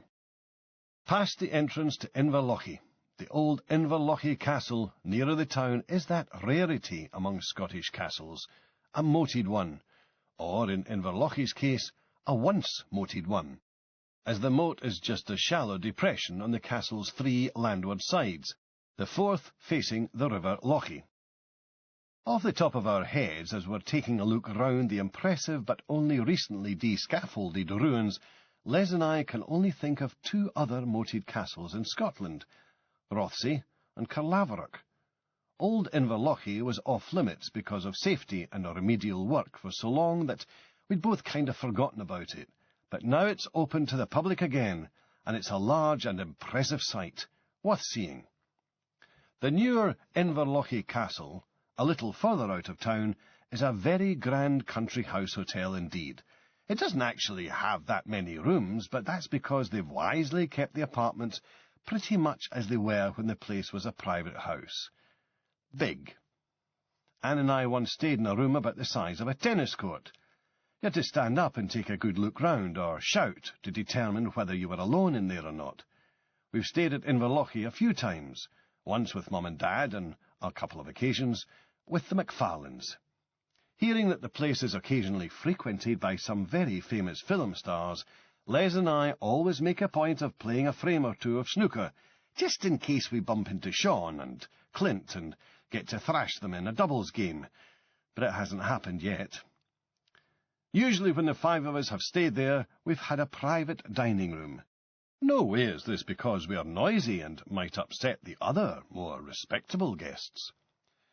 Our most recent stay at Inverlochy was last year, when Bentley, for some bizarre reason, suddenly took it into their heads to let me have one of their extremely expensive motor cars for a couple of days. Even the invitation to drive the thing was classy, a framed piece of art made up to look like the cover of one of my books, back in the black and white days, with the word Bentlicity emblazoned on it. How could I refuse? A shiny silver-grey Continental tea was duly delivered to our house, and Anne and I immediately zapped off to Inverlochy before Bentley could change their minds, inviting Les, Aileen and Ailey to be our guests. The Continental tea is by far the most expensive car I've ever driven, with the possible exception of the Formula 1 car at Manicourt. At not a kick in the arse off £250,000, this was a seriously pricey machine, and more money, a lot more money, for less car. The Continental T was the short wheelbase go-faster coupe of the range, while the longer 4-door version, even with the same turbo engine, cost over 100 grand less. I mean, what? Went like the squits off a Teflon shovel, but you always had the feeling you were basically torturing the tyres, forcing them to deal with nearly 3 tons of very accelerative car, moving smartly along a twisty road.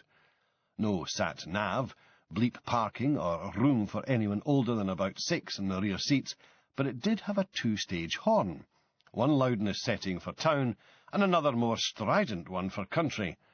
As a car for saying I have so much money I just don't give a fuck, this struck me as very much the one. At Spean Bridge we turn right, heading cross-country for Speyside on the A86. This is another great road. Not a great wee road, just a great road. There's a sort of modern Highland open country A-road standard which consists of long, usually fenced straights, punctuated by clear sight-lined, constant radius curves and torque-testing gradients, all of it through impressive scenery, and this baby, from Spain to Kingnussy, is an exemplar. It's a classic example of the breed too, in that in places its spacey, high-speed wonderfulness suddenly runs out, to be replaced by that sort of twisty, randomly variable width, but effectively 1.5-lane carriageway, which is great fun to drive if there's nothing slower in front of you, and exquisitely frustrating if there is. The A86 has mostly been brilliantly upgraded over the years, but there are still some stretches where you basically need somebody's cooperation if you're going to overtake them. Still, great views of Loch Laggan, Craigmeggy, and at Kinloch-Laggan, Britain's largest inland beach.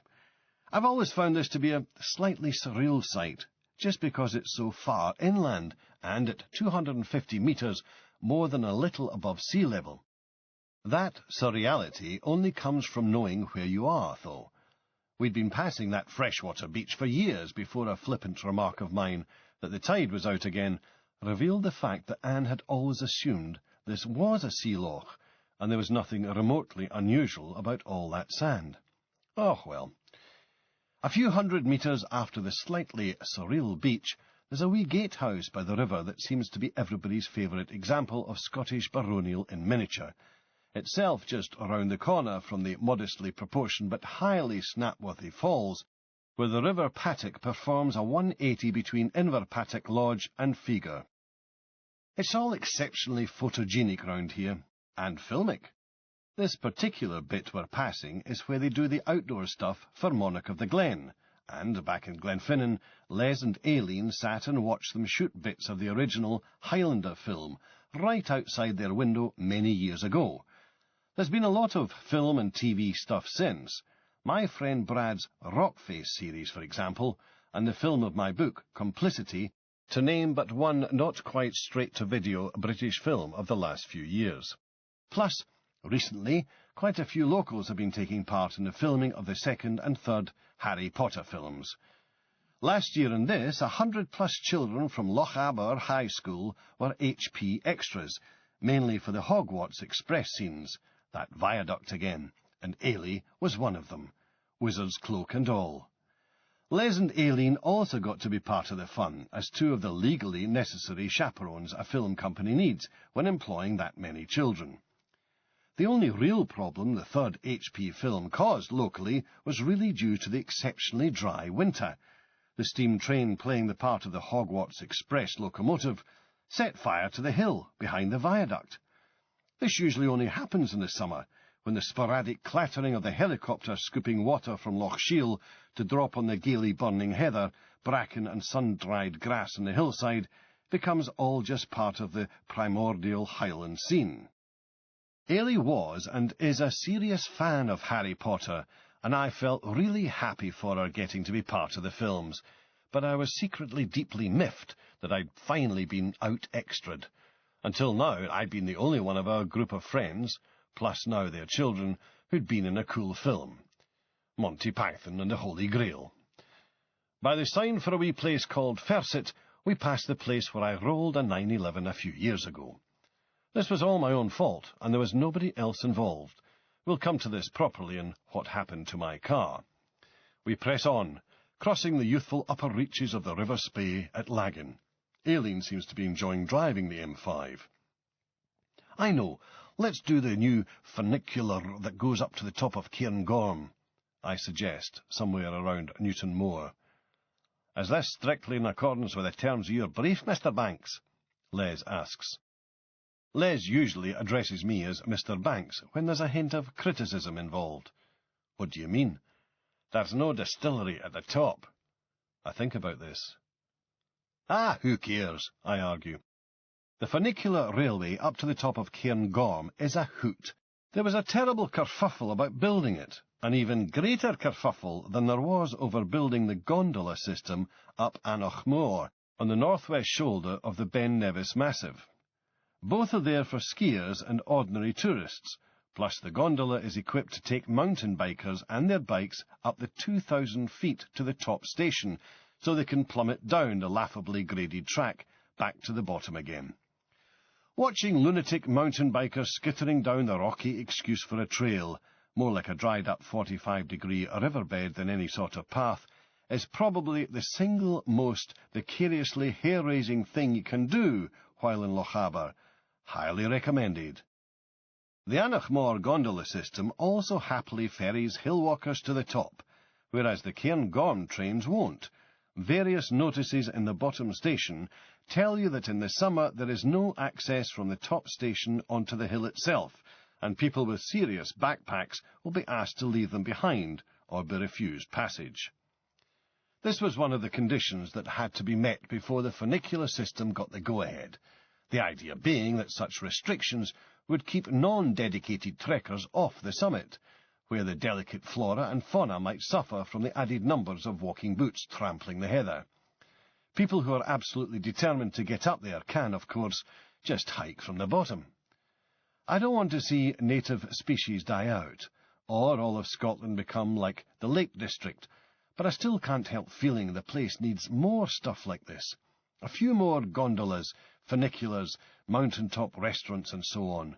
And don't get me started on a lack of decent alpine-style roads in Scotland, or dead ends that should be joined up. The day we visit Cairngorm, there's still enough snow for skiing and boarding, and plenty of people are doing both, so the ways out from the visitor centre onto the hill are open. The weather is positively balmy for Cairngorm, which pretty much has the very worst weather in Britain. We do the standard tourist things, take photos, browse the shop. I add to my growing collection of wooden train whistles, and buy a notebook that you can allegedly write on in the rain, which I'll almost certainly never use, and have a fairly bog-standard chips and beans with everything lunch. We stand, breathing in the clear mountain air, before taking the funicular back to the car. Les looks around, as though trying to gauge something. "Altitude?" he asks. "Eh? What?" "You mean you didn't bring your altimeter?" Les says innocently. "Dearie me." "It's in the car," I say lamely. Altitude problem. The altimeter is something of a sore point. I bought it many years ago in Nevisport in Fort William. I have a weakness for these outdoors gear shops. I have far too many hiking jackets, pairs of gloves, Swiss Army and other knives, torches, compasses, camping stoves, sets of binoculars and other assorted outdoorsy paraphernalia. I long ago collected all the 50,000 scale maps covering Scotland, and now I seem to have started doing the same thing with the orange-covered 25,000 series. Les claims that there must be a bell that goes off when I enter one of these establishments, and possibly a red flashing light as well, probably in the staff room or manager's office, maybe even a sign that illuminates, "Attention, a fool and his money have just entered the building. Opportunity, opportunity." The altimeter is his first and favourite example of my gratuitous overspending.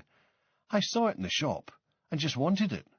It's a proper piece of precision engineering, and it had an orange lanyard and everything. I justified it to myself as a safety measure. Out on the hill you might think you knew where you were on the map by compass bearings and all that sort of stuff. See, but double-checking via the contour lines would definitely help confirm that you really were where you thought you were. Sold. However, I didn't want to be too extravagant, so I even looked at the price first. £39.99. Very reasonable for such a quality piece of kit, I thought. I took it to the counter, and the shop assistant rang up. £139.99. I stared at the figures glowing on the till readout, and then at the price sticker on the altimeter itself. Yep, the first numeral on the sticker had printed across the left-hand edge of the little box the price was supposed to be printed inside, and it really was £100 more expensive than I'd thought. I couldn't even get away with just keeping quiet about this piece of gratuitous overspending, because Les was there at the time, at first looking on incredulously, and then trying to suppress his laughter. He didn't quite get to the stuffing the hanky into the mouth stage, but it was a close-run thing. I never did take the damn altimeter hill walking. It lives in the M5 now, slotted into one of the cup holders. It works off atmospheric pressure, and every time I pass the Schlod summit sign on the A9 south of Inverness, or the sign at Rannoch Moor summit, both of which have the courtesy to tell you exactly how high you are, though not in a druggy way, obviously, I dutifully reset it. Apart from that, it's of no earthly use to man nor beast, but it still looks kind of cool. I did once take it on the flight from Barra to Glasgow, wee daft plane, unpressurised, and was able to confirm that when the captain said we were cruising at an altitude of 4,000 feet, we really were. Handy or what? In the afternoon, we head into deepest Speyside, via some fun little back roads and the primly quaint but very pleasant town of Granton-on-Spey, its grey granite buildings positively sparkling in the sunlight. We have to refuel, and Les expresses some horror at how quickly this comes around in the M5. I'm getting 22 miles to the gallon, I protest. Les and I are both of an age when we still think in terms of mpg rather than km per litre. For a 5-litre engine, that's bloody good. Actually, it probably means I'm not driving the car hard enough.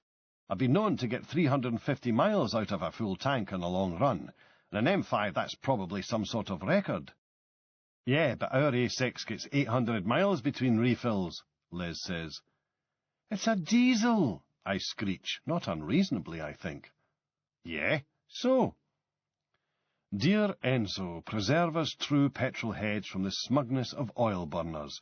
Les likes fast cars as much as I do, but I can see he's on the cusp of being turned by that damn 5-cylinder diesel. The sooner we get him behind the wheel of the M5, the better. Well, anyway, I splutter. I mean, it's just not fair to compare. Hold on. Wait a minute. Where's Iain? Uh-oh, I think I saw a sweet shop back there. G on S has a great sweet shop called the Candy Box, one of those time-warp places where they measure boiled sweets out of big jars and sell stuff you thought they'd stopped making years ago, as well as having lots of intriguing-looking modern sweets and some terribly tempting Belgian chocolates. Aileen beelines for shops like this, the way I go straight to outdoor outlets. Astoundingly, we don't bump into anybody who knows Les the whole time we're in Granton. This is genuinely remarkable. I've never known anybody more prone to meeting people he knows where all concerned least expect it. Usually this happens abroad in the middle of nowhere, and I speculate that maybe we're just too close to home. Then Les reminds me that actually he did bump into another Lochaber High School teacher while we were at the top of the funicular. We eventually drag Aileen out of the sweet shop before she can do a deal on buying the whole stock for less than trade, and sweep off along a wee road through the woods towards Glenfarclas Distillery, though only after promising her there are bound to be things like whisky-flavoured fudge and similar goodies to be had in the distillery shop. The three of us plus my notebook take the tour at Glenfarclas. The tour costs £3.50 each, which seems fairly close to standard for distilleries with decent visitor centres, though there are exceptions. As a rule, you get vouchers with the tickets which entitle you to get almost all the money back if you buy a bottle in the shop afterwards, which is not such a bad deal. It would be nicer, and feel more like proper Highland hospitality, if all distillery tours were free and ended with a complimentary dram. But visitor facilities cost money, and the charges don't seem to have put many people off. Besides, at the end of the Glenfarclas tour, you get to see the beautiful wood-panelled room in the visitor centre, which is constructed from pieces salvaged from the old Empress of Australia. The liner was built in 1913 and broken up in 1960 in Ward's ship-breaking yard by Inverkeithing, a mile or so away from where we live, in sunny North Queensferry. I have to declare a personal connection here. Quite a few of my family on my dad's side worked in Wards over the years. Whatever, the tour at Glenfarclas is worth doing. It's not a huge distillery, but it does have what looks to me like a pretty enormous malt mill, equipped with dirty grate magnets to weed any metallic stuff out of the barley, and the big, bulb-shaped stills are the biggest on Speyside. More interesting than all the technical stuff, though, is how truly autonomous, cohesive, and family-run the distillery is. The Grant family have owned and run Glenfarclas for 5 generations, with the 6th generation learning the ropes right now. It's a reflection of the fact they have to do all their promotional and other bureaucratic work in-house, rather than leaving such overhead-heavy stuff to be done by a central HQ somewhere else, that while the distillery itself employs only 8 people, the office side needs 15. Mash tuns, washbacks and stills just fill the warehouses up. It takes dedicated desk work to keep the whisky moving out of them onto the market. A true independent in an industry that has grown increasingly corporate over the centuries, and especially over the last few decades, it would arguably be something to be treasured even if the whisky they made was only good, but it's much better than that. The Glenfarclas 105, the 105 proof translating to 60% alcohol by volume, has long been one of the best strong whiskies widely available, and it's hard not to make comparisons between its robust, self-confident style and the independence of the firm that makes it. Given that the effectively cask strength 105 is only about 8 to 10 years old, this is a sweet, full and amazingly rounded whisky. The bottle I bought was the 21-year-old, which is even more developed, smoother, only to be expected given that it's 43% rather than 60%, and quite spectacular in its complexity, packed with spicy, fruity flavours, all wrapped in a subtle smokiness. In a sense, it ought to make no difference who makes a whisky or where it's made. All that should matter is the taste, and that's it. Yet, part of the reason for visiting a distillery is that seeing where the stuff is made, meeting the people who make it, and often breathing in the scent of the place where it rests for umpteen years, undeniably adds to the experience in the future, just for the simple reason that that is what we are like. We are connection-making creatures. You might be on the other side of the world, sweating in a climate Scotland hasn't seen since the Precambrian, when most of its land mass was somewhere over the equator, but the smell of a dram from a distillery you've been to years before will suddenly whisk you back to a collection of black-walled buildings on a chilly hillside in Angus. It's a subjective encounter, drinking a whisky. You're bringing as much to the event as the drink is, maybe more. Just as touring a distillery adds to the sensation of drinking its product subsequently, bringing in resonances that have nothing directly to do with the smell or taste or feel of the liquid, so knowing you're making a link to a proudly independent family firm, not a vast conglomerate, however well run and relatively benign, allows you to enjoy the dram with just a little extra relish. In any event, on taste alone, Glenfarclas is one of the Speyside greats, and deserves to be ranked with the more heavily promoted brands. We stay at Muckrach Lodge. The owners turn out to be called MacFarlane too, though they don't seem to be any sort of close relations to Les and Aileen. I mean, not that we'd actually have asked for a discount if they were. I have a brother-in-law who's a Penfold, but do I ever ask for a discount on Penfold's Grange Bin 95?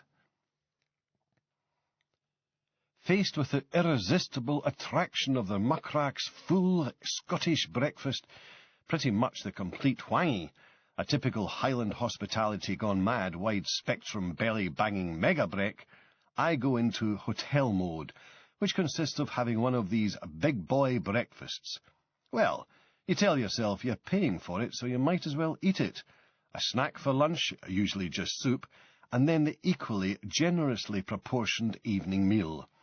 The temptation is to have a big lunch as well, because your stomach is getting kind of used to these enormous portions, but this leads to expanded waist syndrome, and is a thoroughly bad thing. I suspect a lot of tourists go into hotel or B&B mode while they're here. We get down to some serious research. Speyside is the focus of the Scotch industry, its epicentre, its spiritual headquarters. If the industry was ever going to have a theme park, may the thought perish, this is where it would be. Whisky Land. Whisky World. Around here they have the Whisky Trail. They have a castle trail too, which both Les and I feel we should do one day, but one interest at a time. And around here it seems you can barely drive a mile without seeing a distillery. Sometimes the whole thing, strewn across a hillside, sometimes just the pagoda roofs poking up above the trees, or the steam-bannered chimneys standing out over the long roofs of a few acres of bonded warehouses. Sometimes all you see is a brown tourist information sign pointing the way, and sometimes there's just a very discreet sign by the roadside for trade visitors and contractors if a distillery is not set up to accommodate tourists. A lot are, though, and personally I find them very civilised places to be. There is now a kind of visitor centre vernacular, a recognisable getting-on for industry-wide style of layout and furnishing that might seem twee if you're one of these minimalist people who like their houses to look like operating theatres, but which kind of suits the nature of the process that goes to make whisky, and which is, anyway, changing gradually. There will probably be lots of wood and sometimes quite a lot of exposed stonework. There will be a darkened area where you can sit or stand and watch a visual presentation which will tend to major on sparkling streams gurgling across moody moors and over bulbous boulders, swaying sunlit fields of barley, gleaming great stills, old buildings wreathed in steam and atmospherically lit barrels in dark warehouses. Often there will be an example of an old illicit still, sitting glistening in a coppery sort of way in a corner, usually in a mocked-up bothy setting. Frequently there will be lots of old distillery tools, from when each concern was more self-contained than today. Adzes, malt shovels, rummagers, and the rest. Almost always there will be impressively massive old ledgers and enormous leather-bound books that are the genuine articles from 100 years ago, detailing aspects of the distillery's processes and general bookkeeping. In the bit where you do the tasting, there will definitely be lots of wood, various seats, benches and tables, almost always in wood, and sometimes there will be couches and chairs, usually in leather. These are intensely comfortable places to be. Ideally, you want to be able to sample the product as well, to have a decent taste or two, and not have to worry about driving. But even if you're unable to indulge, there are few more pleasant public spaces. For all the slightly formulaic feel of a standard visitor centre, and this may well be something that you'll only recognise if, like me, you're doing them by the dozen, there is a sort of honesty about them, just because they are so close to the production process itself. They are, in the end, anyway, all different, just as the malts themselves are all different. The people who staff them add an extra flavour to the mix as well. The awkward but knowledgeable ones who you can tell really just want to be back doing the technical stuff, opening valves, sniffing the air outside the spirit safe, waiting for the time to take the best cut of the spirit, but who can answer any production question you ask them. The totally enthusiastic types who really want you to know what a great thing they do here and how wonderful their particular whisky is. The usually slightly different manager or even owner who's unsure quite how to modulate their enthusiasm and how much depth of knowledge to go into. And the slightly wacko characters who at their best keep you wide-eyed and laughing, and at their worst still make you laugh, even if they do seem to be part of some bizarre Cairn Community light industrial outsourcing programme. I'm sure I've encountered somebody on a tour or behind the counter in a visitor centre who is just plain boring and uninterested, but obviously I've succeeded in forgetting about them. One of the pluses of going around lots of distilleries is meeting up with people who know each other or are related to each other. It is a small industry. Less than 100 distilleries, each one often only employing a dozen people in the actual physical process, and usually fewer than that in the on-site office. The skills involved are very transferable within the industry as a whole, and because a lot of the distilleries are owned by larger concerns, people are able to move round within that company's sites and see how it's done elsewhere. I lost count of the number of times I bumped into somebody's mum, dad, son, daughter, brother, or whatever, once I told them that I'd been to all these other distilleries. "Och, you'll have talked to so-and-so." Come to think of it, when you're a writer, especially one who's managing to keep the wolf from the door, there aren't many professions you encounter which make you think, actually this must be quite a decent job. I wouldn't mind doing this. But working in a distillery is arguably one of them.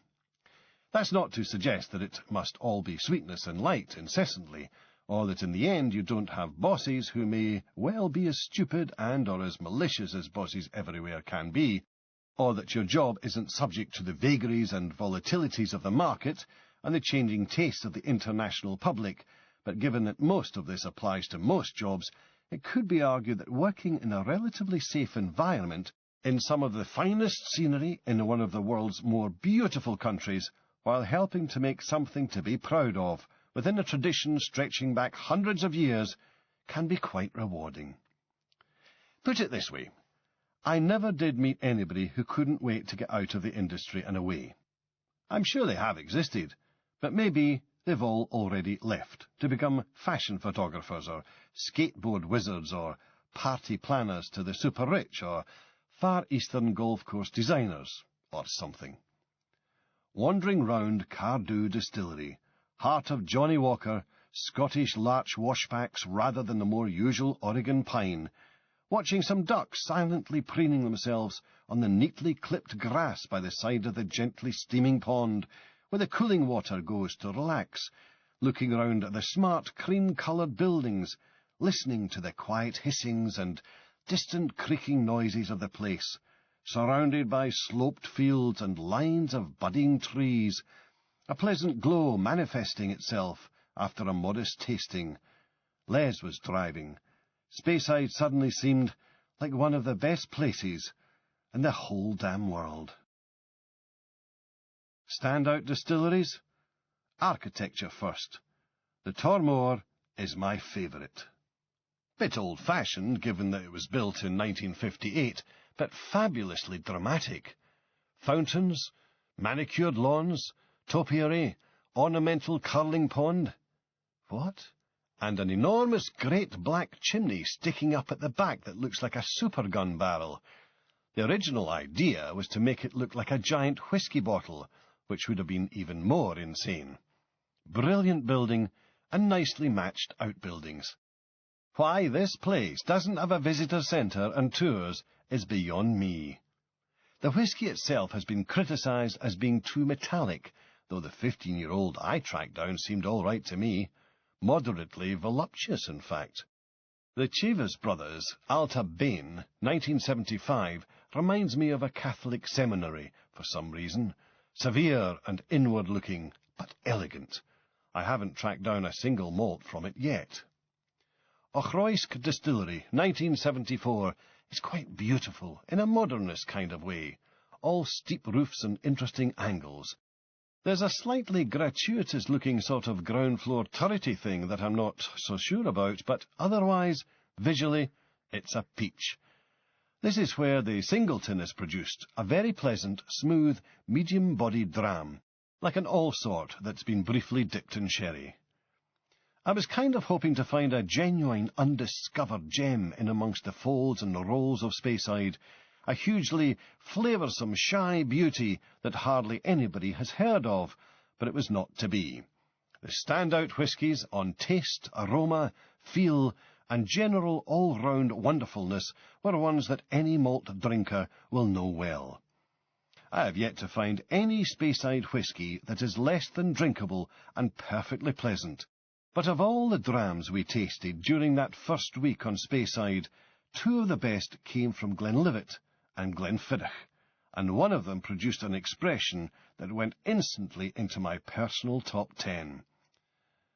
Another exceptional pair were Aberlour and Balvenie, which may not be exactly household names, but they're hardly unknowns either.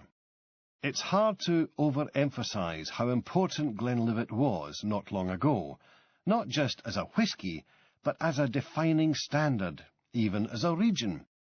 The primacy of the whisky itself remains, but its nomenclative dominance has gone, and probably just as well for all concerned. One of the books I picked up second-hand for the reading part of this book's research was a 1976 paperback of David Daish's 1969 Scotch Whisky, Its Past and Present.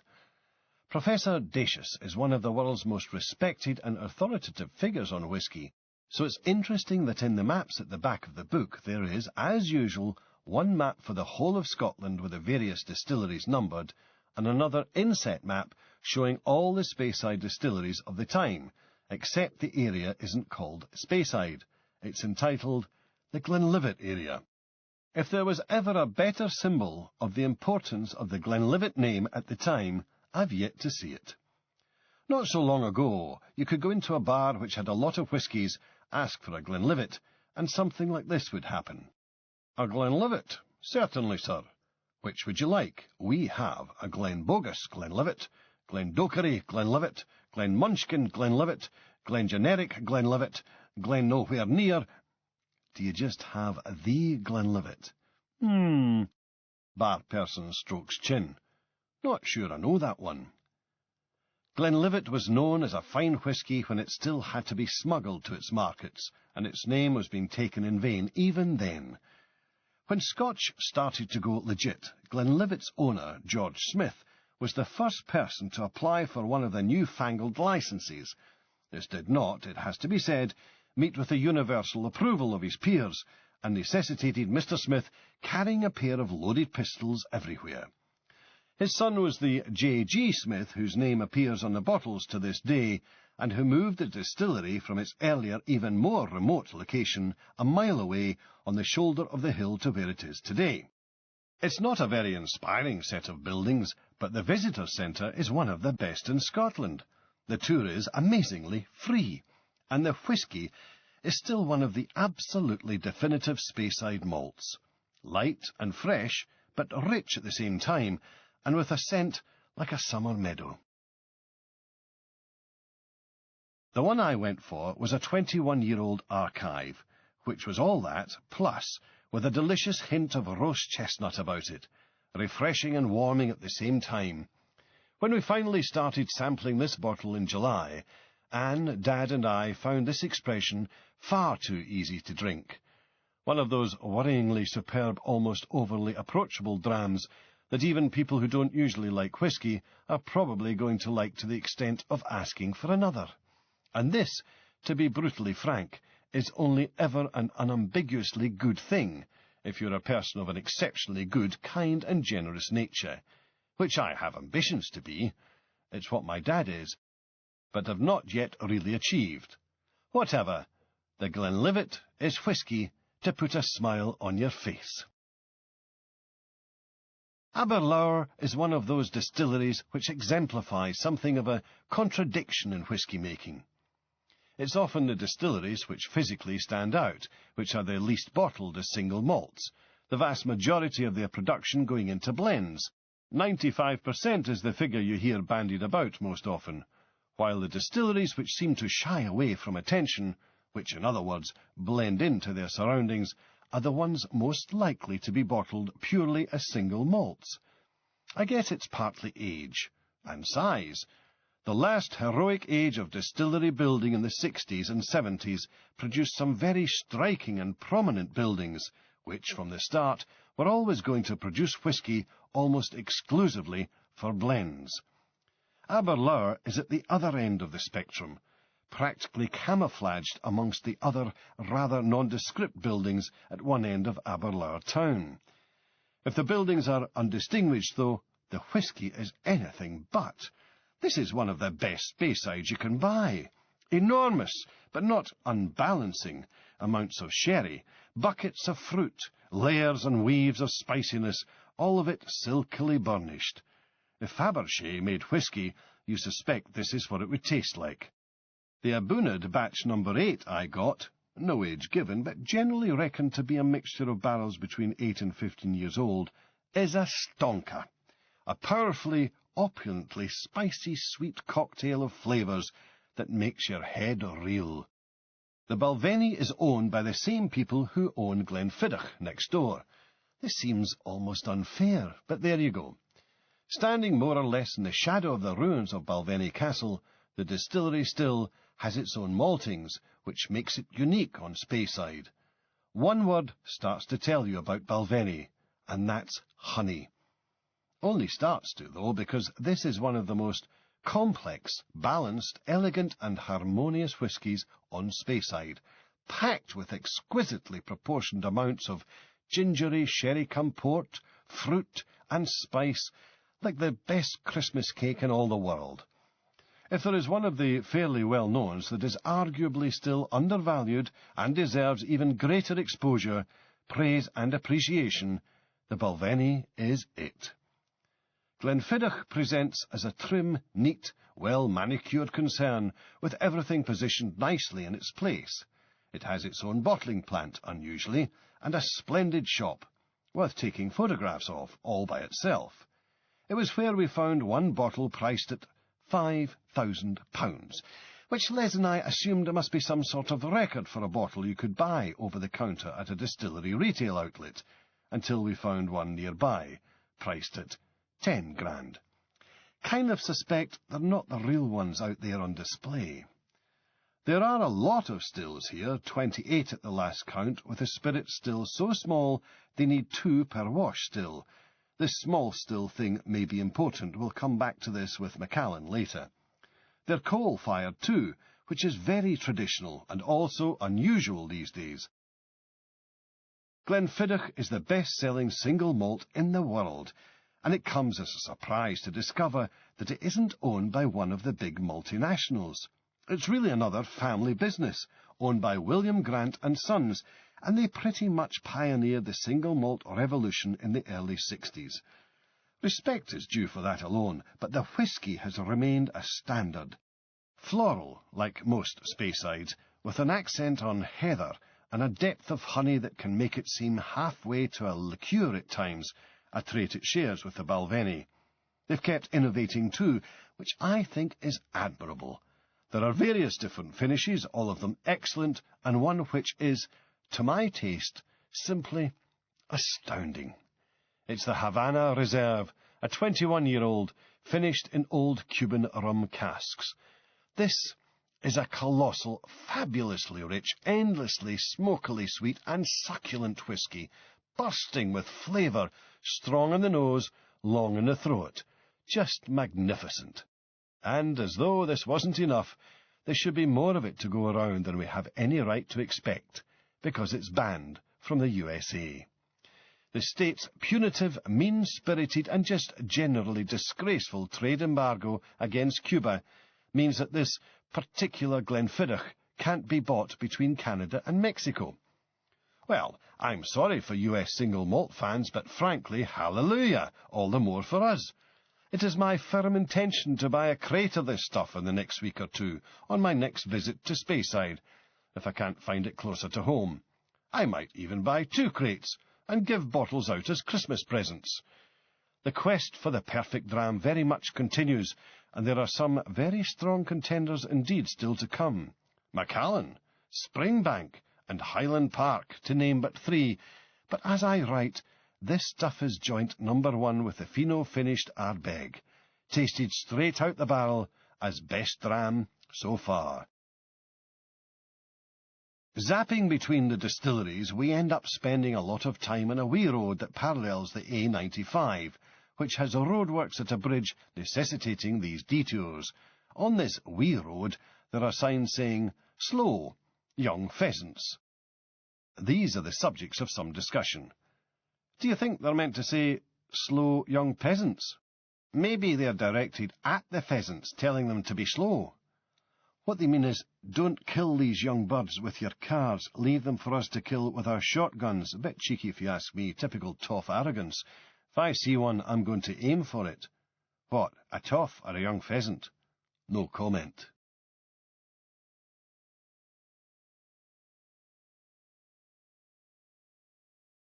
This ends Disc 4. Tens, disc 4. Tens, disc 4. Tens, disc 4. Tens, disc 4.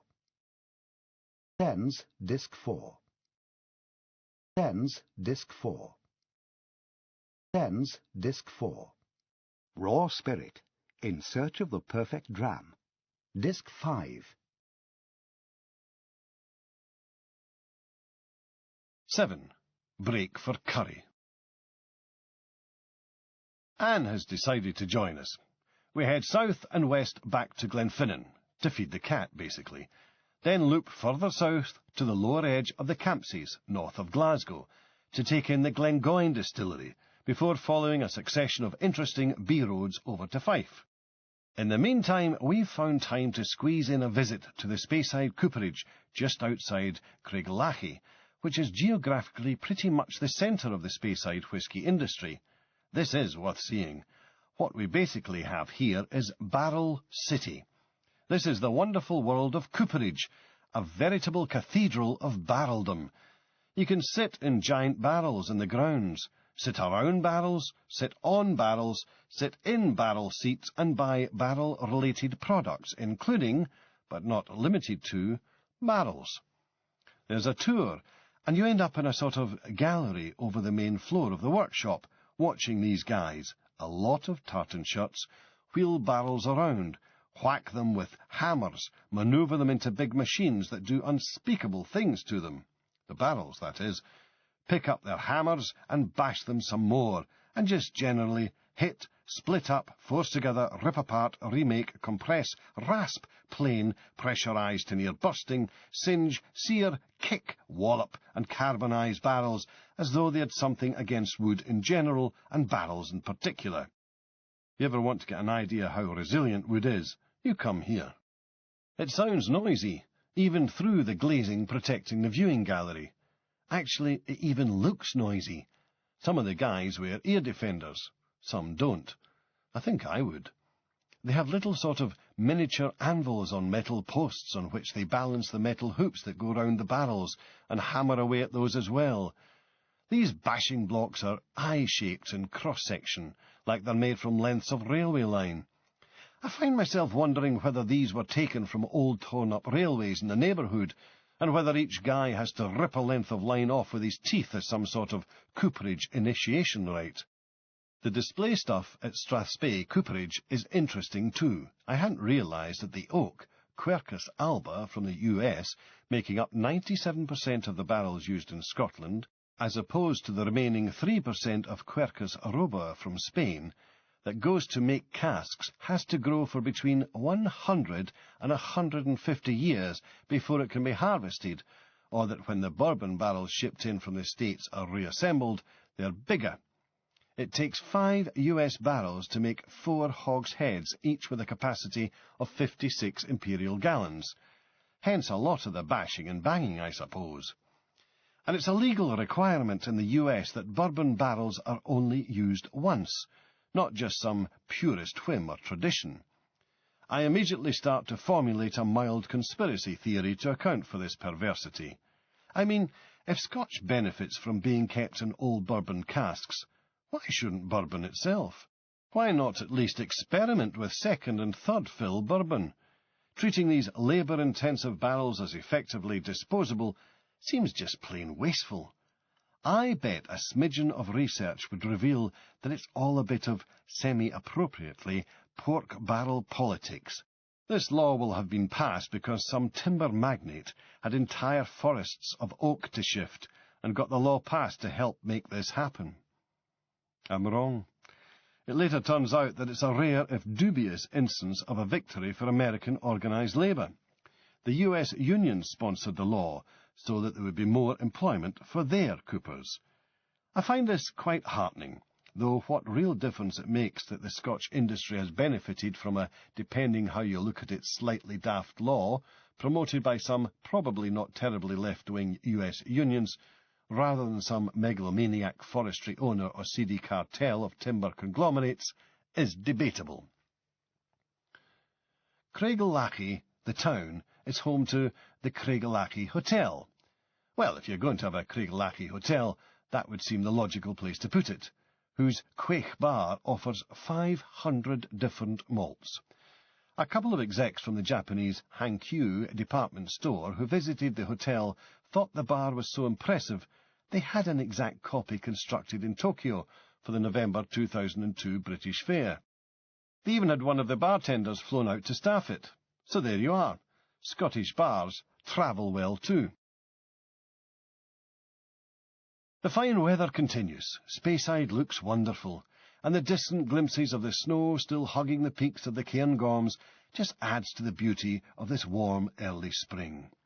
The three of us enjoy using the M5 on these Murray roads. The A95, when it opens again, is a good, open, quite fast if moderately busy highway, and the surrounding smaller roads are quieter, twistier, and rollingly scenic, diving and looping through forests and small towns, past fields dotted with dozens of tiny lambs and coloured various greens. It occurs to me that maybe when it comes to roads, I'm too much of a mountain snob, a remoteness junkie. I suppose I associate the best, most rewarding driving with a degree of verticality or surrounding emptiness. I kind of dismiss the A9 because it's so busy and relatively boring, and frustrating, with its heavy traffic and still limited bits of dual carriageway forever collapsing back to two-way, and I rarely drive it these days, except where I have no choice. When heading from Fife to Glenfinnan, I have a sort of parallel route that avoids the A9 all the way up to Glengarry, where there is a good long bit of dual carriageway. This alternative route takes a good half-hour longer than using the A9 the whole way, but it's just so much more interesting to drive.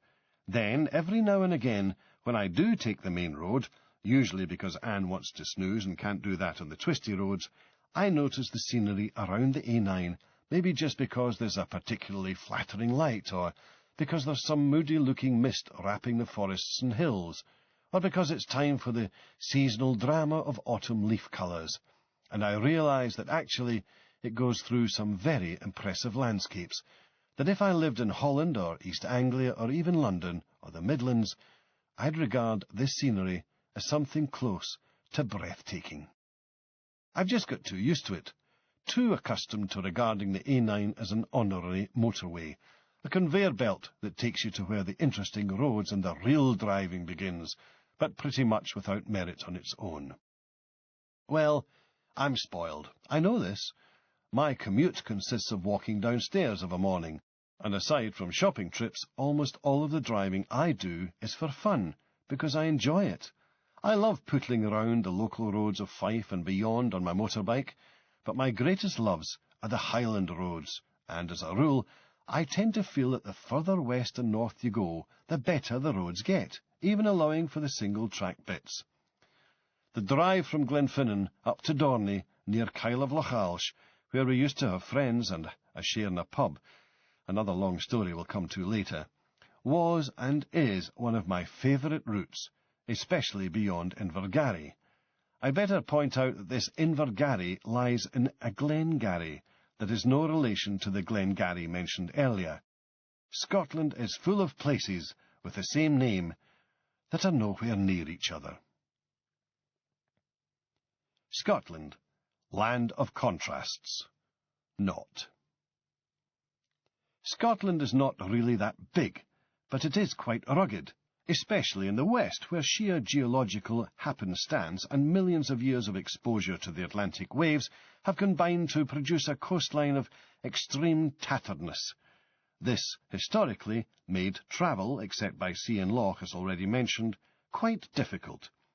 You can imagine that people didn't get out of their own glen very much, and that is the only excuse I can think of for the repetition of Scottish place names, if we aren't to accept that it isn't all down to basic Caledonian laziness and lack of imagination.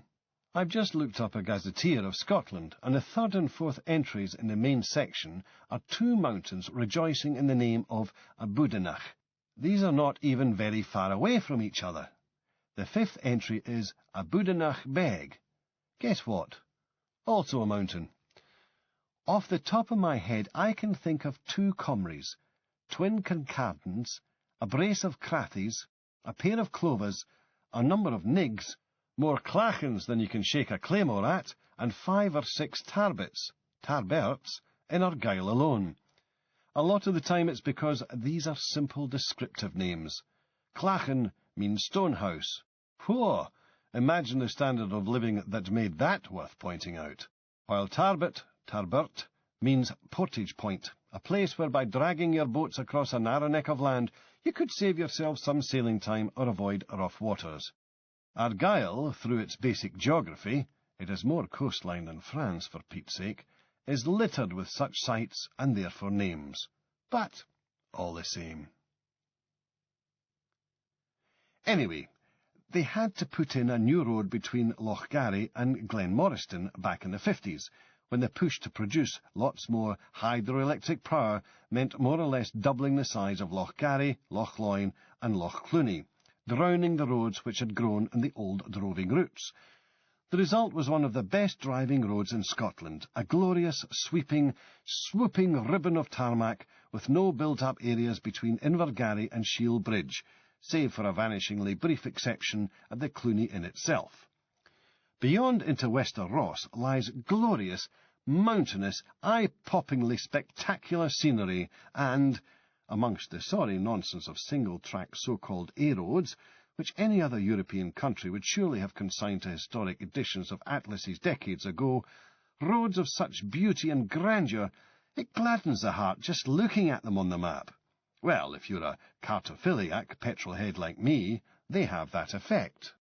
Just a shame there are no distilleries up in this whole rugged reach of Scotland, or on any of the outer Hebrides. None that we know about, anyway. So have I, over the years, my head well and truly turned by all this spell-binding semi-wilderness and tempestuous vertiginousness, been too quick to dismiss the more refined, gentle attractions of places like Speyside? Maybe so. All the same, I've always had a soft spot for the Borders and for Dumfries and Galloway, both as places of great, if, compared to the Highlands, rather restrained, rolling, rounded-off beauty, and as the homes of some brilliant, often quite empty roads. Speyside feels similar in a lot of ways. Busier than Dumfries and Galloway, certainly, but with a similar mix of forests and hills. Maybe I'm just getting older. Before too long, I'll be one of those wee old guys who wears a bunnet in the car. I'll drive with my nose up against the steering wheel while staring at the road from underneath the rim, ambling along in a big fast car I never really use, while looking out for a lay-by with a view of the water so we can get out the camping chairs and me and the missus can have a nice cup of tea. Goodness knows there are zillions of worse fates, but the prospect still fills me with a mild horror. A love of wild scenery, even if it's just to drive through rather than walk in, might stave off senility for a year or two. This is what I tell myself, anyway. Glengoyne is technically a Highland whisky, at least given the place where it's made, if not necessarily where all of it's matured, though this is anyway one of those occasions when you find yourself puzzling over where the Highland line does and ought to run. The Highlands, their identification and use. The Highlands are a bit like science fiction. You generally know with some certainty when you're in the relevant area, but as soon as you start trying to define it, you end up getting into all sorts of messes. There are places where I feel I can pin the start of the Highlands down to a matter of a few yards, like when taking the road north out of Gilmerton near Crieff, where the country suddenly changes as you pull away from underneath the trees, opening out as the road rises towards the heathered hills like something uncoiling after a long confinement. On the other hand, there are whole areas of Scotland where the Highlands seem to sort of fade in. The entire corner between Aberdeen and Inverness. I have no real idea where that fertile, well-cultivated, gently buxom farmland ends and the Highlands start. Plus, I have my doubts about the flow country and a lot of that south-east-facing coast between Inverness and Wick. Sometimes it feels like we should scrap the idea of the Highlands altogether, but that only ever seems to make sense in moments of frustration at deciding what is and isn't part of the region in the first place. I suppose to some extent the definition of the Highlands has anyway changed over the years, moving north from places as far south as Stirling, as land was improved and fields spread, the clan system withered, and, probably most to the point, as the Gaelic language retreated. Glengoyne isn't the closest distillery to Glasgow. That would be Auchentoshan, but it is easily accessible from the city. It has a pleasant setting at the southern foot of the Campsie Fells, and it does welcome visitors. We pull up on another warm day, brave the main road that divides the car park and most of the warehouses from the distillery proper, and walk up the little glen at the back of the distillery by the cooling pond, where there's a dinky little visitor centre and shop, where I buy a bottle of the 17-year-old. We're kind of toured out, and so avoid the formal guided thing, though I take a photograph of the stills from the courtyard outside. The whisky itself, at least in the 17-year-old edition, is big and fruity, unpeated, quite fresh, and sweetly oaked. It's matured in a different type of sherry cask from most whiskies, Palo Cortado. I'm quite a fan of sherries, well, dry sherries, but I confess this is one I hadn't heard of. The Palo Cortado probably has a lot to do with its orangey colour and citrus flavour. So, another healthily flowering branch on the great burgeoning tree of different whiskies. The more I taste all these novel expressions, the more I get the sense that single malt whisky is developing in a deeply interesting way, pulling in and making convincing use of barrels which have contained all sorts of different kinds of drinks. The ferry. We overnight at our house and the four of us head for the Omar Khayyam. This is a lazy choice in a way. Edinburgh is full of deeply wonderful restaurants, but Anne and I have settled into a routine that involves, if we're looking to lunch, going to Viva Mexico on Coburn Street, near Waverley Station, or for dinner, the OK, diagonally across from Haymarket Station. It's all because we live so close to the railway at our end, and both restaurants are an easy waddle from the relevant station at the other. It wouldn't be quite so bad if I varied my choice, but I don't even open the menu in the OK. The guys don't need an order book, just a photocopy.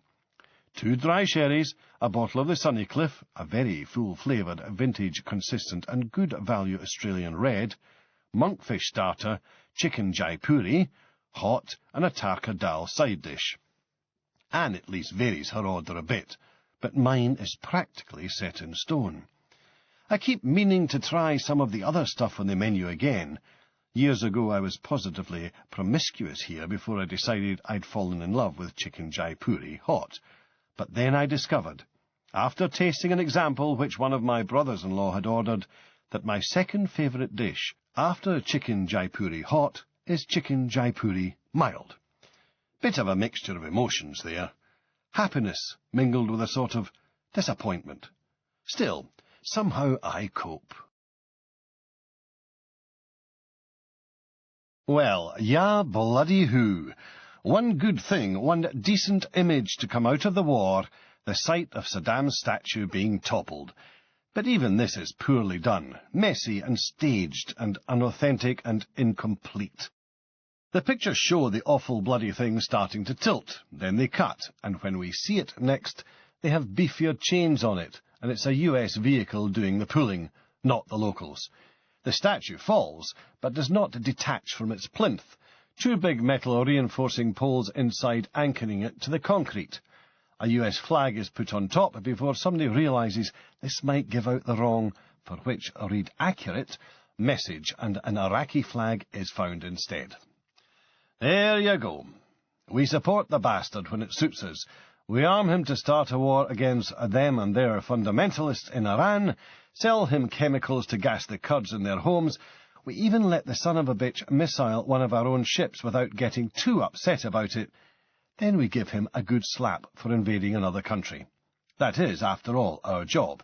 Incite people to rise against him, get scared in case those darned Iranians might come out winners from that uprising, leave the uprisers hung out to dry, and whistle Dixie while they're slaughtered. Impose a decade's worth of sanctions that, if nothing else, make sure there'll be 500,000 fewer little towelheads in the world. Then decide it's time to avenge Daddy. secure the world's second biggest oil reserves, and show the world who's boss. And all for the good of the Iraqi people. Jesus H. Christ. When will these people do something for themselves for a change? Oh, and still no WMDs, used, deployed, anywhere near being deployed, or even found stored in some dusty desert bunker. Another sparklingly beautiful day, the sunlight dancing on the waters of the River Forth and flaring across the vast red pipes of the bridge, the sky pure blue. I shake my head as we pack the car's boot. This is like living in Southern California. The good weather's getting almost boring. Iain passes by, toting bags and laughing. Are you mad? Is this a piece of your brain? Les asks. Les and Iain are sun worshippers. The ideal year for them consists of 3 holidays in somewhere very hot indeed. The Canaries, Portugal, Greece, Egypt, with a very hot, for Scotland, Glenfinnan summer thrown in. The way their holidays work, they can just about manage this.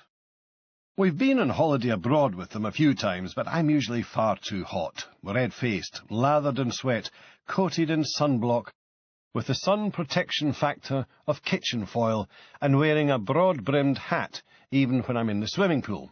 Meanwhile, the McFarlanes are just about comfortable. It's not my fault. I'm a cold climate person. Anything much above 16 centigrade, and I think I'm in a heat wave.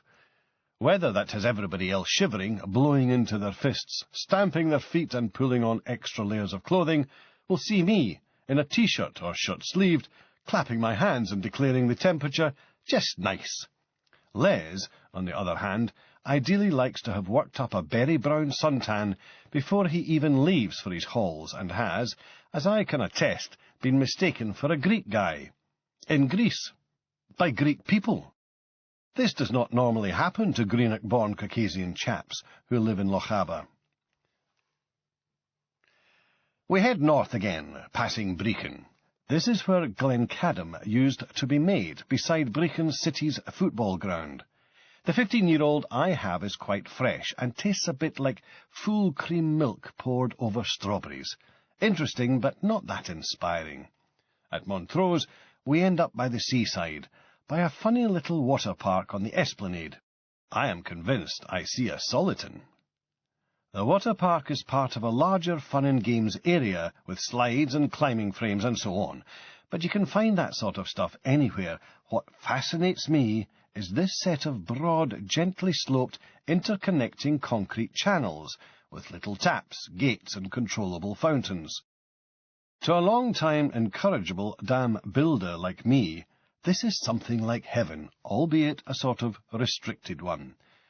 There are about a dozen kids splashing around in it, shoving the little dam gates this way and that, turning taps on and off or ferrying water from one channel to another by bucket, and a couple of young boys, maybe 8 or 9 years old, who are throwing themselves into the shallow pools and dancing over the fountains, spraying water at each other, getting utterly soaked.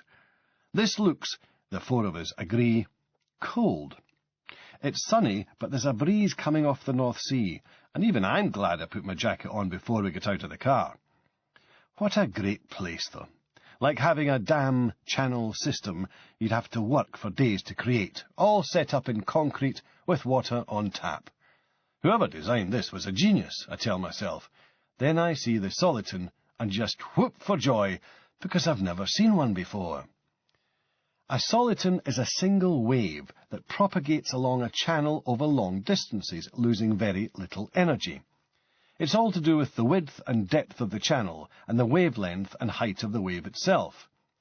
If these figures are all in a certain proportion to each other, a kind of harmony is established that sets up a soliton, and it'll just sweep calmly along a channel for a long, long time. They were first noticed in Dutch canals, where they could keep going for kilometres. This miniature example, assuming that's what this is, and I'm not deceiving myself, eventually hits the shallows at the far end of one of the little concrete channels after 10 metres or so, but while it lasts, it's beautiful. I shout, woohoo, the way people who are of a certain age and have watched The Simpsons and South Park too much will tend to. Everybody else is looking at me like I'm a bit of a mad fellow, but hey, I'm used to that. Via St. Cyrus to Fochabers, we have a fine lunch at a hotel called the Ramsay Arms, just through the town's impressive arch.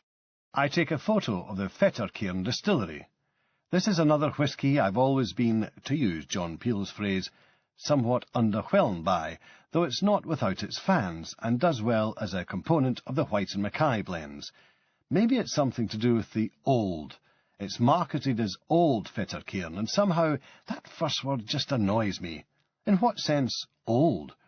We know the stuff in the bottle can't have been made last week, for goodness sake. It's most commonly found as a 10-year-old. That isn't old either. The distillery was founded in 1824, but that doesn't make it particularly ancient. Lots of distilleries had been founded in the latter years of the previous century, and many of them are still going today. So what the hell's old about it? Still, could be worse, I suppose. Could be Ye Olde Fettercairn or something. Heading north again, we pass William Gladstone's old family home at Fask, just outside Fochabers. As a Prime Minister, Gladstone probably did more for the whisky industry than any other, repealing the punitive malt tax in 1853 and legalising the retail sale of bottled whisky. I recall reading, again in Michael Broadbent's Vintage Wine, about a wine cellar in the house that had lain unopened for 45 years until 1972. It was full of wine and port that had just lain there undisturbed at a nice, steady 8 degrees C since 1927, with perfectly drinkable vintages stretching back way into the 1800s, and it hadn't been opened in all that time because nobody could find the key. Toffs, eh? The B974 rises from the fertile coastal plain that is the How of the Mearns, Lewis Graphic Gibbon territory, towards the first low, rounded hills of the eastern Grampian Mountains, wriggling up out of the broad wooded glens, stretching across the heathery moors and up to the summit at Cairnamount. This is a brilliant road, not busy, well maintained, shrugging off the tight, blind, tree-obscured corners lower down, to ascend into sinuous progressions of open, sweeping, climbing curves and gently undulating straights. In a car with plenty of power and torque like the M5, even fully loaded, it's bliss. Faced with a tight bend followed by a steep upward gradient, the car just hunkers down, snarls politely, and rockets away. We're not actually travelling outrageously quickly, usually staying within 10 or so mph on either side of the speed limit, partly in deference to my 3 passengers, who I'm pleased to report have no complaints, but the sheer pleasure of stringing together the sequences of bends on the way to the car park at the viewpoint is just wonderful. We stop at the top to admire the view and take photos, though the best view is to the south, and it's a bit hazy and into the sun, so not great for photography. We set off again, heading gradually downhill towards the glen of the River Dee, through a succession of nicely cambered, generously open bends, gradually encountering stands and small forests of old Scots pine, their scaly red roots curling out of the sandy soil like dragons' claws. This is, very understandably, a popular route with bikers. You can tell that because every few miles, pretty much since Fettercairn, we've been seeing yellow roadside signs telling us things like 34 accidents on this road in the last year, with a little symbol of a motorbike underneath. I don't recall ever seeing signs like this anywhere in Scotland, so you get the impression that not only is this a very popular road with bikers, but that it really must be one where they have a hell of a lot of accidents. This is slightly mystifying. It's twisty, certainly, but so are hundreds of Scottish roads. There are a fair few deciduous trees in the lower reaches to the south that might cause problems in the autumn when they drop their leaves, and it gets slippy under tire, but not that many. And once you get above the tree line, that's that problem gone. There doesn't seem to be any particular reason for the road to be especially prone to gravel or stones or mud, and it's not as though the views are so gobsmackingly wonderful that you'd end up staring open-mouthed through your visor at them and forget to steer back out of the corner or whatever. So what's the problem? Maybe it's one of those trial things. where they choose one bit of road to try out a new signage system. We've got one of those on the M90 north of the Forth Road Bridge, opposite Dunfermline. Thin posts on the far edge of the hard shoulder, whose tops flash when there's a problem ahead. I find myself wondering if the signs are digital and update themselves in real time. If you wrapped your RS1 round one, would it suddenly click up from 34 to 35 accidents on this road in the last year? Probably not. D-side, all very civilised and terribly nice. After the exposed heroics of the broad hilltops, the roads curl themselves up comfortably amongst the farmed, forested folds of the Dee's middle reaches, dappled under the new green leaves of spring. We take the 976 on the south side of the river, heading for Balmoral. Loch Nagar is a fine whisky, and a really neat, smart, manicured little distillery, sitting in the grounds of Balmoral Castle, like a model of a distillery put there for the royals to play with. A bit like Marie Antoinette had a pretend farm built in the ground of Versailles. I mean, it's not. It's a perfectly serious and professionally run distillery, producing a fine whisky, but there's still a sense of it bearing the same relationship to real distilleries as show gardens at the Chelsea Flower Show do to real gardens. It doesn't actually smell of new paint. You know that thing about the Queen thinking the whole world smells like that, but it's almost too tidy and well-formed. A lovely place, though, unless you abhor things being just so. It lies resplendent under a bright spring sun when we arrive there, and we see some butterflies jolting their unsteady way around the well-kept shrubs, the first of the year. For some bizarre reason, which I realised at the time I was not fully aware, or indeed in control of, we had over the past few days started to critique the toilets of the distilleries we visited. Something to do with being in critical mode, I suppose, and this rubbing off on the people I was doing the touring with. A week later my pal Dave would demand a separate critical category for distilleries' car parking spaces. Car parking spaces, I mean, really. I'd even drawn up a special table in my rapidly filling notebook for this purpose, under T, obviously, with columns for roominess, nice pong, decor, cleanliness, worth leaving a comment in the visitor's book for, and just generally brill. And so I can report that the facilities at Royal Loch Nagar came out with a cut-to-the-chase, just generally brill commendation. The whisky, yes, finally we return to the whisky, is, at least in the 12-year-old version we chose, very redolent of the second fill sherry casks it spends its time in, while showing malty and slightly smoky notes with touches of honey. If I lived in Balmoral, I think I'd be quite happy to have it piped the mile or so into the castle, to appear from a third tap in every bathroom. Well, maybe not for every guest. Apparently, Queen Victoria used to mix Loch Nagar whisky with her claret. Oh, dear. While we're wandering the grounds, enjoying the sunlight and breathing in the wonderful scents of the gardens and surrounding countryside, Les and I spot a weird-looking pyramid-like structure poking up from the trees on a nearby hill. We never did ask about it, but having now looked at my OS map, I strongly suspect it's a personalised royal cairn. There's Princess Beatrice's cairn. It's probably that one. Princess Helena's cairn, Princess Alice's cairn, Prince Albert's cairn. The hill is littered with them. Some family tradition, perhaps. Anyway, so now we know. Highway the hard way, a road bore writes. Ugh, I think I may be drooling, because now we come to the A939, in the M5. Actually, the first bit from Crathy isn't the A939, it's the B976, but it leads there, then on to the notorious Cockbridge to Tomintoul stretch.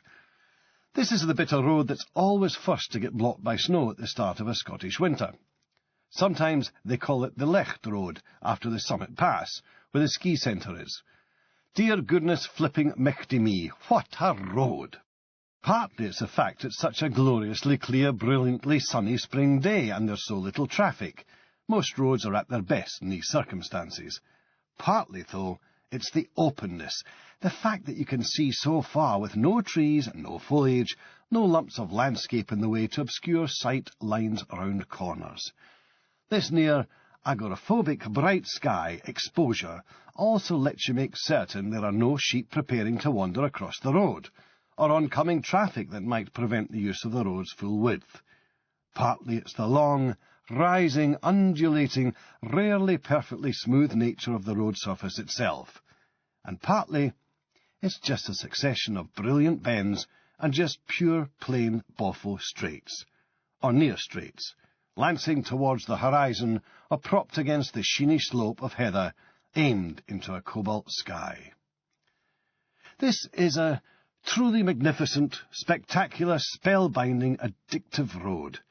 If I was alone, I'd already be very seriously considering turning around somewhere ahead and coming back to do the whole thing again in the opposite direction, and then turning once more back this way to resume the route we're on.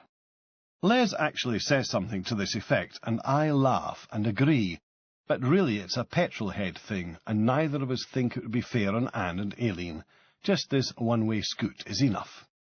Again, we're not going anything like scarily fast, so the whole process feels smooth, with no savage braking, mad boy acceleration, or limit-testing cornering. Really just a sequence of balanced stances the car takes up, pitching forward or back, and from side to side. All of it way within its capabilities.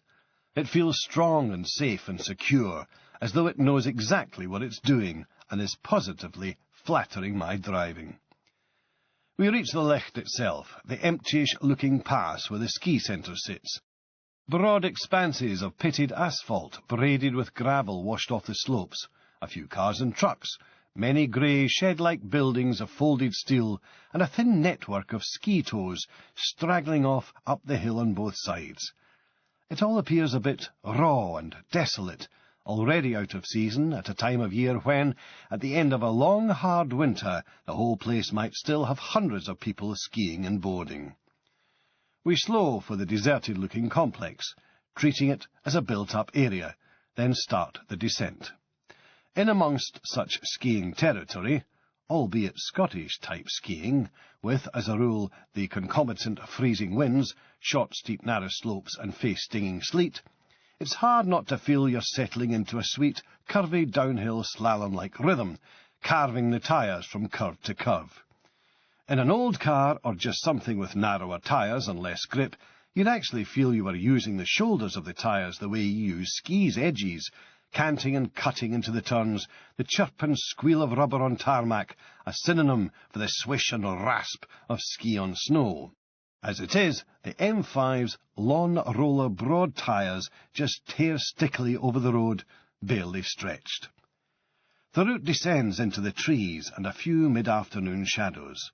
More wonderful driving, the sort that would be the highlight of most days, but not after the Licht Road. We arrive in Granton-on-Spey, just time to stock up on some sweeties. Then we head via Tomaton to Inverness and a bit of shopping. Tomaton Distillery lies just off the A9, on a stretch of smaller road that used to be the A9 before the road was improved in the 70s, under a bridge that carries the main railway line from Stirling to Inverness. This is the same line that passes close by Dalwhinnie, and like Dalwhinnie, this is a high-altitude distillery, lying at over 1,000 feet. It's not quite as snow-prone as Dalwhinnie, but it must be a good place to make lots of whisky, because it's a deceptively huge distillery, with 23 stills, though not all tend to work at the same time. The first distillery to be wholly owned by a Japanese company, and another case of the place basically being rescued from overseas. The tour and tasting are free, which, given that it's so close to the main road, should make it better visited than I suspect it is. The whisky itself is another of those undervalued ingenues that could stand a deal more promotion, full of sweet roasted nut flavours and smokily spiced. Arguably, the trouble is that there's room for only so many distinguished malts, even on the, by now, fairly well-developed and knowledgeable world market. If you put a lot of money behind a whisky like Tomaton, you might just take market share away from other whisky, without otherwise making much difference. More to the point, for any given owner, you might take market share away from one or more of your own whiskies. This is one reason why manufacturers like to promote a selection of their whiskies together, probably the best known dating from when United Distillers, now Diageo, bundled whiskies like Cragganmore and Dalwhinnie together in their classic malts collection. I suppose the solution is simply for the single malt market to get still bigger, so that there's room for even more whiskies at every level. There's a house in the road up to the distillery itself which has a white mile-post-style sign in the garden that reads, "This way is that way," on one face, and "That way is this way," on the other. This is not exactly Highland existentialism, but it beats garden gnomes. Inversnecky. Inverness was Europe's fastest-growing city in 2002, allegedly. Certainly feels like a busier place these days, though it's not all change. The bit by the river hasn't altered much since the Edencourt Theatre was built and the New Road Bridge went up. Not to mention the replacement railway bridge, required after the floods washed away most of the old one a few years ago. This is still a city where you occasionally see somebody fishing in the middle of it. The River Ness flows through the centre, heading for the sea, shallow enough by the banks for people to stand there, water splashing round their waders, their lines creating great lazy H-shapes in the air as the rod sweeps slowly back and forth. There's a huge, recently expanded shopping complex which we park in, and which I get lost in, but eventually, after some apparently compulsory clothes shopping, we make our way to Leakey's before it closes. Leakey's is a second-hand bookshop housed in an old barn of a church near the centre of town. It's packed with books, prints and maps, has a busy upstairs cafe, and lots of paintings by local artists. In the cold months it's heated by a colossal wood-burning stove, the size of a shed, which sits square in the middle of the place, radiating warmth and making it feel welcoming, even in the depths of winter. The place has become something of an Inverness institution and a landmark for bibliophiles and cartofans. The first time I came here, I bought so many old maps I could hardly carry them.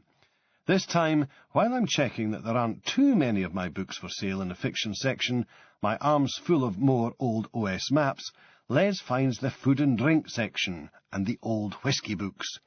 I snaffle the lot, bar a couple of doublers, and need help to get them back to the car. "You actually going to read all this lot, Banksy?" Les asks as we squeeze the motley collection of tightly straining carrier bags into the boot. Most cars would have sagged significantly on their springs under the extra weight, but the M5's made of sterner stuff. I look at him blankly. "Read them?" I think about this. "Well, some of them, I suppose." Les looks increasingly sceptical. I think some more.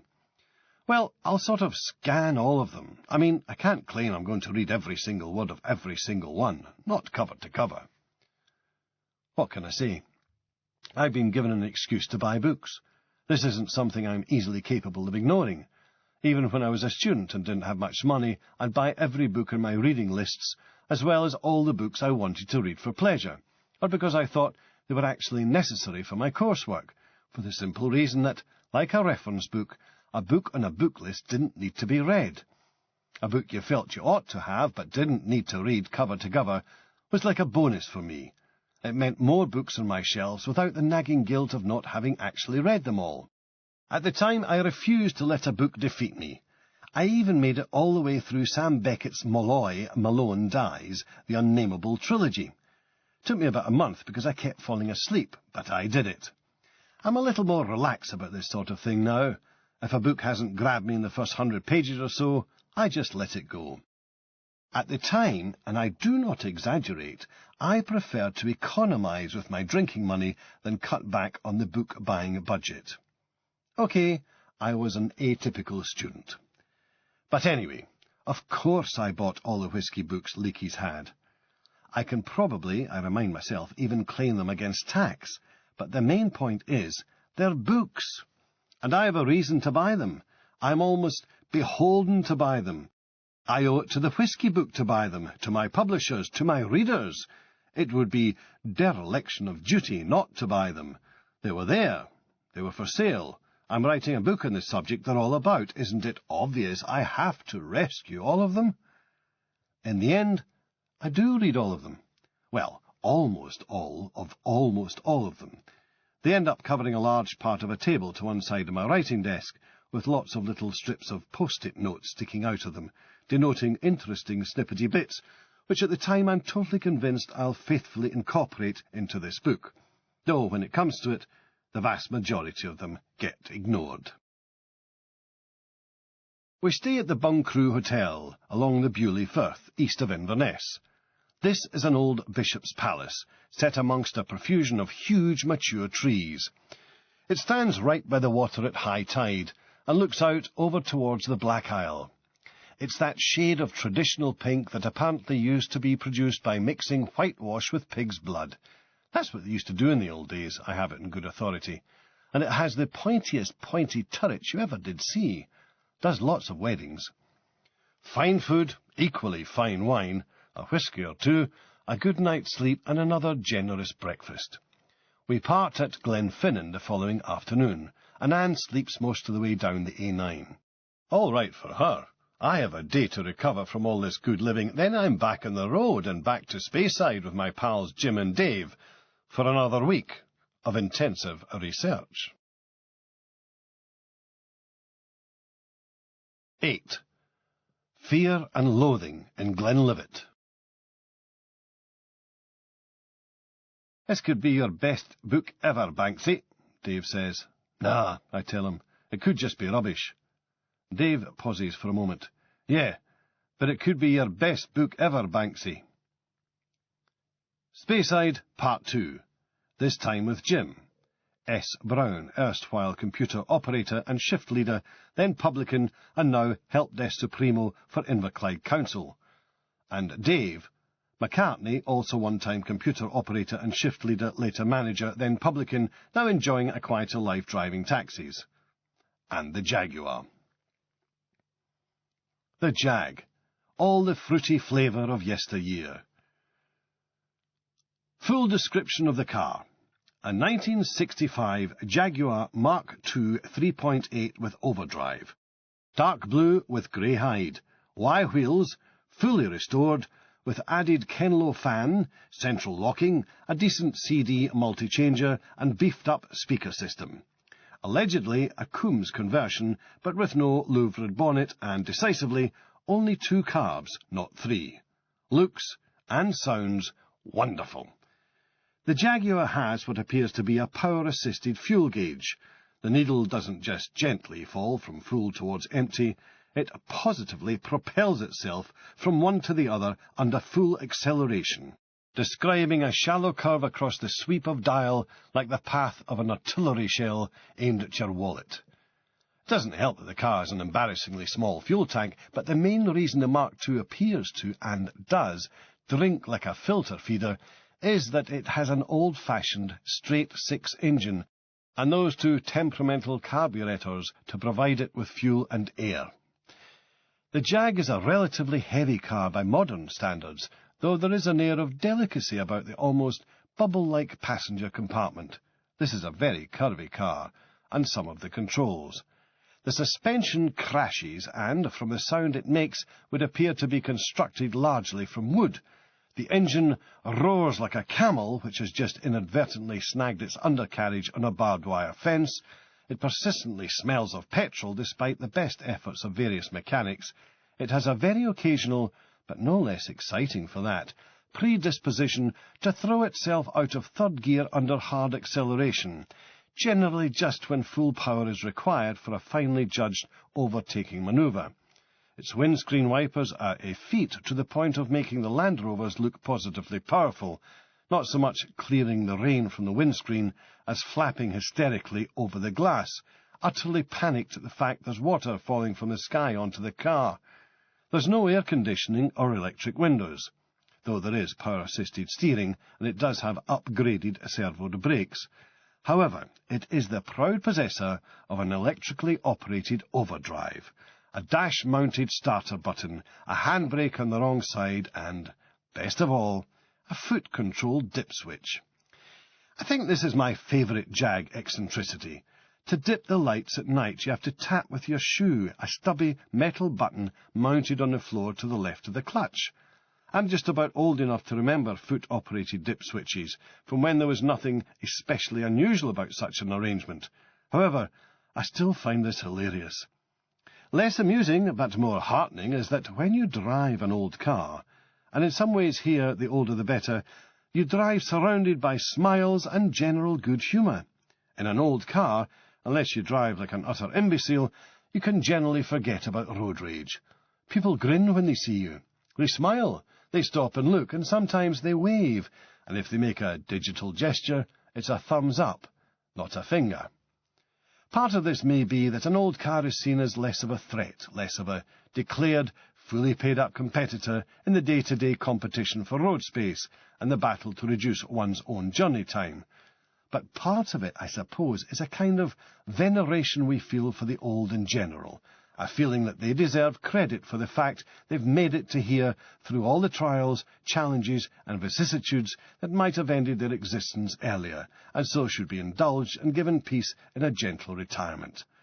Arguably nowadays, people feel this more towards old cars than they do to old people, which is sad, even shaming.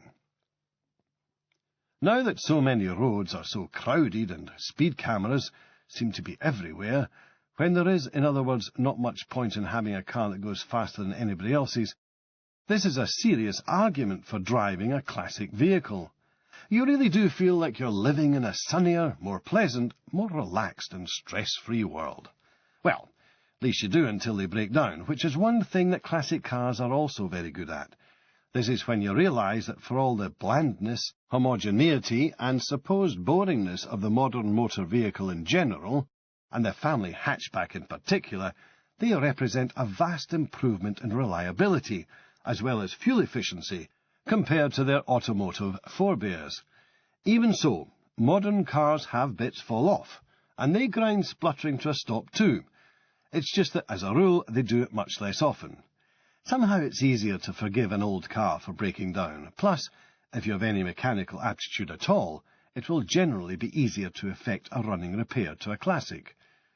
Modern cars, and especially modern engines, are binary, digital.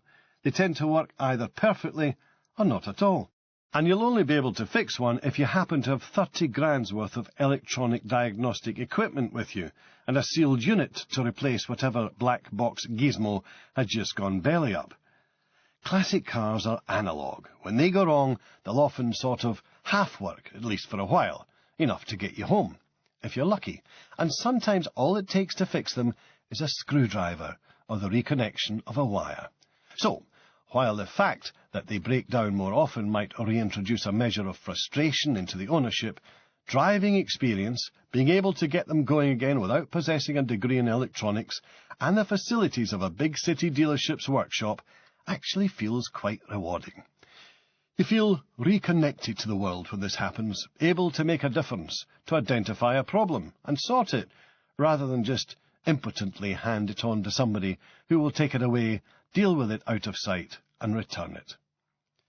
There's also a kind of comfort to be had from having a vehicle that is most happy at legal speeds.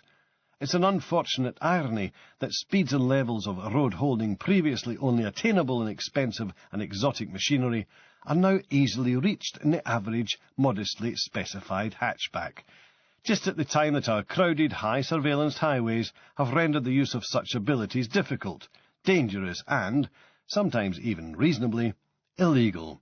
So, a car that feels happiest at velocities of a non-nabbable nature makes perfect sense. The Jag is like this. It feels fine on the motorway at about 70 and happy enough at 60 on the open road, and so is the Land Rover, just because of its gearing and the fact that it has the aerodynamics of a light industrial unit. So too, oddly enough, is our old 911, though this is entirely because it's a soft top. The Jag, of course, comes from the time when our speed limits were set. Back then, people were happily revving Mark IIs up to 120 and above. However, despite the fact that my one's been fully restored and, according to our local garage, is probably in better nick than the day it rolled out of the factory back in 1965, I've never had it above 90, and I've no intention of going anywhere near that figure again. The Jag feels its age at these speeds. It complains, it roars and wheezes, and there are suddenly all sorts of new vibrations coming from practically every part of the car that argue against exploring further. The Jag is just starting to get unhappy at about 75. The M5, on the other hand, treats twice that velocity like this is the sort of speed it'll be happy with all day, thank you. By the time it's doing 150, just 5 mph short of its factory set limiter, an unrestricted M5 allegedly hit over 170. It's growling a little louder, certainly, and you're aware that you're surrounded by a jet-like rush of slipstreaming air, but the car just settles down, seems to fix the horizon with a steely glare, and thunders on, composed and steady. Instead, it's the driver who's on edge, not the car. You're constantly just about to switch pedals with your right foot as a truck or slower car pulls out, and you have to brake. In fact, you're travelling so quickly you have to react pretty quickly the instant you see a distant sign announcing a limit on the autobahn. That the nearly 40-year-old Jag feels about right at our national speed limits, even given that it was a serious performance car in its day, the 60s equivalent of the M5, does highlight how daft these limits sometimes feel in a modern car. Not often, perhaps, and with decreasing frequency, but now and again, for example on certain wide, straightish, flattish Highland roads, especially if they're fenced or the country on either side is clear enough for the driver to spot any wildlife approaching the road, 60 feels idiotically slow. On the other hand, sometimes 60 feels far too fast, even when in theory it's what you're allowed to do. Like a lot of drivers, I have my own set of speed limits on roads I know well. Often they're a bit faster than the legal ones, but sometimes they're a lot slower. One route I take regularly passes through 3 villages with no posted speed limits, but I treat them like 30 or 40 zones according to the conditions, and I suspect that all other drivers who aren't complete nutters do the same thing. Ultimately, cars are useful but dangerous things, and we have to decide where we draw the line between allowing them to remain useful and attenuating the threat they pose. Having no speed limits would be one slightly insane solution. You just have to charge people with dangerous driving if they cause death, injury or damage, though of course by then it's too late for whoever was killed or injured. But then, if you're really, really serious about reducing those killed and injured on the roads, why not set the national speed limit at 3 miles per hour? No, seriously. Then if somebody found themselves in the path of a car or a truck or a bus, they could just stroll out of the way.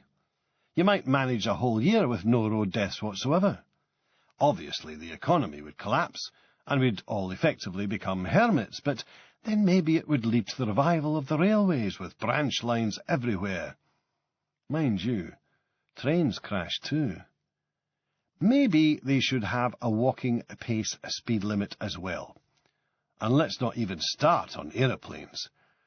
I suppose balloons and dirigibles, so long as they're helium-filled, might be okay. The 3-mile-an-hour national speed limit is arguably an even madder idea than no speed limits at all, but it has a certain logic to it, and it forces us to confront the question, how much do we value human lives?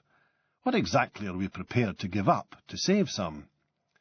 However, let's not forget that this is all within the context of a society that doesn't get all that bothered over the fact that in excess of 110,000 Brits die every year from smoking tobacco, or the fact that alcohol abuse kills tens of thousands too.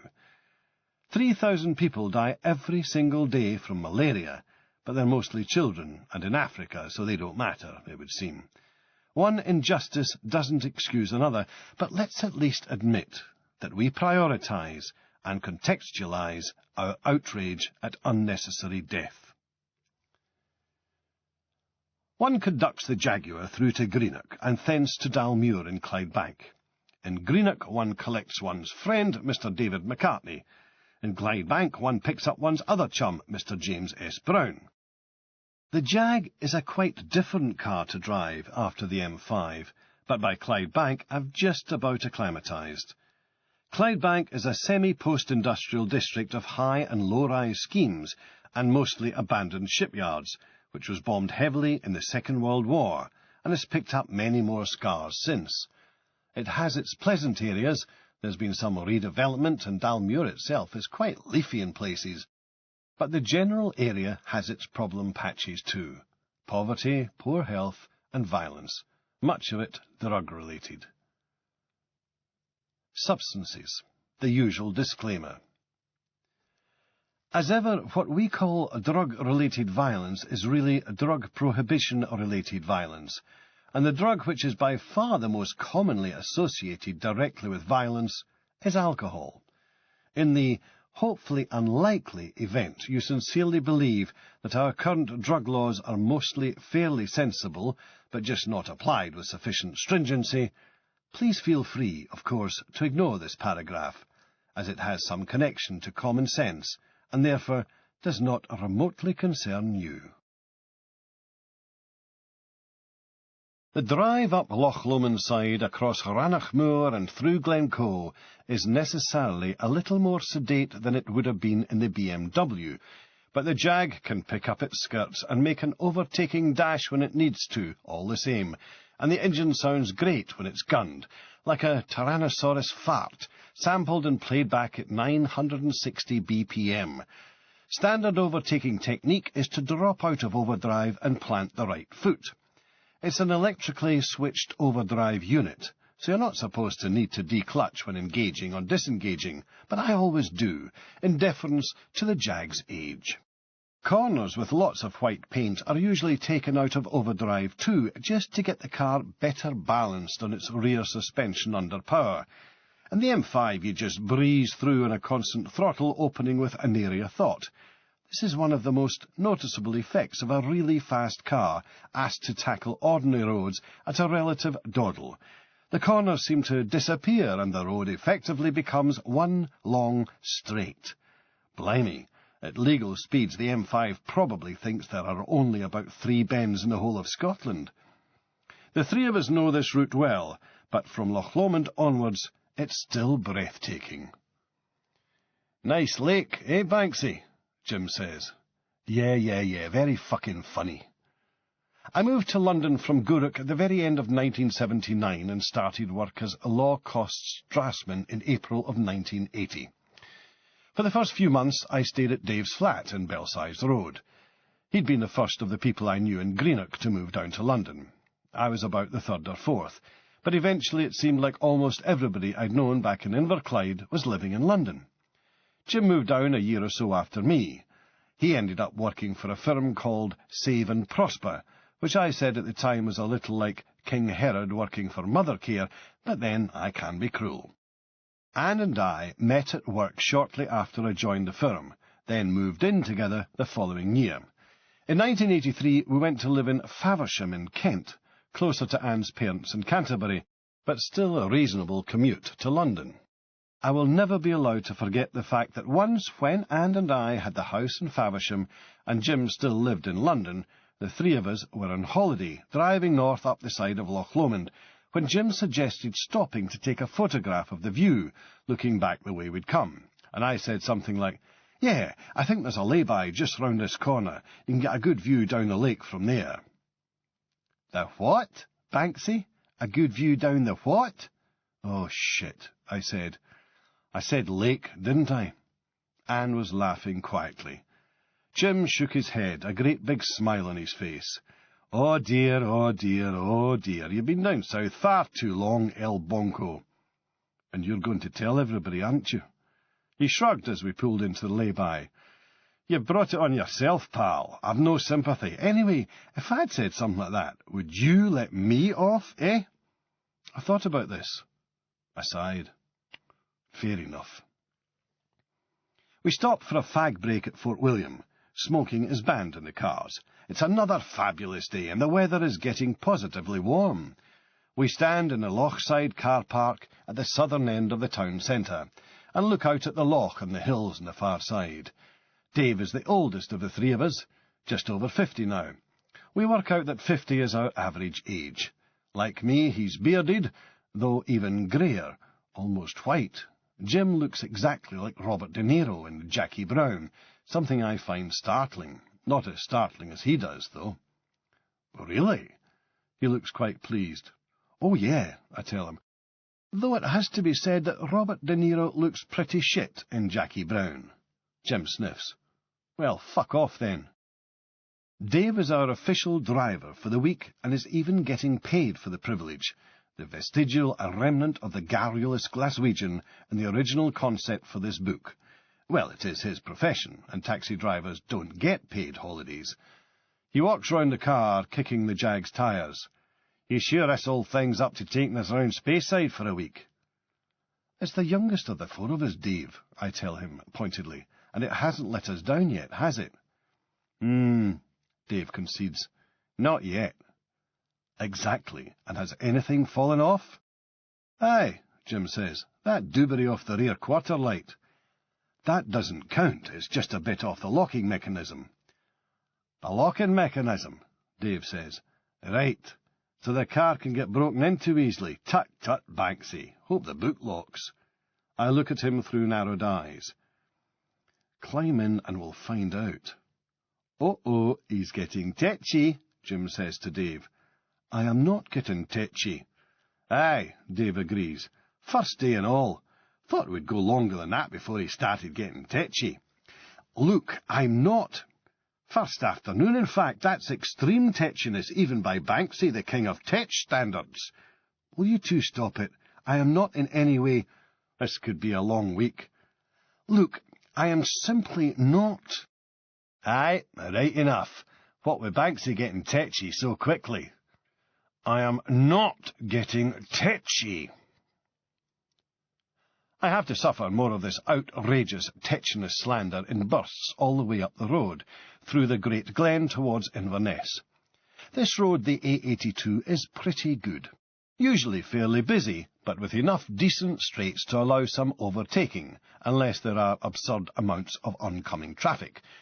There is one bit at the side of the imaginatively named Loch Lochy. My, must have been a hard night's brain-racking in the smoke-filled bothy to come up with that one, where there is a cliff on one side of the road and the loch on the other.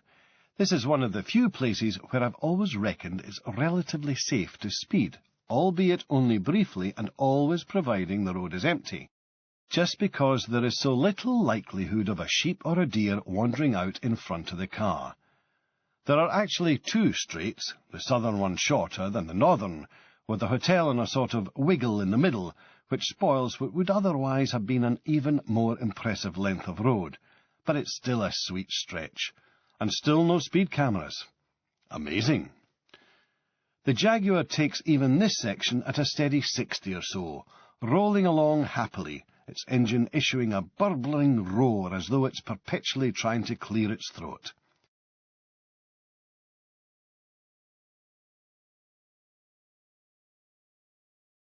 This ends Disc 5. This ends Disc 5. This ends Disc 5. This ends Disc 5. This ends Disc 5. This ends Disc 5.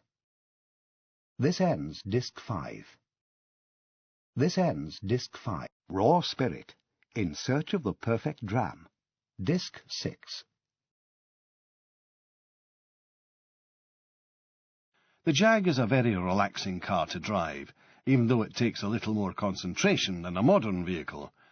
It's that suited to the legal limit thing again. You don't feel that you ought to be going faster just because the car can handle it, and because you're in no danger of being snapped by a speed camera or tripping a radar trap. You can stop worrying about that as well. It's almost as though you're driving in an era before there were such annoyances. Time warp driving. You get that in the M5 too, though only in the sense that it goes so fast there are times when you'd swear you've arrived before you set off. When I was a child and we drove this road, we really did keep one eye on Loch Ness, just in case we saw the monster. Well, simpler times.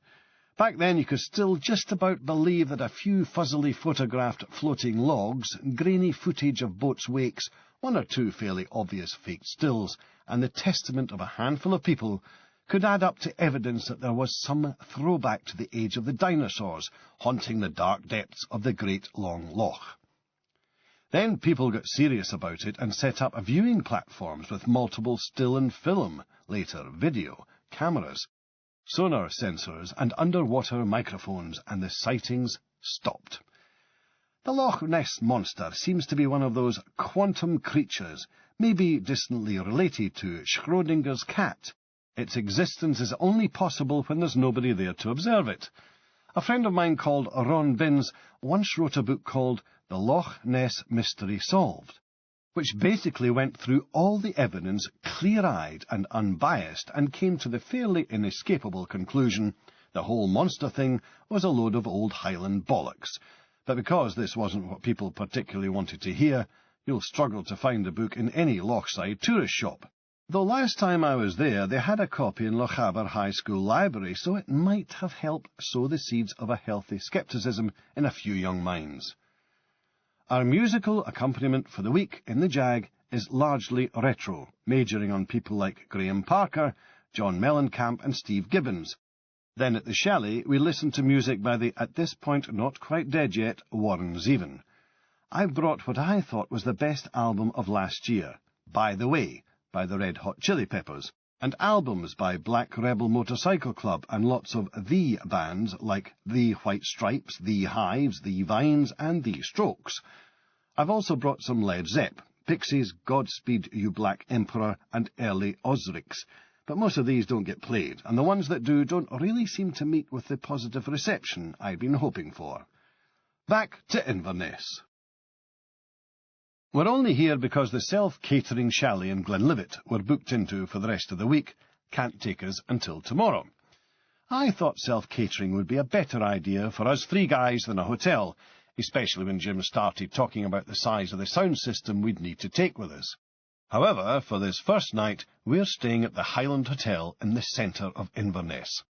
This used to be the Station Hotel, and Anne and I have stayed here a couple of times, once after a train journey from Kyle of Lochalsh, and once en route to Thurso by train heading for Orkney. I'd hoped to park the Jag in the wee square right outside the hotel entrance itself, but it's full, and I have to stick it around a corner in a car park at the back of the station. It was that or the nearby multi-story.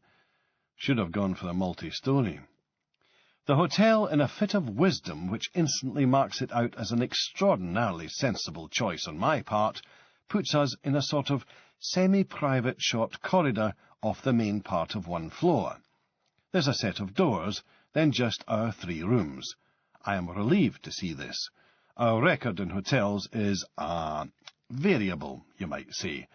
I have never in my life been banned from a bar, pub or hotel, but I suspect I've come close a few times, and the majority of these occasions have involved Jim and Dave. Nothing serious, you understand, just good-natured boisterousness, which may involve some exterior climbing, corridor wrestling, suspicious fumes, snorting noises, and loud music. Stuck out here on a limb of the hotel, I feel we are much less likely than I'd feared to cause offence to any other guests, the staff or management. We hit the town. Inverness has many bars. We favour quite a few of them with our custom, then head for the Shapla, Inverness's very favourably sited and most central curry shop. The city has a half-dozen or so subcontinental restaurants, a couple of which I've eaten in and would again, and all of which I've heard good reports of, but I still tend to head back to the Shapla, because it's handy, and it has a wonderful view over the river beside one of the main bridges. This is a great place for people-watching, car and bike spotting, and just generally taking in the sight of the Ness, flowing calmly between the curved banks, with their mix of low-rise and generally handsome buildings. In the past, at least, it's just as well the view's been there to distract the diner, because if there's a criticism to be levelled at the Shapla, it's that the service can be a little on the relaxed side. Happily, the food is worth waiting for, and in these fries with that, days, a little deliberation over a meal is no bad thing, but I wouldn't try to nip into the place for some quick nosh before catching a film or a play. We take in the view, take in the curry, and take in another couple of bars afterwards before heading back to the hotel for a last drink before the bar closes. I have a whisky, naturally, and then withdrawing to Jim's room for a smoke. Sufficiently drunk I am by this time cadging cigarettes. It is decided that more drink is required, so we order a bottle of wine on room service.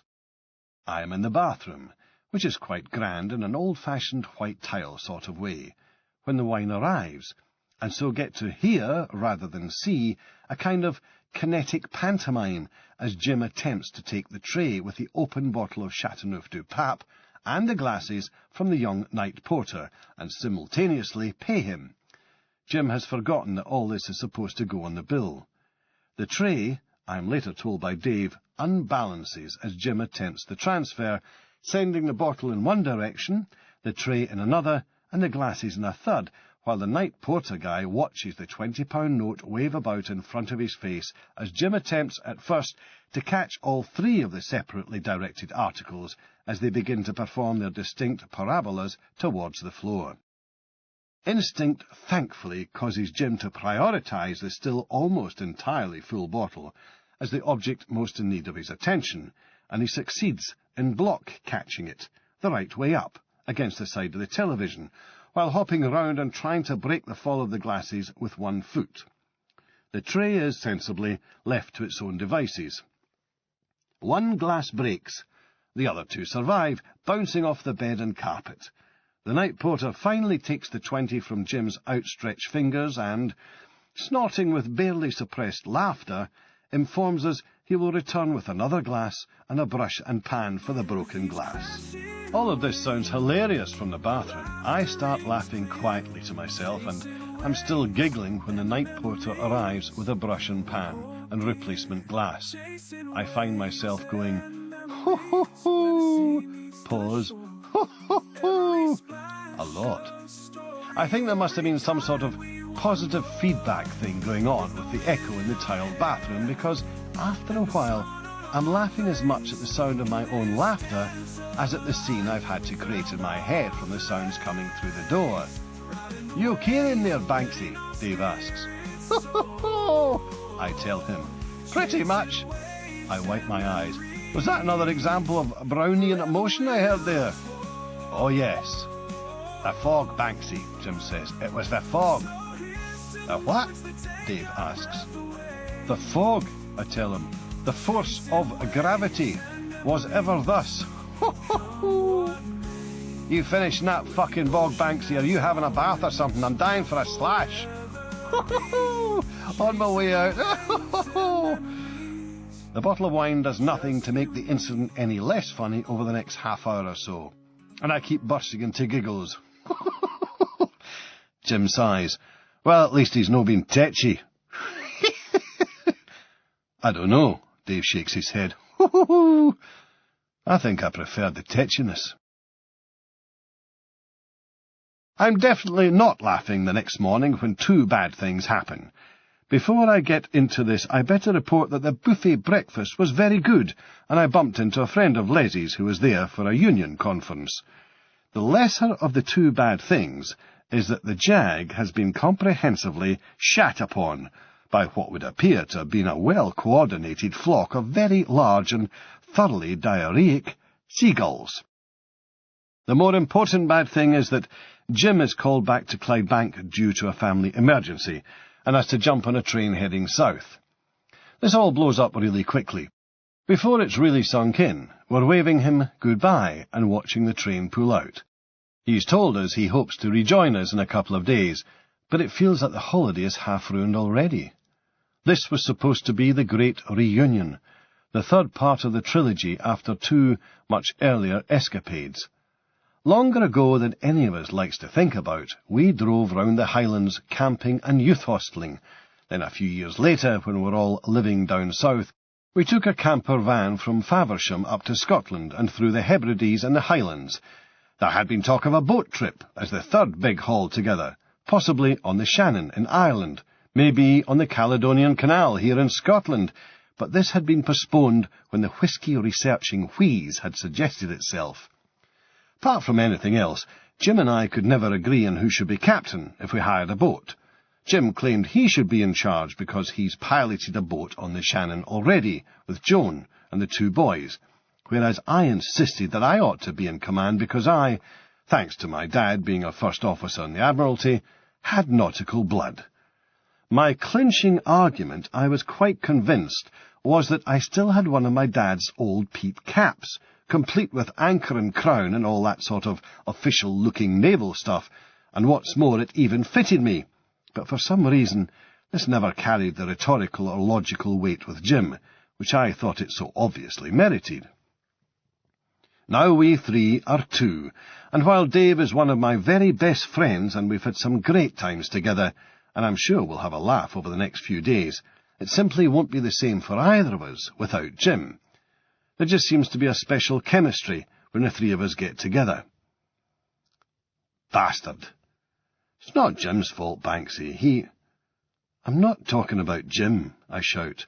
I'm talking about whatever incontinent pterodactyl was responsible for this.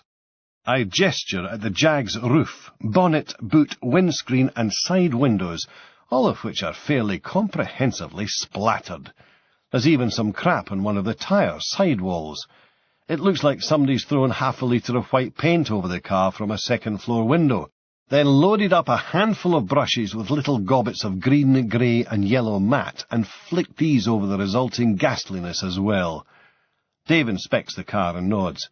Aye, it is a bit of a mess. A bit of a mess, I yelp. It's practically a fucking respray. I mean, look at it. What do the fuckers eat to produce shit like this? Fucking radioactive waste? That could be it, Banksy, Dave says. Maybe it's a giant mutant seagull which flew down all the way from Dounreay just to target your car. Do you want to open the car up now so I can put my bag in, or should I just break in via this faulty rear quarter light? I think the stuff's glowing, I tell him, flipping the car open. Do you think it's glowing? No, but you better get it to a car wash. That seagull shit can damage paint. Oh, for fuck's sake. Dave dumps his bag in the back seat and looks at me warily. You're not going to get tetchy, are you? No. After all this nonsense, and a visit to Safeway's car wash, which still doesn't entirely remove all traces of the radioactive seagull dump, arriving at the Glenord distillery just outside Muir of Ord comes as a particular relief, and feels like a return to normality. Dave and I do the tour. Glenord isn't a very architecturally attractive distillery. It's abruptly close to the road, and dominated by the massive maltings buildings right next door. But it has a good tour with helpful guides, and the way the place is laid out helps make the whole process particularly clear. Ord uses barley grown locally on the Black Isle. Confusingly, the Black Isle is not an island, but rather the fertile peninsula north of Inverness, lying between the Beauly-Murray Firths to the south and the Cromarty Firth to the north. The maltings provides the barley for other Diageo-owned distilleries in the area, and for Talisker on Skye, though this receives malt with 5 times the peatiness compared to Ord itself.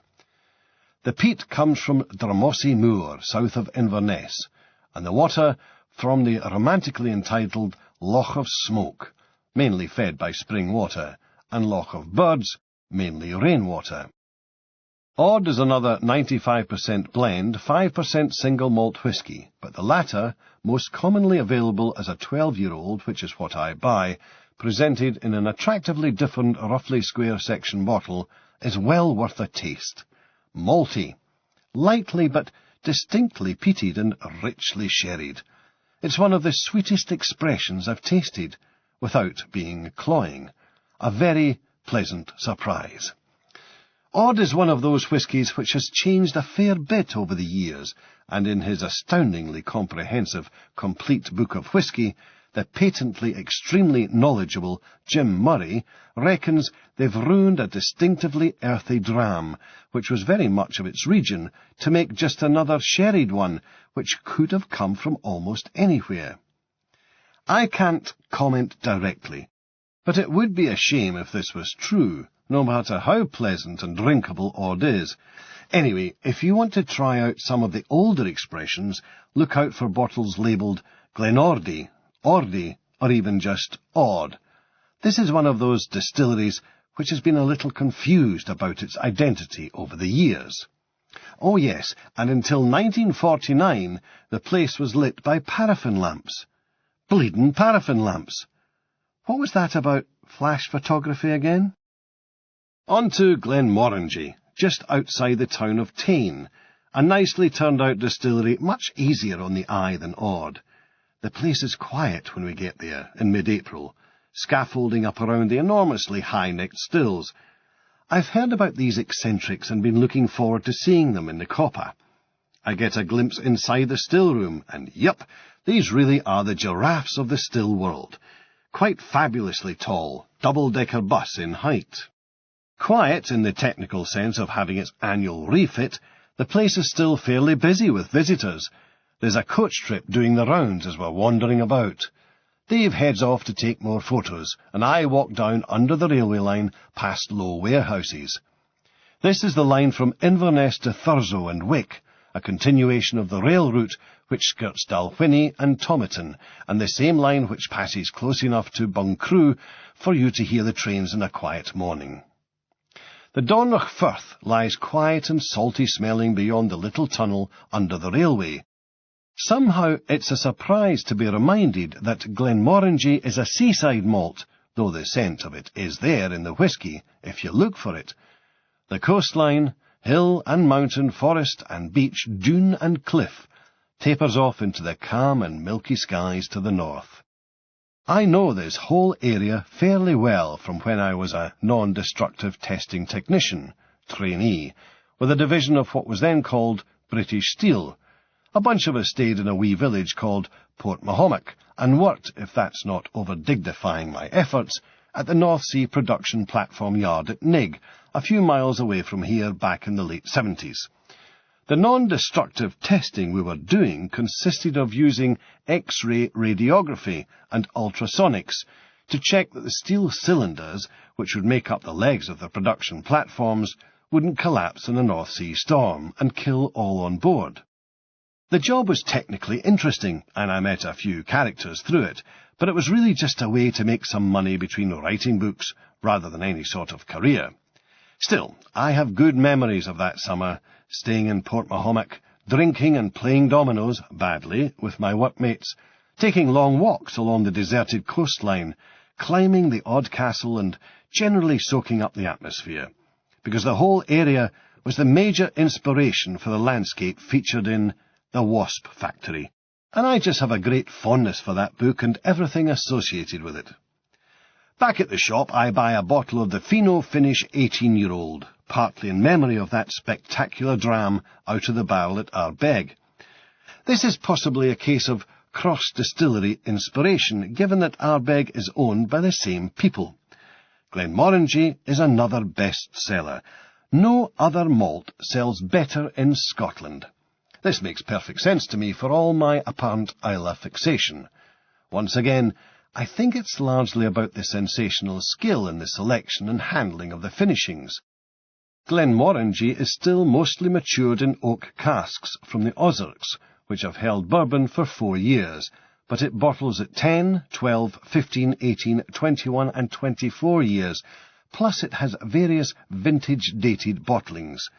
It has Ruby Port, Dry Oloroso and Fino Sherry, and Malmsey Madeira finishes, and has had other special finishes, for example in Malaga barrels, plus various other limited editions like the Claret, Tain Hermitage and Côte de Beaune red wine finishes, not to mention the cask-strength unfiltered traditional. It even has expressions specific to one warehouse, Cellar 13, the one nearest the coast. Heady, almost bewildering stuff, But it's this willingness to experiment that marks Glenmorangie out as one of the most important and innovative whisky makers, and one of the least stuffy too. The whisky itself might almost get lost inside this all-over-the-place promiscuity if it wasn't a beautifully structured, complex, and yet delicate dram in its own right. There's a lightness of touch, and yet a strength and depth about Glenmorangie, a sort of finesse in its subtle mixture of flavours that allows it to mix with all these other influences without either bullying them into submission or being overrun by their flavours. Glenmorangie is unusual in having to deal with atypically, for Scotland, hard water from the Tarlogie Springs. Quite a lot of salt has to be added to make it suitable for whisky production, just as you have to add salt to dishwashers in hard water areas, and it's an indication of how the balance of control is weighted between production water and the subsequent influence of the barrels and warehousing that nobody has ever accused Glenmorangie of having more than the faintest trace of saltiness to it, unless it's a still fairly subtle flavour imbued from that close to the waves cellar 13. A sequence of smart advertising campaigns, the whole 12 Men of Tane thing and the Glen of Tranquility series, has kept Glenmorangie in the public eye over the years, and its position as one of the market leaders is entirely justified. An unfailingly intriguing and satisfying selection of whiskies. If you were stuck on a desert island and could only drink the output from one distillery, this would have to be prime contender. Another might be Bowmore, plus, if you're me, Laphroaig. Though, of course, we still have Macallan waiting in the wings. Perfect dram? Best distillery? I may have to widen my brief unilaterally. I should point out that throughout all this, the last few chapters and the last few weeks, I'm still making my inquiries, discreet inquiries too, at least by my standards, regarding the whole secret still Petrique thing. I'm afraid, however, that so far I'm not meeting with much success. Actually, so far I'm not meeting with any success. Despite this, I remain undismayed. I have a feeling it's one of those matters where you work away for ages with no result, no change, no progress whatsoever, and then suddenly everything happens at once, and it all comes right, and you meet with total success, just when you least expect it. Cheerfully unrealistic optimism can be such a comfort. South across the Black Isle and the Kessock Bridge, a handsome example of a cable-stayed bridge with an almost arrogant lack of cross-bracing between the towers, through Granton, stopping for ice creams because of the heat, then on to our base for the rest of the week. We're in Chalet 3 at the Glenlivet Holiday Lodges. Almost disappointingly, the Glenlivet Holiday Lodges really are quite close to Glenlivet, only a couple of miles away from the distillery. There's a wonderful, very peaceful view to the southwest towards the hills of Cromdale, a bar or restaurant called the Poacher's Bar with a pool table, and a variety of forest walks starting pretty much from the doorstep. The track up to the place from the B9009 is a bit rough, but the Jag's old-fashioned deep side-wall tyres cope without a grumble. The chalet itself is fine, and even as a sauna, not that we use it. Only mobile reception is a problem, and we end up wandering around in the grass outside the chalet, waving our phones in the air trying to get a signal. The old red call box outside the Poacher's Bar gets used quite a lot as I call home and we try to keep in touch with Jim, who, when we do get hold of him, says he hopes to head back north on the Wednesday. Steaks at the bar, then a circular stroll along a forestry track where the trees have all been harvested, so that we walk surrounded by the bleached wreckage of stumps and shattered branches. Ben Rinnis rises browny purple to the north, a swept line of ridge leading to a tipped table of summit. Dave looks at me. "How's your brain these days, Banksy? Does it work? Is it alert, up for challenges?" I groan. "Oh, God, you brought that game with you, haven't you?" "Aye, but it's easy once you get used to it." "Is it still in 9 dimensions?" "Yeah, but like I say, it's easy once you get used to it." The poison pen method has been resorted to. Long story. Wine has been taken. Whiskies are before us. not to mention behind us, around us, and indeed inside us. Our fine and filling meal at the Poacher's Bar seems long ago now, and we're still drinking, and Dave's giving me a brief run-through of the rules to this game he's been working on for the last few years. He's up to about page 21 at the moment. He's brought a printout of the short version of the rules. I'm sitting at the wooden table in the chalet, feeling a little the better for wear, scratching my head and staring down at the 9 square 7x7 laminated cardboard boards that Dave's placed side by side on the table surface, along with all the relevant cards, pieces, and assorted gubbins the game obviously requires. This is all very confusing. I'm not at all sure I've taken in anything apart from alcohol and smoke for the last half hour or so he's been speaking. I become aware he's just asked me a question. He's looking at me expectantly. What? I ask, smiling reassuringly. You got all that? McCartney asks. You ready to play? I haven't the foggiest concept how even to start. Good grief, yes! I exclaim, slapping the table enthusiastically. What are we waiting for? Coffee and bacon rolls for breakfast, then into Dufftown. We take a photo at Mortlach Distillery, then we take in Glendronach Distillery, hidden away off the beaten metalling in a shallow dip between lots of trees and productive-looking fields. We have a natter to a very nice lady called Alison, who opens the shop up specially for us. I buy 15-year-old bottlings of Glendronach, Glenburgie, Glentochers, Glencadam, Milton Duff and Tormore, and a 12-year-old Ardmore. The Glendronach we had on site, I had but the merest sip, honest, was a rich, sweet concoction with some peat and smoke and quite a strong sherry finish. Very palatable, and I look forward to making its acquaintance, and that of its companions, all fine if unexceptional, again when we get to that bit of the cupboard under the stairs in my parents' house, probably sometime in the next 18 months. We have a bar lunch in Turriff, then swing back to Keith and the Strathyla Distillery, where we have a sort of self-escorted tour with a handy pamphlet and lots of signs and explanatory posters about the place. Though at a $5 a head for do-it-yourself it might seem a bit steep. Still, it's an attractive distillery of well-kept old buildings, nicely presented, and there's a distinct and even opulent Highland country house flavour to the visitor centre lounge. You suspect the £5 goes to paying off the investment needed to create all this. McCartney suddenly decides he's a fan of the car park, specifically the size of the car parking bays in the car park, which are brightly outlined with smart white paint and very wide indeed. Parking spaces you could reverse a Lincoln Continental into, with all its doors open and still not hit anything on either side. Well, kinda. I try to convince him that the weird kink in the line arm of the second spirit still is of more intrinsic interest, but he's still banging on about how all car parks ought to be this well laid out. We get to Glen Grant, just outside the town of Rothes, before it closes. McCartney grumbles about the car park not being quite so generously laid out as Strathyla, but somehow life goes on. The walk from the car park to the distillery proper is beautiful and peaceful, under tall mixed trees and in the midst of flowers and shrubs. The distillery buildings are a quiet riot of Scottish baronial, all turrets and crow-stepped gables.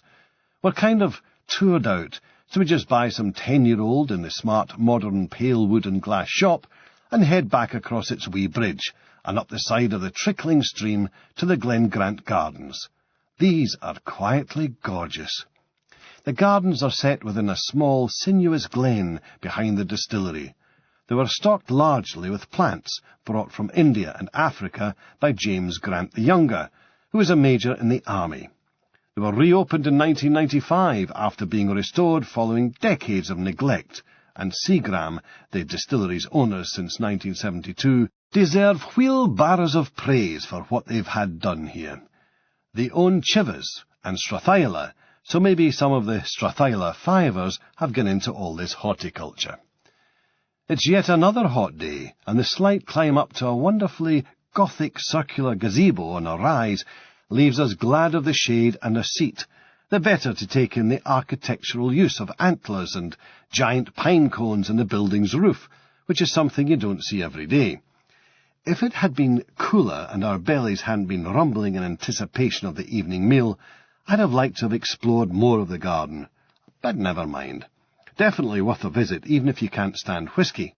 If you do like whisky, then Glengrant will probably already be familiar. A light, flowery dram, available at as little as 5 years, especially in Italy. What is it about Italians and very young whisky? The 10-year-old I bought is sort of firm and nutty and dry as a Fino sherry. A perfect mid-afternoon whisky, or with chilled water as an aperitif. We played Dave's game, which, when it started out, was based on one of my SF books, Accession, and had the same name. In its latest incarnation, it involves this 9-dimensional set of boards and seems to be awfully complicated. I'm drunk and stoned, and that surely isn't helping matters, but even in my present state, I have the distinct impression that were I sober, I'd still be seriously confused just by the game. The game isn't really in 9 dimensions. Even McCartney isn't quite that mad. It's in 3 dimensions, with 9 vertical levels. Trust me, this is more than enough to make it so deeply, fractally perplexing that it might as well be in 9 dimensions. So it is surrounded, I ask. Yes, but why can't it move out diagonally? On its own board or on higher or lower ones? Both. Troth. All of the above. Well, it just can't, that's the rule. But things can move diagonally in this game. Oh yeah, of course. Right. They just can't escape diagonally. Other things can, just not this. If it could move, that is. Of course it can't, but if it could, then it wouldn't be able to. Not with the pieces like this. Do you see what I mean? Aha. I sit back from the table thinking, may I ask a question, David? Yes, certainly. What? Are you trying to confuse me deliberately, or is it just an emergent property of this hideous nonsense you've set before us, you mad bastard? It's late on. We're both pretty drunk.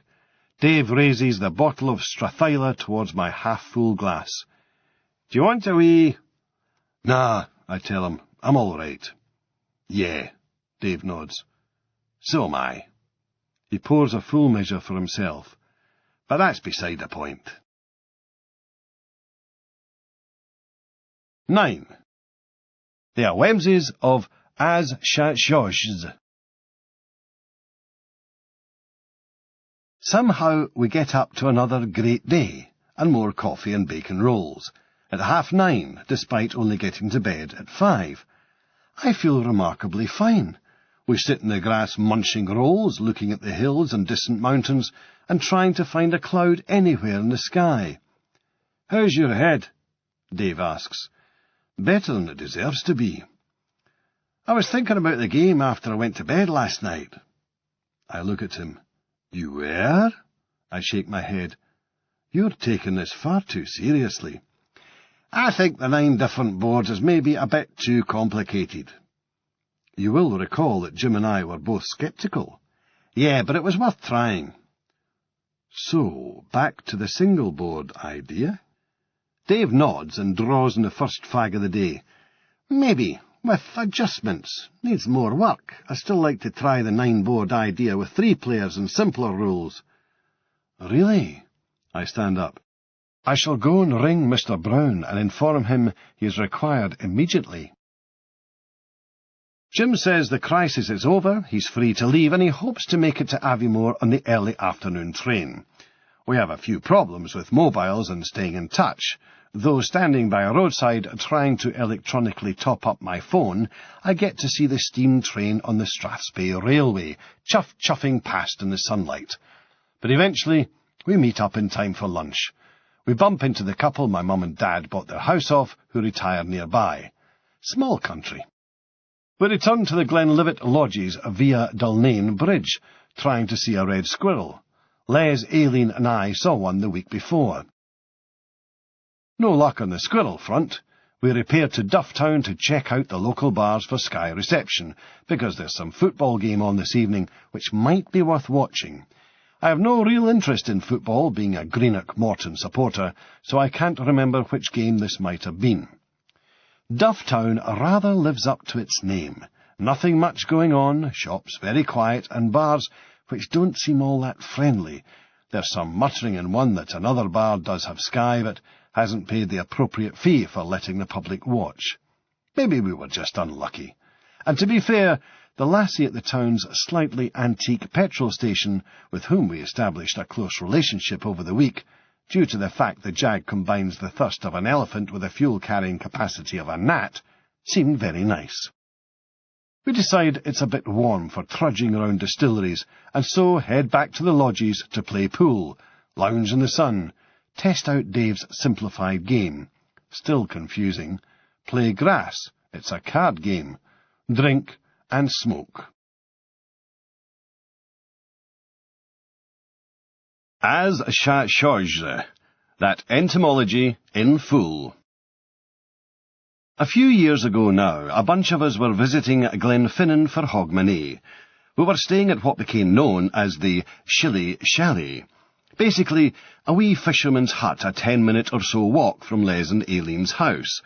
The previous day, we'd met a slightly misguided English guy on the train up to Glenfinnan. I seem to recall he was called Rollo. If he wasn't, well, it was one of those slightly eccentric upper-class names very like it. Wore a rugby shirt. Very obviously public school. I'm sure you're getting the picture.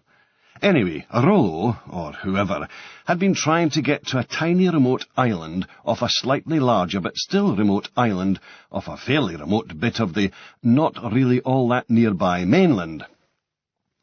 We'd explained to him that his idea that he could get off in the middle of the night at Lochaelort and hitchhike to this back of beyond island was, frankly, daft.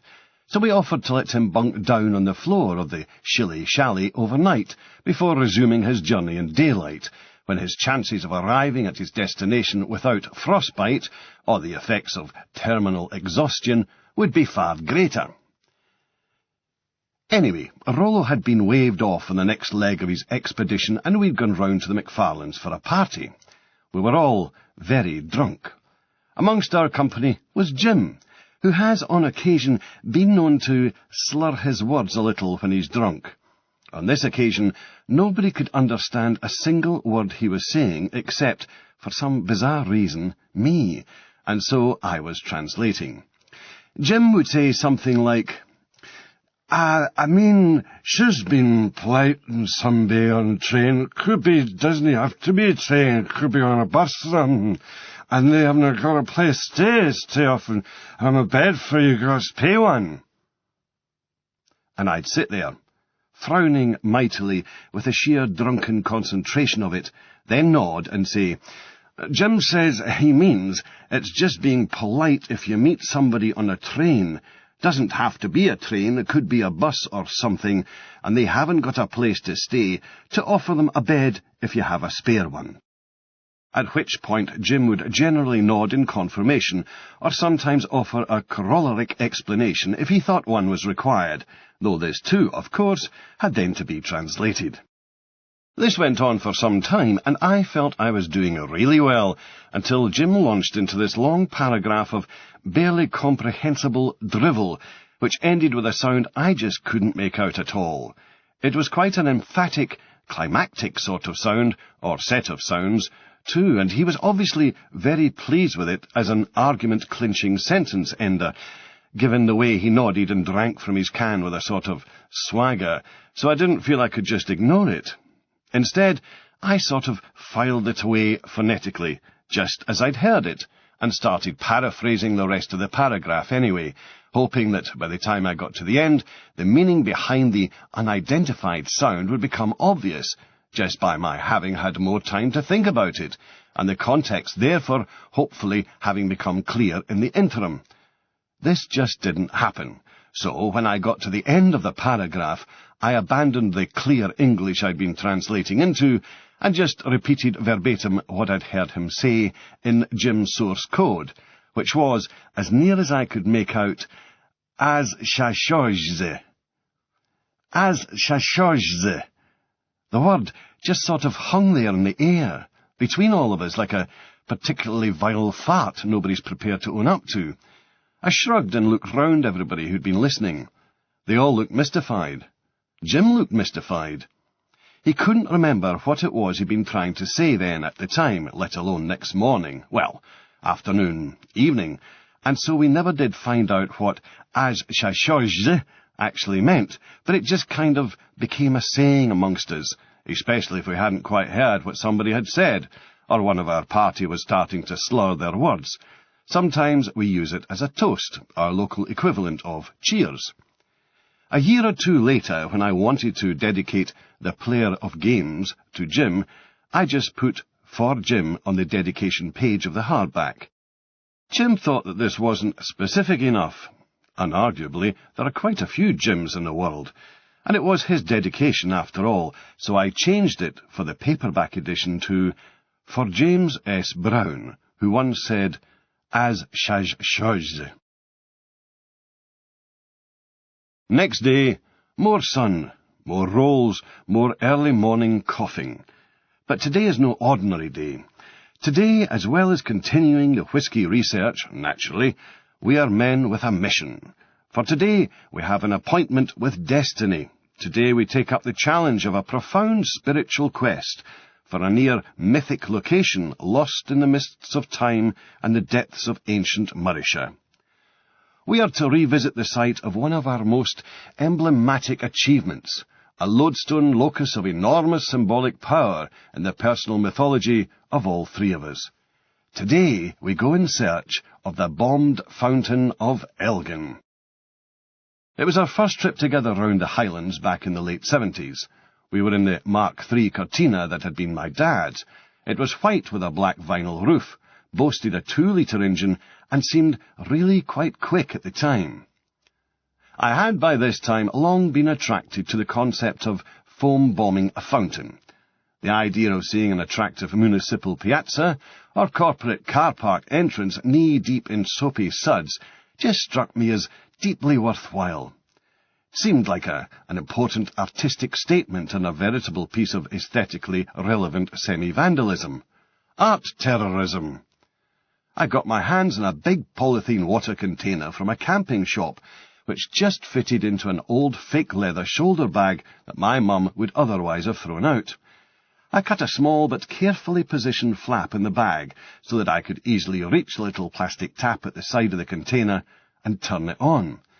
The plan was that I'd select a low-rise fountain, one which you could sit on the side of. I'd stock up on lots and lots of fairy liquid bottles, empty them into the water container in the shoulder bag, go to the fountain, sit on the side, preferably somewhere near the fountain's pump inlet, and then, while looking like I was pretty much doing nothing at all, reach down and open the tap, letting the glistening green liquid flow into the waters. With any luck, the container would be fully empty, and I'd be making my escape before the detergent hit the impeller blades. Cue vast heaving quantities of foam filling the whole square or corporate HQ entrance, filmy billows of it floating away on the breeze, and assorted comical turns by janitors, policemen, council or corporate officials, as I stood somewhere in the middle distance, peeking round a corner and tittering at my merry and not at all in the end destructive prank. Listeners. My original intended target had been the fountain in Clyde Square in Greenock, outside the town hall, but this struck me as a bit too close to home. I needed somewhere, I decided, where I wasn't known, and probably wouldn't be visiting again for a while. The Highland camping trip seemed to present an ideal opportunity for me finally to fulfil my dream. What was more, with Jim and Dave, I'd have accomplices. They could be lookouts and witnesses. After days of searching, we settled on Elgin, the way a cloud of locusts settles on a ripe field of corn. We reconnoitred the target, a perfect low-walled municipal fountain, rectangular in form with a single medium-height jet and an easily identifiable pump inlet. Having secured the cooperation of Jim and Dave with a minimum of eye-rolling and head-shaking, I prepared to put my long mulled-over plan into effect. a busy but peaceful market town of some architectural significance not far from the Moray coast, and about 40 miles east of Inverness. Elgin had no idea, as its innocent citizens woke up on that warm summer morning a quarter of a century ago, of the fate which lay in store for it. And it had no idea the following morning what had just happened to it either, because we had obviously been the victims of unscrupulous local traders selling low-grade adulterated detergent, or perhaps an unsporting killjoy of a county council committee had anticipated my deviously brilliant plan, and fitted some sort of foam-defeating filter, or possibly the water used in the fountain was so incredibly hard it would have taken a petrol tanker's worth of highly concentrated industrial-grade detergent to make it foam up satisfactorily, or maybe I didn't use enough fairy liquid. Whatever, the end result was a sort of off-white scum of bubbles an inch or so deep, backed into one corner of the fountain by the breeze, the whole sad mess covering an area not much bigger than the surface of your average household bath, and rapidly dissipating in the choppy waters amongst the bobbing ice lolly wrappers and sweetie papers. I still have a photo of this debacle somewhere, but I forgot to look for it before we left for our week on Speyside, which made our whole return to the scene of the crime quest much more difficult than it needed to be. It's a really hot day. Elgin and Moray didn't have the dry winter most of the West Coast had. They had floods here in November 2002. They appear to be making up for it now, however. The town seems covered everywhere in apple and cherry blossom, and we 3 middle-aged men are deeply appreciative of the fact that the young women of the town are taking the opportunity the day's sun and heat presents to dress in a manner it is hard not to characterize as skimpy. This phenomenon makes our wanderings around the place searching in vain for the fountain actually quite bearable. Frustrated, we lunch in a Wetherspoon's place. Somewhat against our better judgment, but it's there, and it's serving food, so what the hell. And after a very much-needed ice cream, I spend quite a long time in Gordon and MacPhail's shop in the centre of town, ogling whiskies, noting down some I've never even heard of, and buying a few. G&M have a long and distinguished history as one of the great independent bottlers of single malt whiskies. At one time, grocers like these were one of the few sources of single malts. Along with Cadenheads of Aberdeen, now of Campbelltown, they kept the flame of single malt appreciation burning while the rest of the world seemed utterly lost in blends. With lots of useful contacts both locally on Speyside and in the rest of the whisky world, and vast quantities of whisky stored, Gordon and MacPhail are still one of those names you can look for in a specialist shop, and know that whatever the name of the whisky in the bottle, the contents should be interesting. I'm tempted to buy lots of deli stuff too, especially cheesies, but we've still got that damned fountain to find, and while any whisky I buy won't be harmed by high temperatures, either in a plastic bag or sitting in the car, cheeses and meats and so on will just melt or bloom with unwelcome bacteria in this heat, so I regretfully leave all this scrumptious-looking stuff in the shop's fridges. We finally track the fountain down outside the council offices on the far side of the bypass. It's not a fountain anymore. They've filled it in and turned it into an admittedly quite impressive flower bed, with a strange giant crown thing in the middle which looks like it belongs in a carnival float. We take some photos, filled, once again, 25 years later, with a distinct sense of anticlimax. Open up the baking oven that the Jag has become in the sunlit car park, let it cool off, and then head for some distilleries on our way to the coast. Hopefully both will be cooler than sweltery Elgin, especially if we stay out of the still rooms and keep to the warehouses. Dallas Dhu and Ben Romach are 2 distilleries which are open again after ownership changes, though only one is actually producing. Dallas Dhu, just to the south of Forres, is an oddity. It's a museum to distilling, but it doesn't make whisky. Considering that a lot of distilleries feel and look entirely like slightly creaky museums to the distiller's art, which, almost coincidentally, happen to make whisky as well, Dallas Dew's new status must represent an attempt to fill a gap in the tourist market. I'd have thought you'd need an electron microscope to spot, but somebody must love it. I think they do good business with coach parties, and certainly the place is very well laid out with extremely helpful and enthusiastic staff. I buy a bottle of 1980 vintage 20-year-old, which is very light in colour. The lightness continues in the character of the whisky too, but it turns out to be a beautiful, satiny, flowery dram, and it seems a pity that when the existing stocks are exhausted, that'll be it.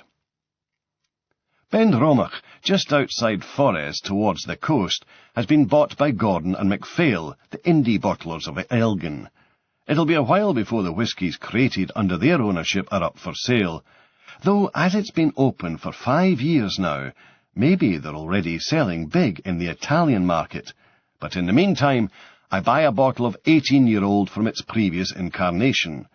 This is a goldeny brown colour, and reminds me of light burr walnut. There's something nut-like and wood-smokish about the taste too, with lots of sherry, one to compare and contrast with the new stuff when it appears.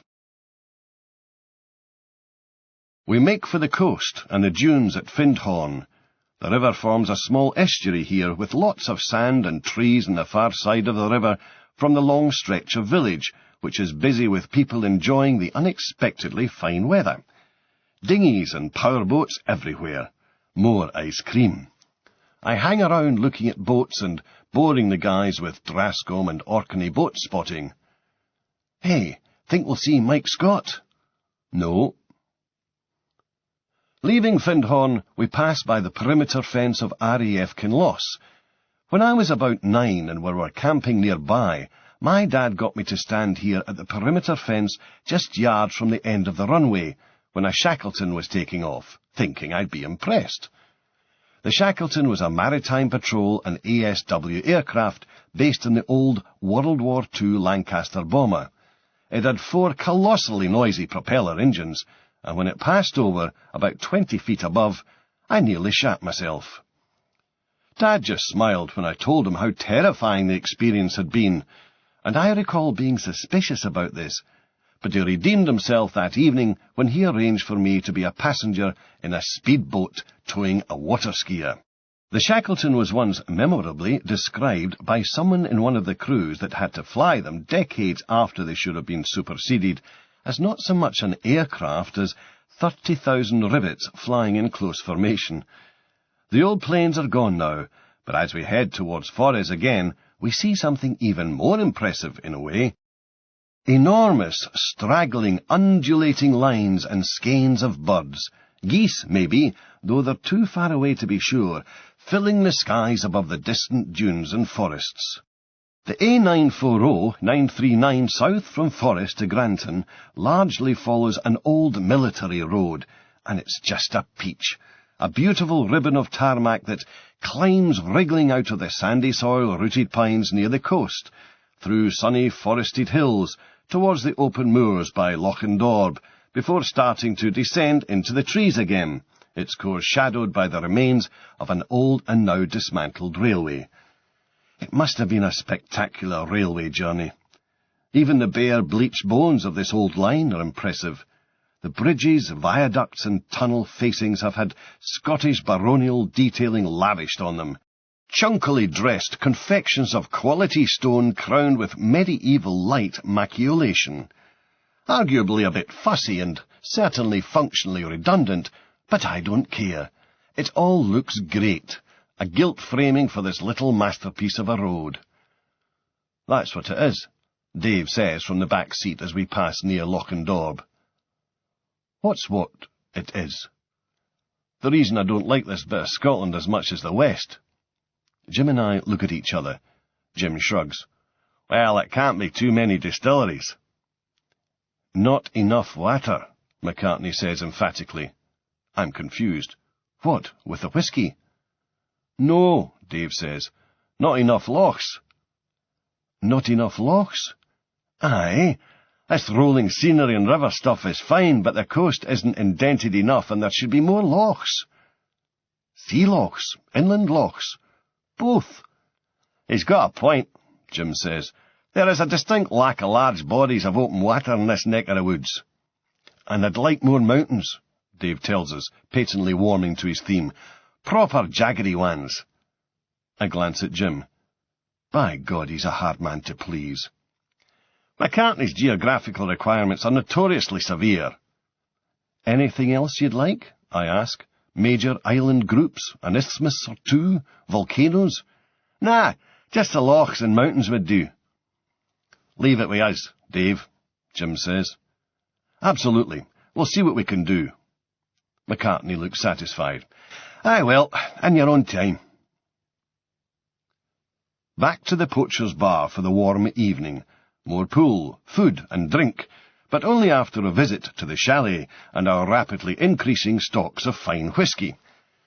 As a result of this, I'm in a sort of pleasantly befuddled, slightly giggly mood. I go out to the old-fashioned phone box to phone home, but there's no answer. Instead of putting the phone down, I kind of get fixated on the wee beep-bop, pause, beep-bop tone the phone makes, just to tell you it is a payphone. After a while, it starts to sound like it's actually saying, fuck off, pause, fuck off, and I start to laugh. This gets quite bad, and I have to put the phone down, take a few deep breaths, and dry my eyes before going back into the bar for another game of pool.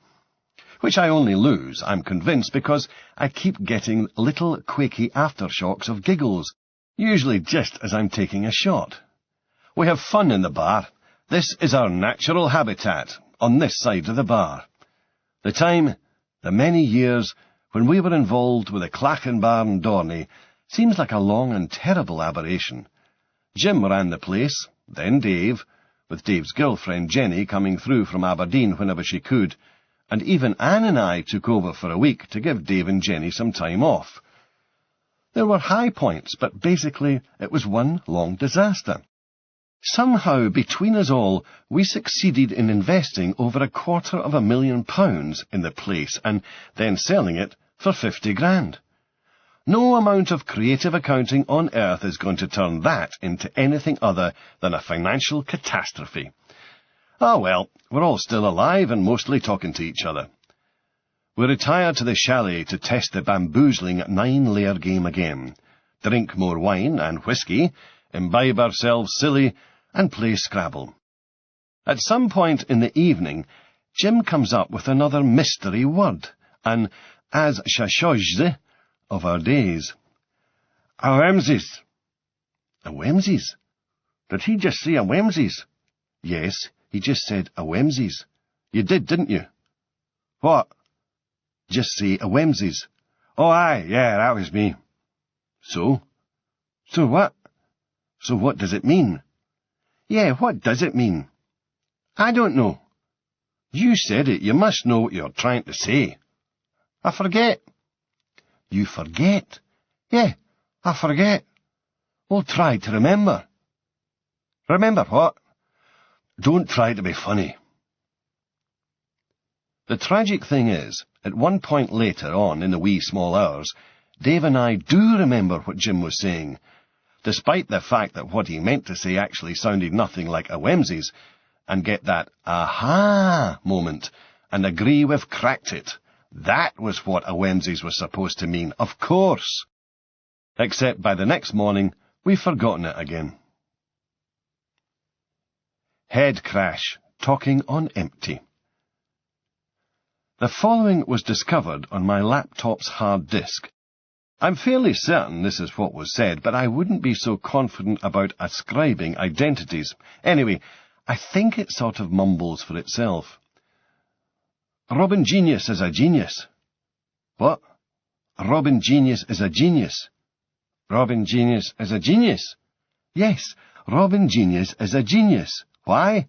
What's the problem? Robin Genius is a genius. Aye.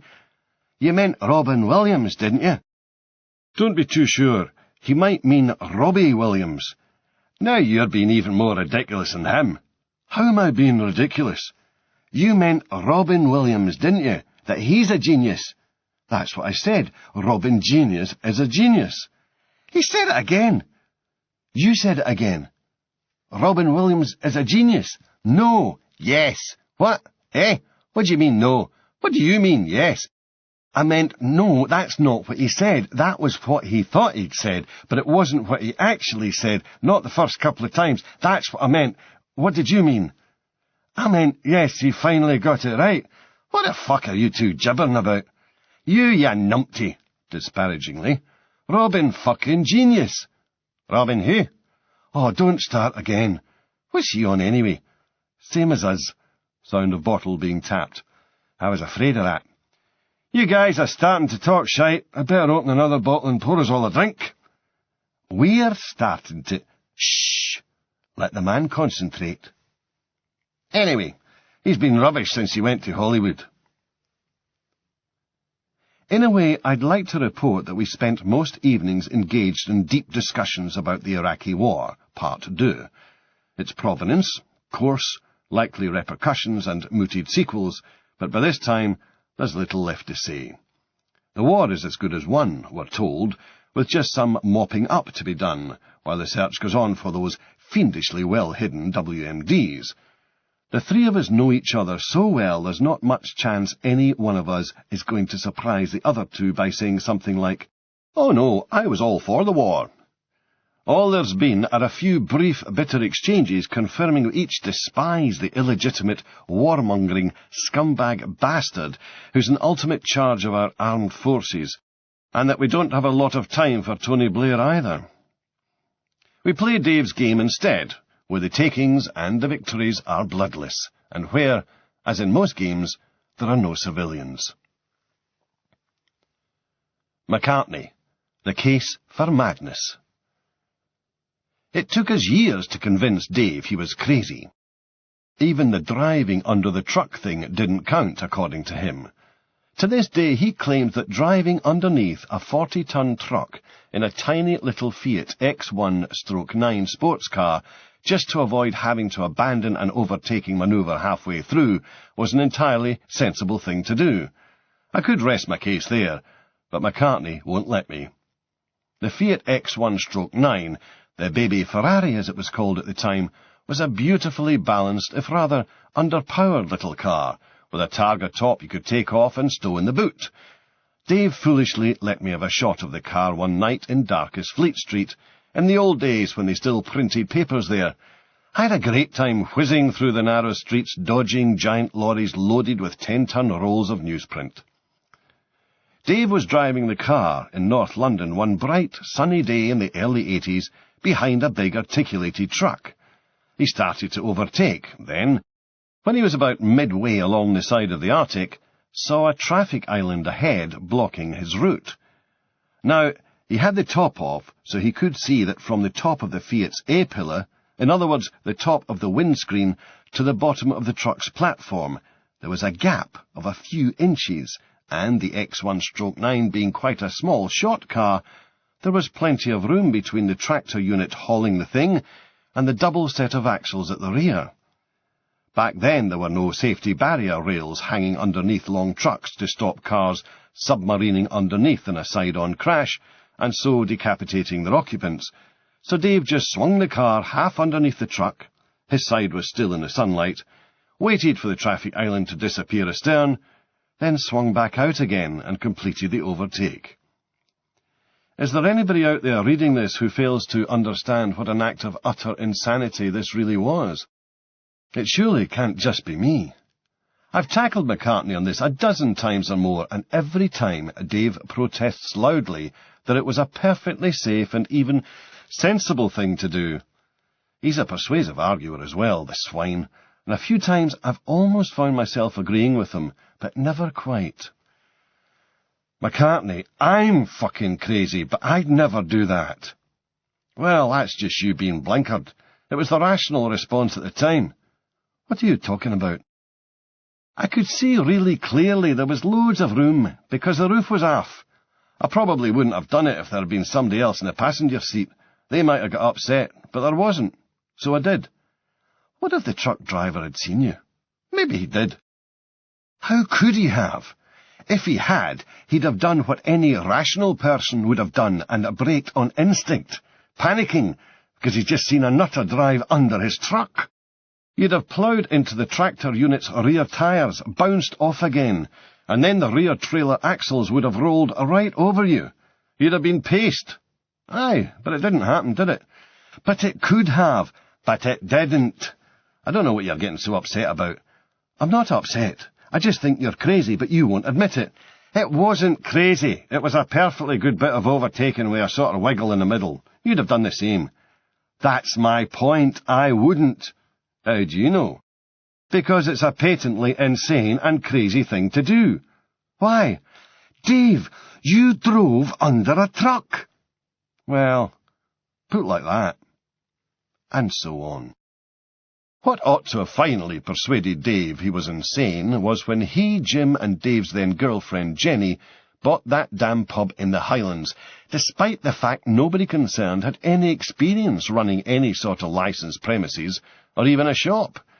This seemed like a good idea at the time, but wasn't.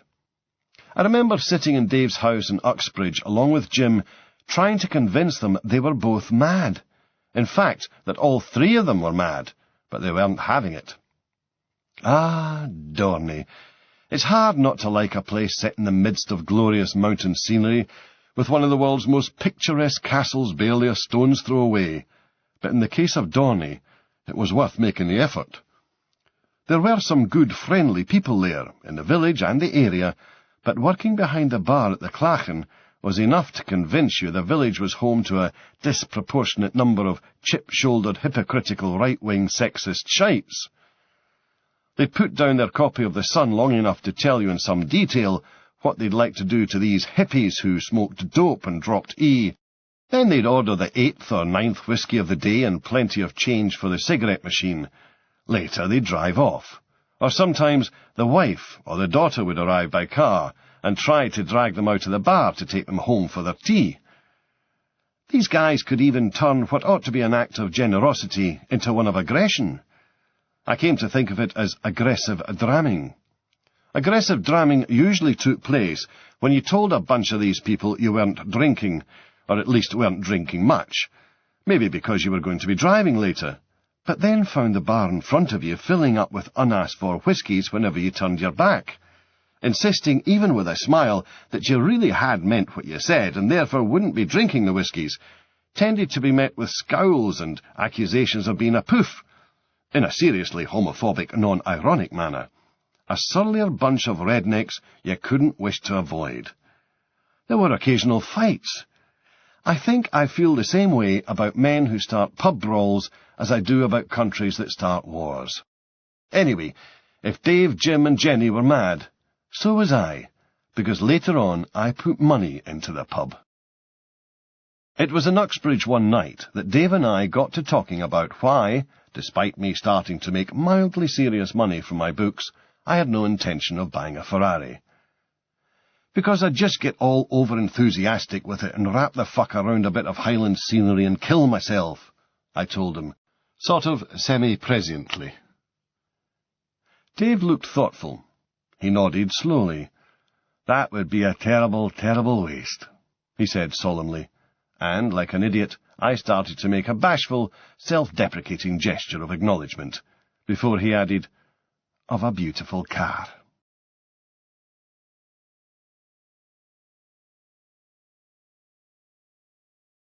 This ends Disc 6. Disc 6. Disc 6. Disc 6. Disc 6. Disc 6. Disc 6. Disc 6.